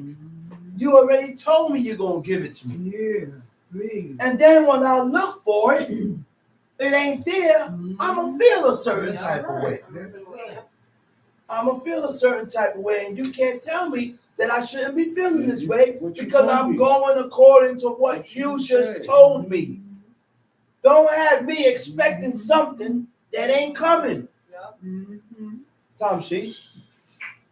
But when the desire cometh, it is a tree of life. When the desire comes, it's like a tree of life. When whatever you expected, it happens to come. God compared that to the tree of life, to that tree of life that gives life. Read. Whoso despiseth the word shall be destroyed. Whoso despiseth the word shall be destroyed. It shall be his destruction. It's going to be his pain, his suffering. According to the word that you despise, that's how your destruction is going to come. Tom Sheep. But he that feareth the commandment shall be rewarded. He that feareth the commandments shall be rewarded. The Hebrew word for rewarded is shalom. He that feareth the commandments shall be whole, shall be at peace, shall be complete. The only way to be complete with God, I gotta develop some type of fear. Because fear is what causes me to be complete and whole. Tom Sheep. The law of the wise is a fountain of life, to depart from the snares of death. The law of the wise is a fountain of who? Life. It's a fountain of life. It brings life. To depart from the snares of death. To depart from the snares of death. Read. Verse 15. Good understanding giveth favor. Good understanding giveth favor. Good understanding gives grace, gives favor. But the way of transgressors is hard. What was that? That was 15. You know what good understanding is? Prudence. Insight. Prudence and insight. What is prudence? What is insight? Prudence is the virtue of exercising care and good judgment in matters, being able to look ahead and anticipate future outcomes of your actions, being cautious with the ability to govern oneself through reason and controlling oneself, thinking before acting, considering the consequences. So good understanding will earn you acceptance and approval. Also, by aligning your actions with moral principles, will be favored. Those are the only people that's favored by God. Read. Good understanding giveth favor, but the way of transgressors is hard. The way of the treacherous. The way of the treacherous, the transgressors don't change for the better. They remain the same. A treacherous person don't change for the better. They remain the same. Certain people just don't change. And we be looking for people to change and get better and change. They remain the same. Or sometimes why we get worse is because we haven't changed. So the evil that we have in us increases and it strengthens. Tom Sheep. Every prudent man dealeth with knowledge. He said, but the way of transgressors is hard. I looked up the definition of hard. You know what it says? A aleph yod tau nun. He said permanent. What I just said. Treacherous people don't change. If a person is treacherous, a treacherous person can't change. They remain the same. Transgressors don't change. They remain the same. Tom Sheep. Every prudent man dealeth with knowledge. It also means that word town means hard or permanent, and it also means incessant. Incessant means unpleasant or annoying. Go ahead, read. Every prudent man dealeth with knowledge. Every prudent man dealeth with knowledge. A prudent person speaks on what he knows. Experiencing or study. It says every prudent man deals with knowledge. A prudent man only speaks on what he knows. I'm not going to speak or say things according to my feelings, because I don't know if according to my feelings, if I'm right. Yep. Okay? Not off speculations. Go ahead. But a fool layeth open his folly. A fool layeth open his folly. They say anything. That means a foolish person acts without wisdom. A foolish person acts without wisdom, without discretion, openly displaying their foolishness through rash words and actions. No discretion. That's right. Tom C. A wicked messenger falleth into mischief. What verse is that? 16? 17. 17. A wicked messenger falling into mischief. You done came back and brought the wrong message back. Now you in trouble. Okay. Why you had to bring certain messages you don't have to bring? That to yourself. You should have kept that to yourself. Right. But the purpose of me bringing this message is to point you out. Yeah. To cause Is a cause. it's to point the person out. Now everything done switched. Now you're being looked at. Yeah. Go ahead. But a faithful ambassador is health. A faithful ambassador is what? Health. Is health. The Hebrew word for health, it means reliable. When I looked up the word, it said a faithful ambassador is reliable. Yeah. A faithful ambassador is reliable. Their work is of great benefit to other people, which means the things that I do is going to benefit you. It don't only benefit me, it benefits everybody. That's right. We don't not supposed to be doing things that only benefits me. Because when you do things to only benefit yourself, that means you are selfish. That's right. Selfish people cannot serve God. No. You have to be more selfless. You have to be more considerate and have more of an eye for people. Those type of people can serve God. Tom C. Poverty and shame shall be to him that refuseth instruction. Poverty and shame shall be to him that refuseth instruction. The Hebrew word for refuse is para. It means to ignore or to avoid. To ignore, to avoid, to neglect, discipline, or correction. Yeah, we avoid correction. We avoid it and we ignore it. Even though we discipline you and correct you and tell you what you ignore it. Because you have not allowed that correction to move you in a way, in that godly way that you are supposed to be moving. You have not received the correction. People like that can't do these laws. Because if I can't receive the correction here, how am I going to receive God's correction? You know why? Those are the type of people that blame everybody else instead of looking at yourself. You don't receive. You cannot receive the correction. See, when things happen in our lives, it's because it's a reason why it happened. I say it's a reason why certain things happen to us. Tom C. But he that regardeth reproof shall be honored. But he that regarded reproof shall be honored.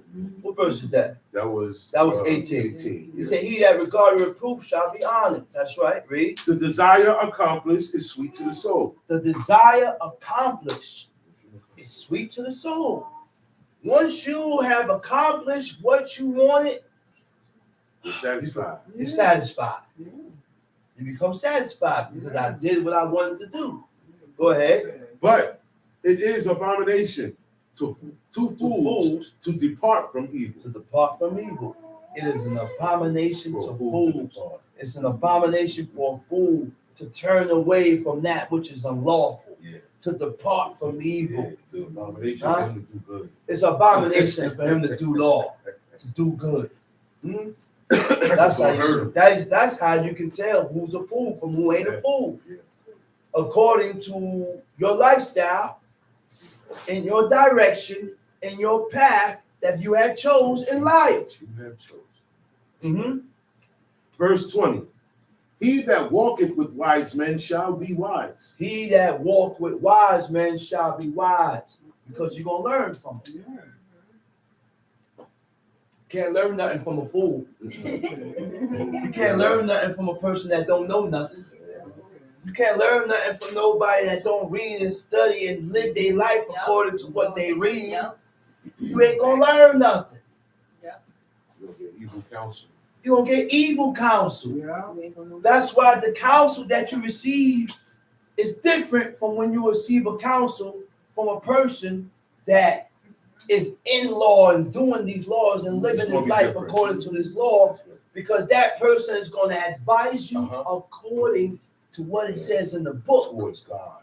He's going to advise you towards God, what to do, what you should do, from what you shouldn't do, and what you shouldn't say or voice. That's what you call godly counsel, godly advice, righteous advice. Go ahead. But a companion of fools shall be destroyed. A companion of fools shall be destroyed. See, read. Evil pursueth sinners. Wait a minute. Evil pursueth sinners. When I looked up evil, it says kata. Kataim means sinners. Right? Pursuit is radef. It means to follow after. Follows you like trouble follows you. Right? To follow after. Yeah. Right? To go behind. Right? Evil pursuing evil. Go together. They go together. That's why God used evil people to do things to evil people. Right. Yeah. God is not going to use a righteous man or a godly man to do something that is evil. And when God used you to do something evil, now I have to check myself. Right. Why was I used to use this despicable thing that God hates? That means I am evil. That's right. That means there is something in me that I need to weed out and change, because I was used to do something evil. I was used to do something wicked. Yeah. But to the righteous, good shall be repaid. Read. Verse 22. A good man leaveth an inheritance to his children's children. A good man leave an inheritance for his children's children. That's what gonna bug a father. The welfare of his children. The welfare of his children, to make sure that his children is benefited, so that they don't have to go through what I went through. The hardship that the father went through. I don't want my children to go through this. So therefore, if I went through prison, I don't need you to go through prison, because I can tell you what it is and what's it's like, because I've been through it. So I'm going to guide you towards a lifestyle that's going to prohibit you and keep you from going in the same path that I went through. That's what a father does. It says what? And the wealth of the sinner is laid up for the just. It's laid up. The wealth of the sinner is laid up for the just. Read. Much food is in the tillage of the poor. Much food is in the tillage of the poor. But there is that is destroyed for want of judgment. He that spared his rod hated his son. He that spared the rod hated his son. Why? Because sometimes the child needs to be whooped. That's right. Yeah. Sometimes the child will only understand when he is whooped. Sometimes it's like that. That's right. Because you do a lot of talking, and sometimes they take the talking for weakness. Disregard. And they disregard the talking, and you talk, and you talk, and you That's talk, right. you talk, and you That's talk, right. and you keep talking, and you keep talking, and you tell them the penalties. If you keep doing this, I'm going to do this. And they go and do it, but you don't do the penalties. So this is why they keep doing it over and over. They're spoiled that way. They don't ever stop. They're spoiled that way. And that goes with children. This was only for children. It ain't talking about grown-ups. But now it's for adults now. It's for children and adults. That's right. Because you counsel the adults That's right. and you tell the adults, don't do this no more. This is the penalty that's going to come if you do this. And the adults does it. And guess what? Yeah. There's no penalty. Nothing changes. Mm-hmm. That's right. Correction is important, man. You got to correct the child Yeah. so that the child can learn from that correction, from the chastening, and don't go that way no more. That's right. I don't That's right. want my son to go that way no more. So when you do certain things, I got to beat you. Mhm. I only had to beat my son one time. And I said, son, this right here, I already spoke to you. You kept doing it. I got it. And I drove out there, put him over my lap, and whipped him. I had to whoop him. But you ain't do it again. No, he ain't do it again. Why? Because he knows I be knows. No, he learned. Sometimes all you gotta do is look at him. And they straighten up. And they straighten up. That's how you learn. That's how you learn. Tom sheet. Proverbs chapter 13, Verse what? verse 24. Verse 24. He that spared his rod hated his son, Uh-huh. but he that loveth him chasteneth him betimes. He that loveth him will chastise him betimes. That's right. And that chastise, it don't mean, it means different things. It don't mean beat him all the time. It don't mean constant beating. Nah, I'm not constantly beating my son. I'm not doing that. There's other ways to discipline my child. Punishment. Because you know why? Because my father and my mother didn't beat me for everything. Take away privileges. God ain't beat me for everything. That's right. So what am I doing beating my son for everything? Huh? I'm not going to do that. The Hebrew word for beating, the Hebrew word for chastise, to chastise is musar, right? Musar means to chastise. It means to reprove. It means to instruct, right? And you do that with your mouth. Some things call for stripes. Some things I could pull you to the side and talk to you about it and tell you to listen, don't do that no more. If you do this and this and this, this is what's going to happen. Don't do that no more. And I expect you to listen according to what I'm instructing you about. Okay. Yes, I'm expecting you to listen. So don't do it. Go ahead. The righteous eat it to the satisfying of his soul. The righteous eat it to the satisfying of his soul. You know what that means? They don't stuff their mouth till they can't stuff no more. Yeah. I still want. When I stuff my mouth to where I can't fit nothing else in, yeah, glutton and what else?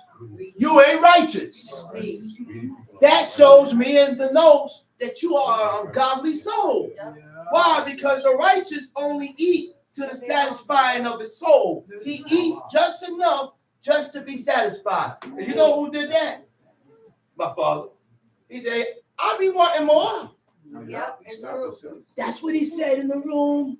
He said, I'll be wanting more, son. And it tastes damn good. He said, but you know what? I'm not going to take the seconds. I'm always leave room for more. And you know when you eat like that, when you glutton and portions and stuff, you damage yourself. Yes, it It's is. more damaging to the body than good. Mhm. It's more damaging to the body than good, man. That's right. Tom Sheets. But the belly of the wicked shall want. But the belly of the wicked, what verse is that? But the belly of the wicked shall want. The belly of the wicked shall lack. The belly of the wicked shall be without. Let's go to Job chapter 16. Job chapter 16. You got it? Let me know when you got it. Job chapter 16. Time sheet. Then Job answered and said, I have heard many such things. Miserable comforters are ye all. He said, miserable comforters. Right? I have to go over certain things in here. Right? We requested. Right? It says, Mena Kami Amal. Miserable comforters. Right? Miserable comforters are people who attempt to offer sympathy. Why he called his friends miserable comforters? Because they are supposed to be my friends. They didn't comfort him. You was my friends, and you ain't comfort me in my distress while I was suffering. I'm over here suffering. I'm going through it, and there's no comfort in your words. Go ahead. Shall vain words have an end? He says, shall vain words have an end? When are you going to stop? When are you going to stop saying the things that you're saying and voicing certain things? Vain words is idle talk, deceptive words that lack truth. Mislead a person, causing them to fail to align with the will of God. Vain words. Go ahead. Or what emboldeneth thee that thou answerest? What emboldeneth thee? What provokes you? What is provoking you to say these things? What's causing you to say these things? Why are you saying these things? What is the cause? Go ahead. Because Job never gave him a reason to say that. They are all conjuring up these ideas and this frame of thoughts in their head about Job because they see what Job is going through. So in their head, and in their head, he's evil. He's evil and wicked. In his friend's head, he did something that was against God. That's why they talking about. And that's how people think today. People will be going through certain things. That brother wicked. Man, he wicked, man. She wicked. Look what she going through. Oh, look what he going through. You don't know why that man going through that. It rains on the righteous. It rains on the righteous as well as the wicked. It's just his turn. When it's your turn, I want to hear what you say about yourself. It's his turn. Everybody get their turn. Everybody get their time. You gotta watch our words. You don't judge nobody now. Keep that to yourself. Keep that to yourself and do the things that's gonna straighten you with God. You know what that is? You know what that is? Go visit them. Go visit the sick. That's what those are one of the things that straighten you concerning God. We read that where in the Apocrypha. Person is sick, give him a visit. Go to the house in the morning. Visiting a sick person in the hospital Means a lot to that person. it means a lot to that person. You're not gonna know. Look, visiting sick people and visiting people in jail. Brother, Oh my God, brother, I can tell you because I've been there. brother, I seen a sick man call his enemy, man, to come visit him. You hear me, man? I seen that. It made him smile. You hear me, man? I seen that. It made him smile like he wasn't in it. Why? Hear Because me, son? why I can speak on it because I've been through it. You know what it is to be in prison and all you see is walls, and I'm around Negroes Strangers. all day. Strangers. Strangers. You know what that is? And then the only time that you're out of this system is when you get that visit. No, when you get that visit, at this point in time, when this person is visiting you, you ain't there. Your mentality is gone. Jail's out of your mind right now. Right now, I'm in the world. I am living my life right now because of this visit. I'm telling you, man. It means a lot, brother. It means a lot, It means man. a lot. That visit means a lot. A letter. Tom, Even a see, letter. A letter. Even a Oh letter. my gosh. Don't tell me about It no means a lot, letters. brother. You know how many times I've been in prison and it said on the mail. On the mail, I run up to myself. Oh my goodness. Immediately I run to the bar, I run to the thing, looking to see who wrote me. Immediately. You know what happened after they ain't called my name? My heart drops. My heart drops every day. Every day. My heart dropped. Every day our name ain't I didn't called. get no letter. I said, every day our name ain't called, our heart drops. My heart dropped. No letter. My moms and my pops wrote me every Man. week. No letter. Word, man. That's that. Those things means a lot, man. Yes, it does, brother. Those things means a lot. Yes, So it does. because you've been through it, now you know what a person is being You know how it through and feels. what is needed Yeah. when that person is in that state. Yeah. That is what empathy is. Yeah. That is what empathy is. Hmm? Go ahead, read. I also could speak as ye do. Uh-oh. This is one of the important parts I want to get to. What verse is that? Verse Yeah, 4. what Job said. He said, I also could speak as you do. Huh? I can say the same If thing. your soul were in my soul's stead, if you was going through what I went through, I could say the same thing to you. Read it. Read it again. Go If ahead. your soul were in my soul's stead, Uh-huh. I could heap up words against you Uh-huh. and shake mine head at you. And shake my head at you.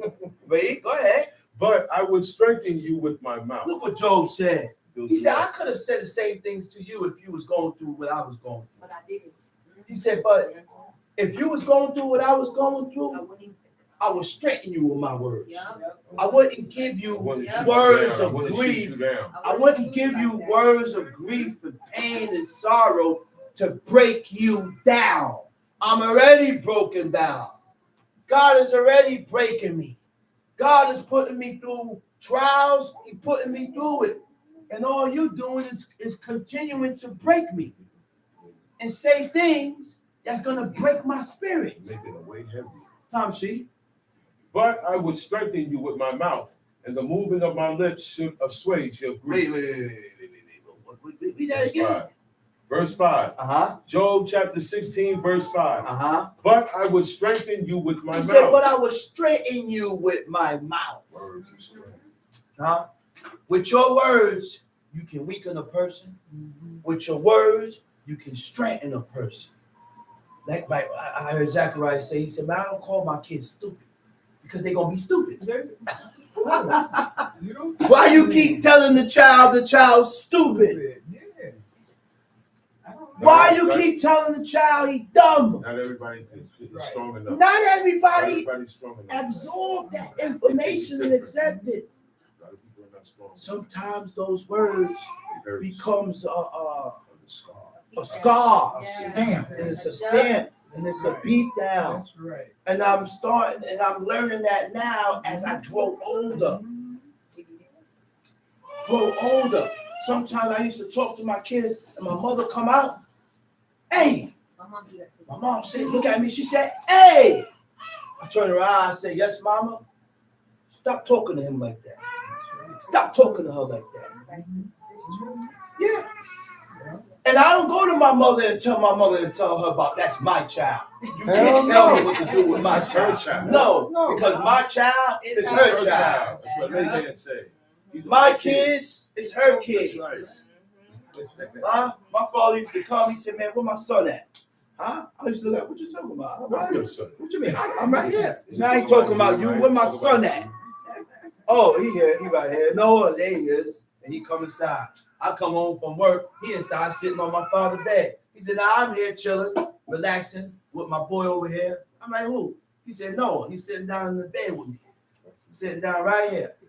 He didn't stay in this room. He used to fall asleep right inside my father's room." Stay asleep right in his room. Go ahead, read. My grief is not assuaged.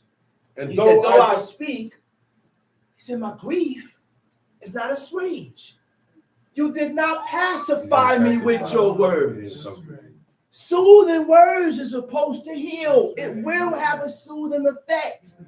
It will. But your words is causing me more pain. Your words is causing me more sorrow.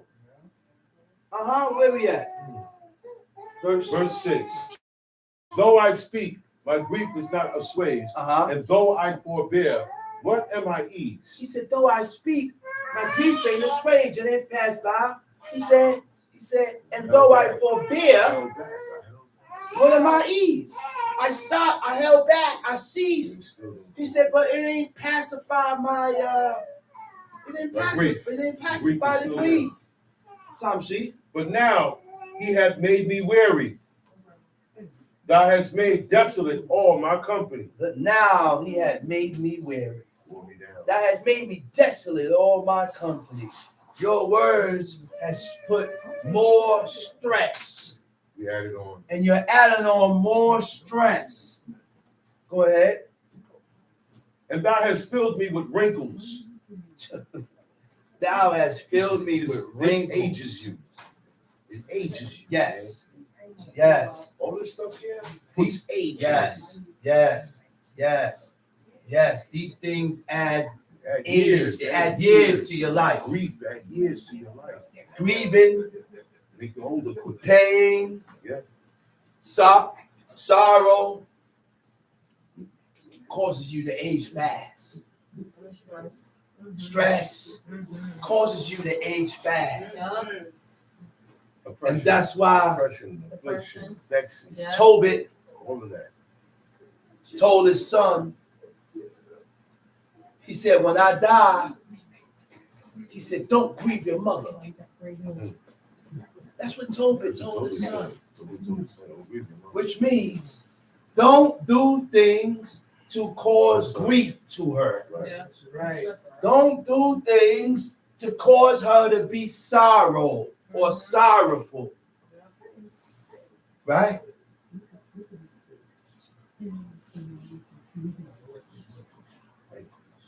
Go ahead. Thou hast filled me with wrinkles, which is a witness against me. And my leanness rising up in me beareth witness to my face. And my leanness rising up in me bearing witness. You can see it. You can see it in his face. Bags, lines. Job was going through it, man. Go ahead. He teareth me in his wrath who hated me. He teareth me in his wrath who hated me. This was deep too. You know what the word for hate means? He said he teareth me in his wrath who hated me. The Hebrew word for hate is satama. Sin, tet, mem, Sophie. When I looked up the definition of that word, it means to bear a grudge. He said he teareth me in his wrath who beareth a grudge. Or it also means to retain animosity. Retain means to hold. To hold on to. And God done commanded us not to hold no grudge. Because in order to hold a grudge, in order not to hold a grudge, I got to take the cause to the person that I'm have a grudge with. Right. That's how you release it. That's how you release it. The reason why the grudge is not released is because I haven't been towards the person and spoke and took the cause to that person. I've been everywhere else except for that person. Yeah, I told this one. I told everybody else except for telling and going directly to the person. Right then and there. And grudges, if it's hold for too long, it turns to hatred. Turns to hatred. Grudges turns to hatred. That is. Tom, see? He gnashed it upon me with his teeth. Mine enemy sharpened his eyes upon me. They have gaped upon me with their mouth. They have smitten me upon the cheek reproachfully. They have gathered themselves together against me. God had delivered me to the ungodly. God had delivered me unto the ungodly. So when you go to jail, God done delivered you in the hands of these people. Oh, yeah. When you go in the hospital, Oh, yeah. God put you in their hands. Oh, yeah. Talk about it. So he said the word for ungodly is awil. Awil means perverse one or the unjust. What does it mean to be perverse? Perverse means what? Willful distortion of righteousness. Engaging in corrupt conversation, it signifies a deviation from truth with the intent, deceive and led astray. Signifies the deviation from truth. Signifies a deviation That's from how you truth. can tell this guy's That's right. That's right. To deviate means to turn away from that which is lawful and right by God. A corrupt, right? Go ahead, verse 11. God had delivered me to the ungodly And turned me over into the hands of the wicked. turned me over into the hands of the wicked. Read. I was at ease, but he had broken me asunder. He I had was at ease. What causes us to deviate from truth? A corrupt heart.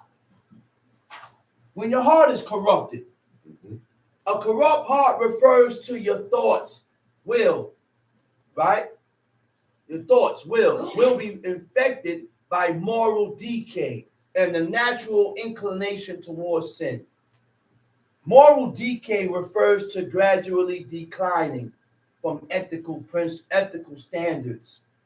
You hear what it says? Gradually declining from ethical standards is a slow process. You don't dip out so quick like that. Nah, you won't Little by little, you begin to deviate from what God says, values and principles of God. When you start normalizing behavior and action that God is against, you know what normalizing behavior is? Okay. You think it's okay. You think it's all No, right. no. Now that's just him. That's No just the way he is. No, that's not No. the way you should No. be. That's not the way I should be. I need to change. And I have to stop being the way I am.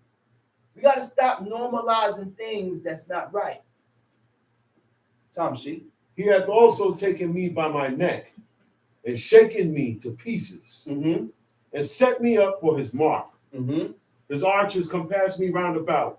He cleaveth my reins asunder and doth not spare. He poureth out my gall upon the ground. He breaketh me with breach upon breach. Breach upon breach. Read. He runneth upon me like a giant. He runneth upon me like a giant. Job was humbled with a broken spirit by God.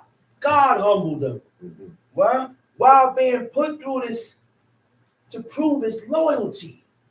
God put him through all this just to prove how much loyalty you have. Like he did Abraham. That's right. Tom She. I have sewed sackcloth upon my skin. I have sewed sackcloth upon my skin. Read. And defiled my horn in the dust. And defiled my horn in the dust. Read. My face is foul with weeping. And on my eyelids is the shadow of death. Not for any injustice is mine hands. Also my prayer is pure. He said, not for any injustice in mine hands. In my hands. Also, my prayer is pure. Your prayer can only be pure if you're pure, if you are just. You have to be just. If you are just, then God will look at your prayer as pure. He said, not for any injustice. He said, I don't have no injustice in my hand. I'm not unjust. There's nothing unjust with me. You never committed. So what? Also, my prayer is pure. A pure prayer from a person is when you are characterized with humility, repentance, alignment with God's will, than selfish desires. Tom Sheep. Verse 18. Mm-hmm. O earth, cover not down my blood, and let my cry have no place. Mm-hmm. Also now, behold, my witness is in heaven, and my record is on high. My friends scorn me, but mine eye poureth out tears My unto friends God. scorn me. He said, but what? But mine eye poureth out tears My unto friends God. scorn me. A scorner is a pride, right? One who mocks and shame people to justify themselves. A scorner does their own heart's lust, their own desires, and don't want no one reproving them, telling them different. Tom Sheep. Oh, that one might plead for a man with God as a man pleaded for his neighbor. Mm-hmm. When a few years are come, then I shall go the way. Oh, that one might plead for a man with God. As a man pleaded for his As a man pleaded for his neighbor. Speak up for the godly man. Huh? To speak up. Nobody The Hebrew spoke. word for plead is yokeach. It means to prove, to rebuke, to correct. He said, oh, that one might plead for a man with God, as a man pleaded for his neighbor. Tom Sheep. When a few years are come, then I shall go the way whence I shall not return. That, Huh? yeah. I hope everybody has gotten what was bought. And I'm going to say Shabbat Shalom. Shabbat Shalom Lekah. You have any questions? Anybody have any questions to ask? If you have any questions, you can ask them.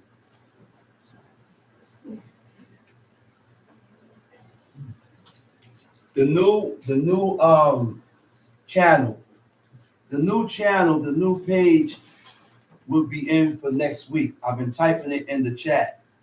I'm gonna type it again inside the It chat. has to be spelled the same way. It's spelled the same. No, Okay. let the people know they have to type it the same way that you type Yeah, the same. You have to type in this. The chat that I type in has to be typed in the same way that it's typed in the chat. Okay. Because we're gonna be going by this page next week.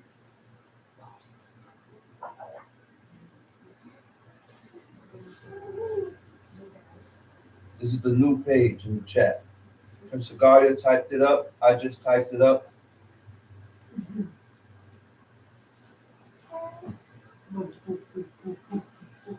Anybody have any questions before we come down?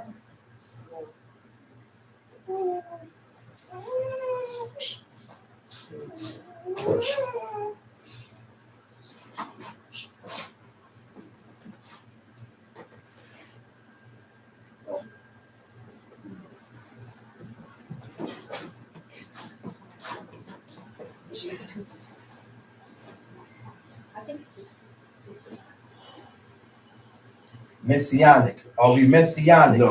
No, we're not messianic. We are Torah only. No. We're not messianic at all. We're waiting for a Messiah. Oh, nah. We don't wait for messiahs. We're not waiting for no messiah. The only place, the book speaks about someone coming back, and that's Elijah. Yeah. Malachi chapter 4 speaks about the prophet Elijah coming back Yep. to turn before God destroys the earth. Yep. He's supposed to, his objective is to turn the hearts of the fathers towards the children and the children's hearts towards the father. Malachi chapter 4, brother, you can read Malachi chapter 4. It will tell you who's coming back. It's nobody, we are not messianic. We don't look for nothing else. We're not looking for nobody to come back.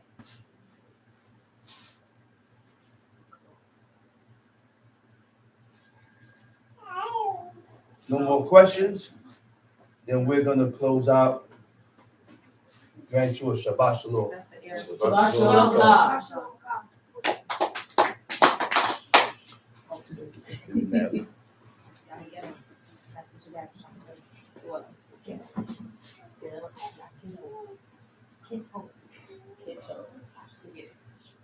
Oh, shit. Yeah, I keep fucking up. You killing me with that shit. Wait.